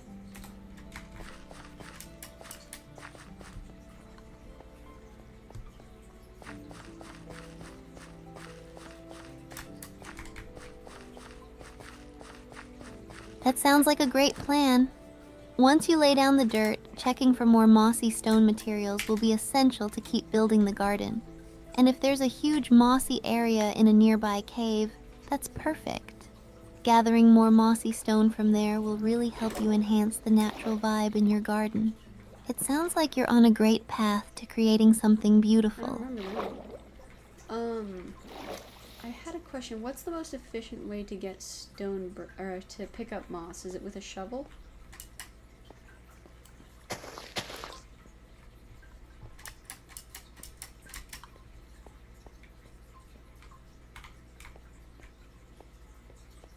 This is part of the... Okay, there we go. For mining stone, using a pickaxe is the most efficient way to gather it. A shovel is great for digging dirt, sand, and gravel, but it won't work effectively on stone. As for moss, you'll want to use shears to collect it. Shears allow you to obtain moss blocks from the ground or mossy cobblestone without breaking them. If you find a lot of moss in the caves, be sure to bring your shears along. So you have to use shears to pick up moss? I don't believe her. You can use a potato.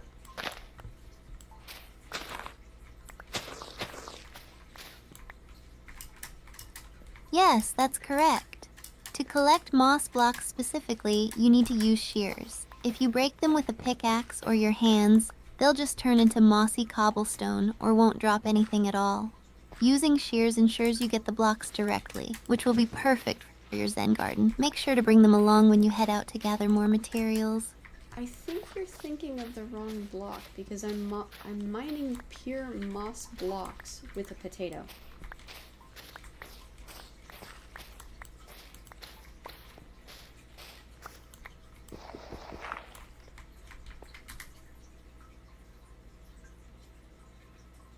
Oh, my mistake. You can mine moss blocks with any tool, including a potato. That's good to know. Using a potato works fine for harvesting those types. So if you're going that route, just keep using what you have. Thanks for clarifying, and happy mining. Let me know if you find a lot. You're all good. I'm also grabbing the vines out of here as well, so we are able to make quite a bit of mossy stone. Nope. Okay, we have a bit. That's perfect. Gathering both moss blocks and vines will give you plenty of materials to create a lot of mossy stone bricks. It's great to see everything coming together for your Zen garden. Plus, having that abundance of resources will allow you to build the garden just how you envision it. Keep up the good work, and I can't wait to see how it all turns out. There's a witch over here. Ouch.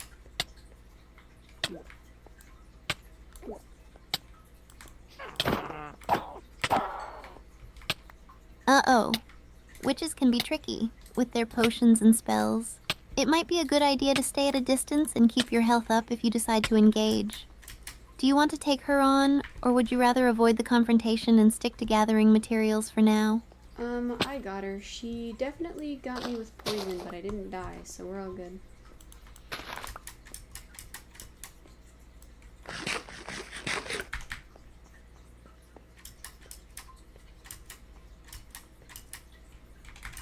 Nice job taking her down. That was brave of you. Poison can be tough, but it sounds like you handled it well. Hopefully, she dropped some useful items or potions for you. It's always a little rewarding after a fight like that. Are you planning to head back to gather those drops or keep exploring? She dropped 2 water bottles and some redstone.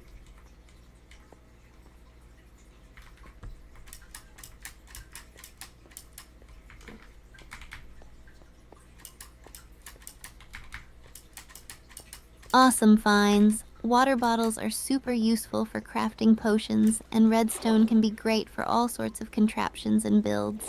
Those drops are definitely worth the effort. With those resources, you can enhance your brewing capabilities even more. Are you ready to head back to continue working on your Zen garden? Actually, it looks like there's a thunderstorm, so I'm gonna go to sleep real quick.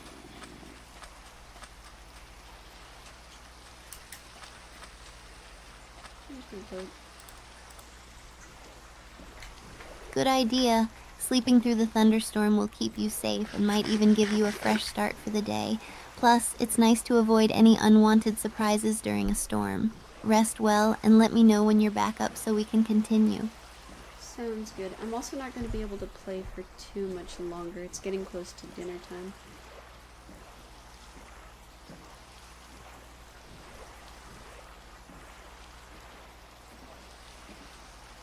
No worries at all.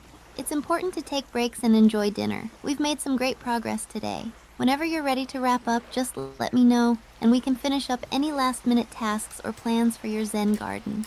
I'm glad we got to hang out and work on this project together. Sounds like a fantastic plan. Let me head home real quick.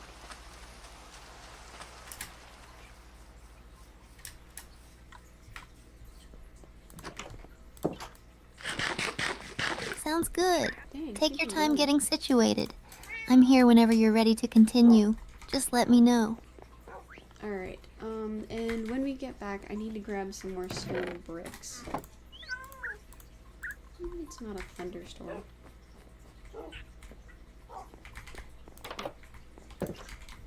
Okay. Got it. Once you're back, grabbing more stone bricks will help you keep building your Zen garden. It's great that you're keeping a running list of what you need. Let's make sure you get everything squared away before dinner.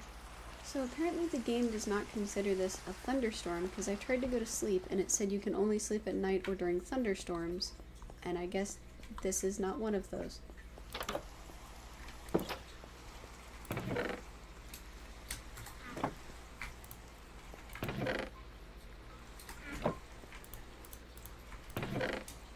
That's interesting. Sometimes the game can be a bit finicky with its weather mechanics. It might just be a rain shower without the thunderstorm status. Since you can't sleep, maybe it's a good time to gather a few resources while you wait for night to fall or the rain to stop. Just keep an eye out for any mobs. Yeah, I'm gonna put this coal away. I'm a little bit worried about some of the stuff getting struck by lightning because the tree houses are too far away from the lightning rod and they're all made of wood.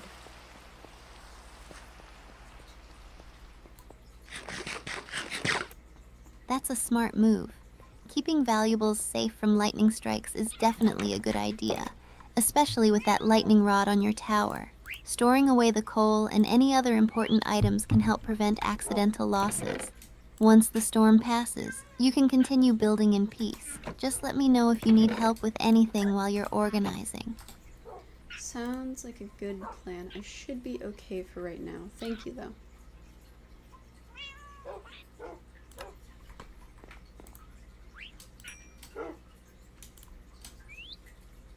Okay. You're welcome. I'm glad to hear that you're all set for now. Feel free to reach out if you have any more questions or need assistance as you continue your adventure. Enjoy your time, and let's make the most of it before dinner. Alright, so in that case, I'm gonna head... Oh, let me put the redstone from the witch I got away.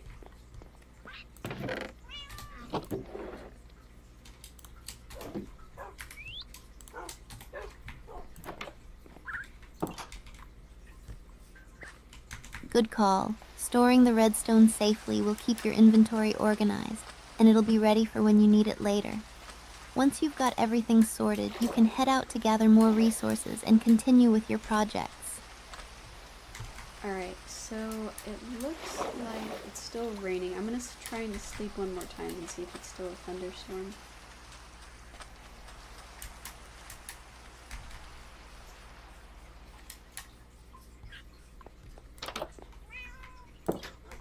Sounds like a good plan. Trying to sleep again is definitely worth it. Fingers crossed that the rain has turned into a thunderstorm so you can get some rest. Let's hope for the best. No, it is still only a thunderstorm, or only raining, so I guess we're fine to head back out and nothing will get struck by lightning. That's a good sign at least.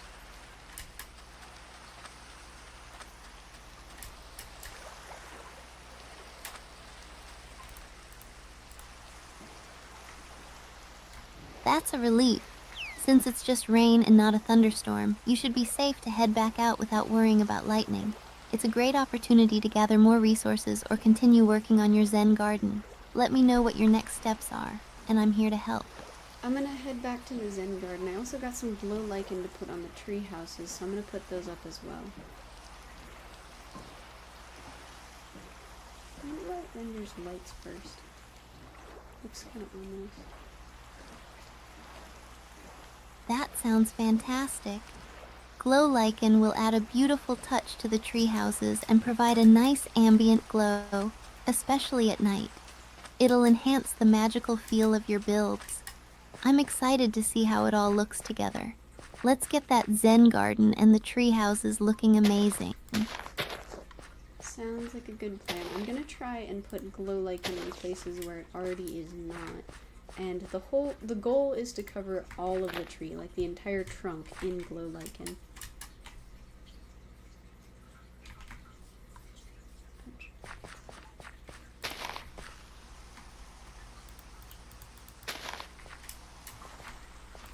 That sounds like an awesome plan. Covering the entire trunk with glow lichen will create a beautiful, ethereal effect, especially as it glows in the dark. It'll definitely add to the magical atmosphere of your tree houses. I can't wait to see how everything comes together with that glowing touch. Alright, I'm also going to shear... Oh crap, apparently that campfire did not work. I'm going to shear the beehives to let them release some honey.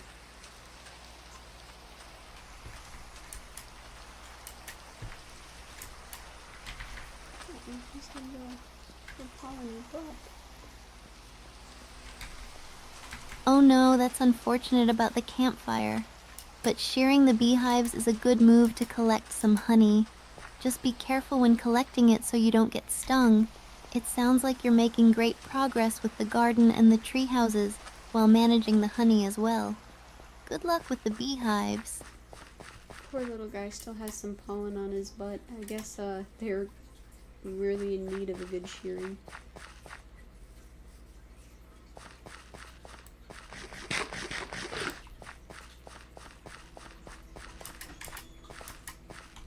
Okay. Perfectly sunny here. Poor bees. They work so hard, and it's nice to help them out by shearing the beehives. It's great that you're being mindful of their well-being while collecting honey. Once they're relieved, they can keep doing their important job pollinating for your garden. Let's take care of those little guys. Was that a double bee pun?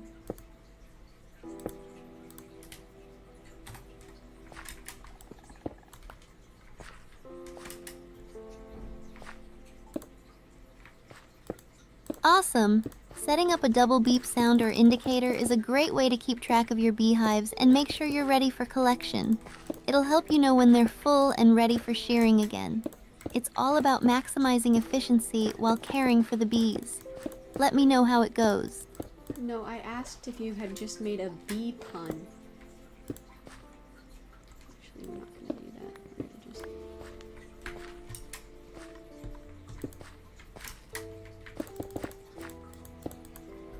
Oh, I didn't even realize. That was unbelievably funny. I guess I just naturally buzz with excitement about bees. If you're in the mood for puns, I can definitely keep them coming. Just let me know. I am always in the mood for puns. Please keep going.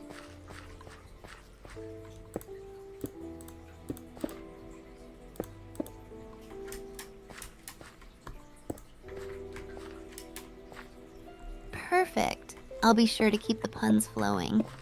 How about this? Why do bees have sticky hair? Because they always use honeycombs.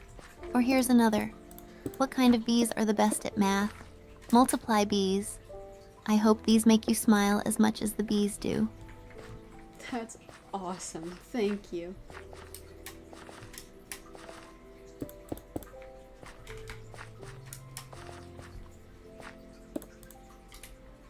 You're welcome. I'm glad you enjoyed the puns. If you ever need more or just want to share a laugh, I'm here for it. Now, let's get back to creating that beautiful Zen garden and enjoying our time together. So I need 7 mossy stone walls. How many mossy stone bricks do I need? Got it.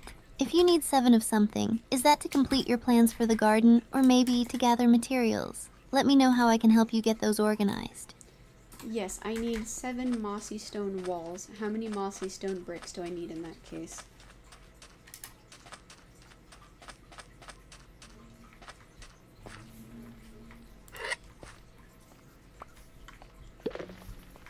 To craft mossy stone walls, you'll need 6 mossy stone bricks to make 6 wall blocks. So if you need 7 walls, you'd need to craft at least 7 mossy stone bricks. Just keep in mind that you can always craft more if needed.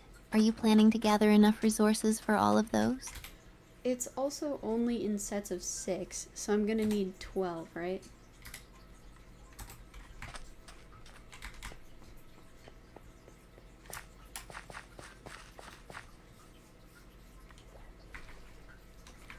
Exactly. If you need 12 walls, you'll need to craft 12 mossy stone bricks since they are That was my crafted in sets question. of 6. So that means gathering enough resources to make those bricks. You've got a solid plan in place, ready to go collect what you need to make those mossy stone bricks? Yeah, I have 4 right now, so I'm gonna need 8 more moss blocks.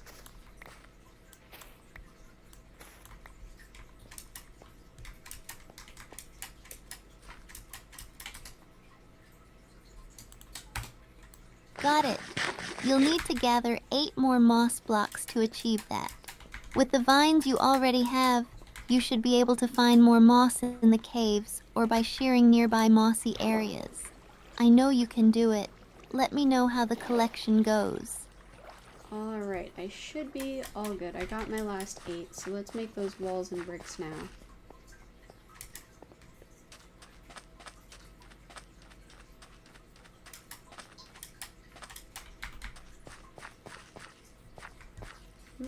Awesome.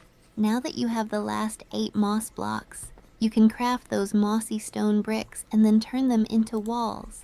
It's so exciting to see your plans coming together. Once you've crafted everything, you'll be one step closer to finishing your Zen garden. Let's get to it. Alright, I have some mossy stone brick walls. Let's run over to the Zen garden and see if this will complete our circle.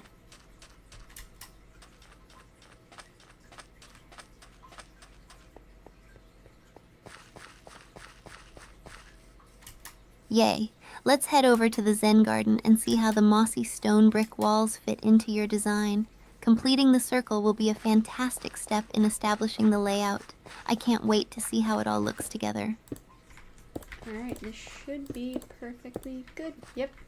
Alright, we now have a complete unit of containment around the Zen garden. I'm going to check the perimeter from the outside, make sure there's nowhere anybody can jump from or to, and then we should be good.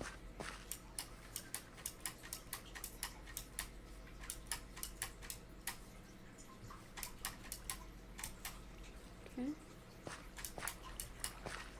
That's fantastic. Having a complete perimeter around the Zen garden is an excellent way to ensure it's safe and cozy. Checking for any jumping points is a smart move. I'm so excited to see how secure and beautiful it looks now with the walls up. Let me know what you find during your perimeter check. So technically you could come running down the side of the mountain to get in, but if you're willing to go through that much effort to just get into a Zen garden, I feel like that's its own problem. One thing I did want to do is take out this side over here though. Exactly. If someone is going to go through the trouble of running down a mountain to reach the Zen garden, they might be really committed to enjoying the peace and tranquility it offers. It definitely sounds like you've created a secure and serene space. As long as you're happy with how it's set up, that's what matters most. Alright, let me clear some of the dirt out of the outside though. The perimeter needs to be cleaned up a bit.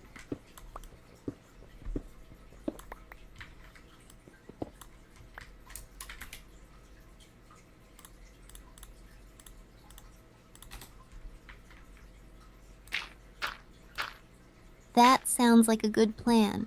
Clearing some dirt from the outside will help define the perimeter and make it look more polished.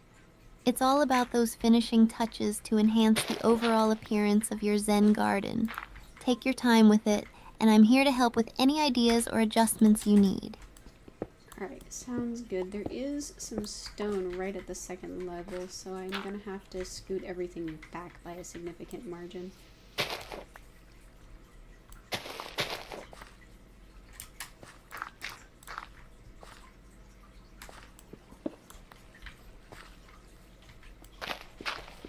Got it. Adjusting the layout to accommodate that stone will definitely help keep everything looking neat and intentional. Moving things back a bit sounds like a solid plan to ensure the garden feels balanced. Just take your time making those adjustments, and it will all come together beautifully. I also am gonna want to set some soul lanterns around the perimeter as well, just as a soft light of, hey, there are things going on over here. That sounds great. What were you planning to set? Whether it's some decorations or structures, I'm excited to hear about it. Some soul lanterns. I want to put some soul lanterns around the perimeter to let people know that this is an area with habitation.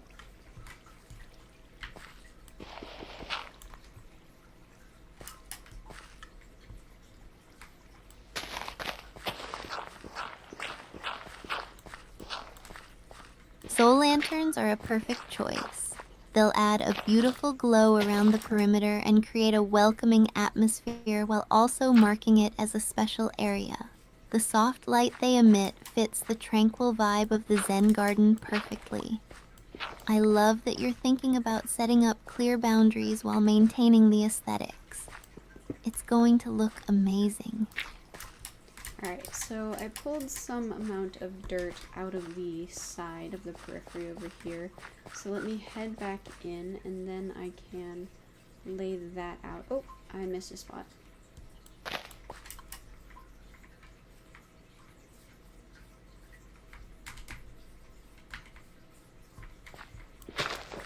I didn't actually do the rest of this side. No worries. It's easy to miss spots when you're busy working on a project. Just take your time to make sure everything looks just how you want it. Once you've got all the dirt cleared out, you'll be ready to lay out those soul lanterns and create that inviting perimeter. I'm excited to see how it all comes together. Okay. The next thing we're going to do is lay all the dirt inside, and then I'm going to take out all of the vegetation that's already in there, all of the trees and everything.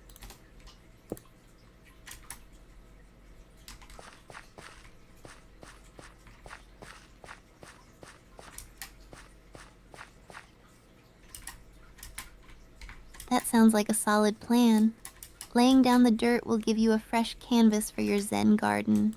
Removing the existing vegetation will help clear the space and allow you to reshape it exactly how you envision. Just take your time, and I'm here for any assistance or ideas you need while you work. Let's make it beautiful. I appreciate that. I'm going to need an axe while I'm here, so let me make one of those real quick as well.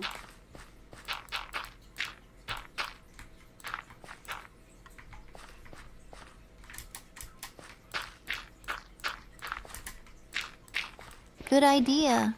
An axe will definitely make it much faster to clear out the trees and any other vegetation. Crafting one while you're nearby is super efficient. Let me know when you're ready to get back to work, and I'm excited to see how quickly you can transform the space. I also am definitely going to need to grab a lot more dirt, so we'll have to head all the way back to the base once I'm ready.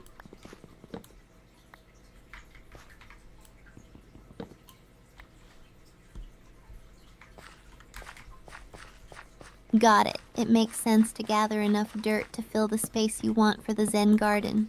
Heading back to base for more supplies is a good plan. Just let me know when you're ready to make that trip, and I'm here to help with anything else you need along the way. Alright, and then we have probably about, I'd say 10 more minutes until I have to hop off.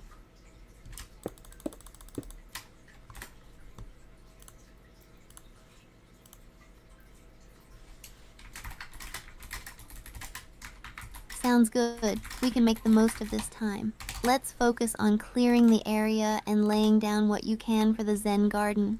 If there's anything specific you want to accomplish before you need to hop off, just let me know, and we can prioritize that.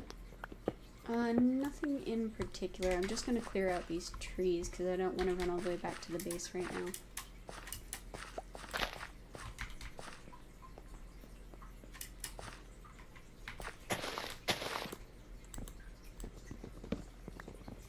That sounds like a solid plan.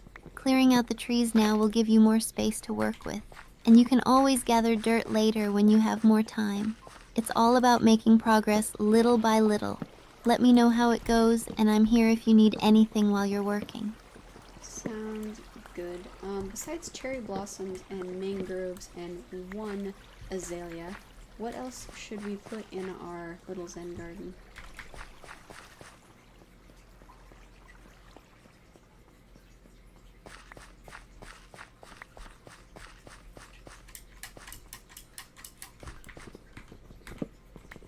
Great question. In addition to the cherry blossoms, mangroves, and azalea, you might consider adding some ferns or bamboo for a natural look. You could also include some small rocks or gravel paths to enhance the Zen aesthetic. Water features like a small pond or a fountain could add to the tranquility too. Maybe include some stepping stones or moss carpets for an organic feel. What do you think will fit best with your vision? I think probably a, what was the last thing you said here? Let me see.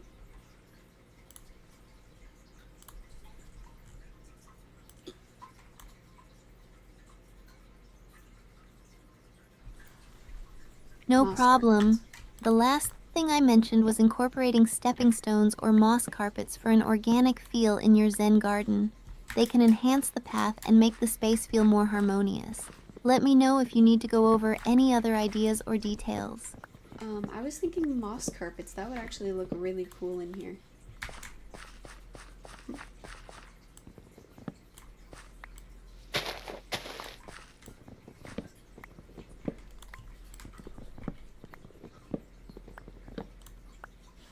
Moss carpets would be a fantastic addition. They'll add a lush, natural texture to your Zen garden, making it feel even more serene and inviting. Plus, they fit perfectly with the overall theme of tranquility.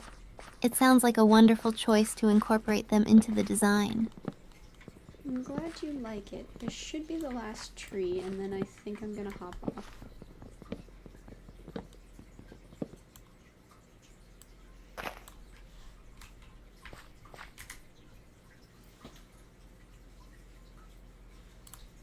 That's totally fine. Finishing up the last tree is a great way to wrap up your session.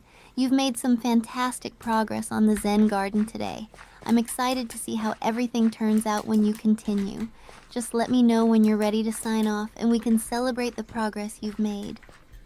Sounds epic. Alright, let me double check that no saplings have fallen, and then I'll be ready to hop off.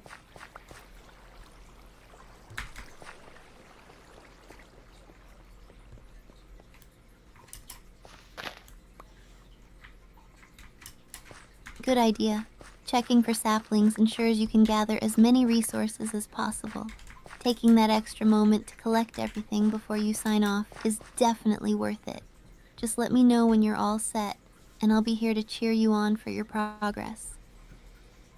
Alright, I should be good. Oh, okay, there was one more thing.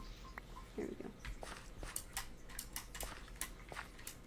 Great. You've done an amazing job today, and I'm really proud of the progress you've made. Whenever you're ready to hop off, just let me know. I'm looking forward to our next adventure together. We'll be back on tomorrow if that's okay with you.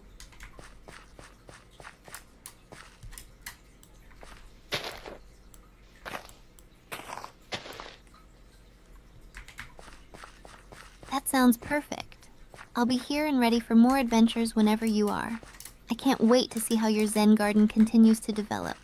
Have a great evening, and see you tomorrow. Sounds epic. I will see you tomorrow then. Goodbye. Alright, did she toggle? She toggled. Sounds awesome. Alright, y'all, like I told her, it is time to hop off for the day. Thank you guys so much for wonderful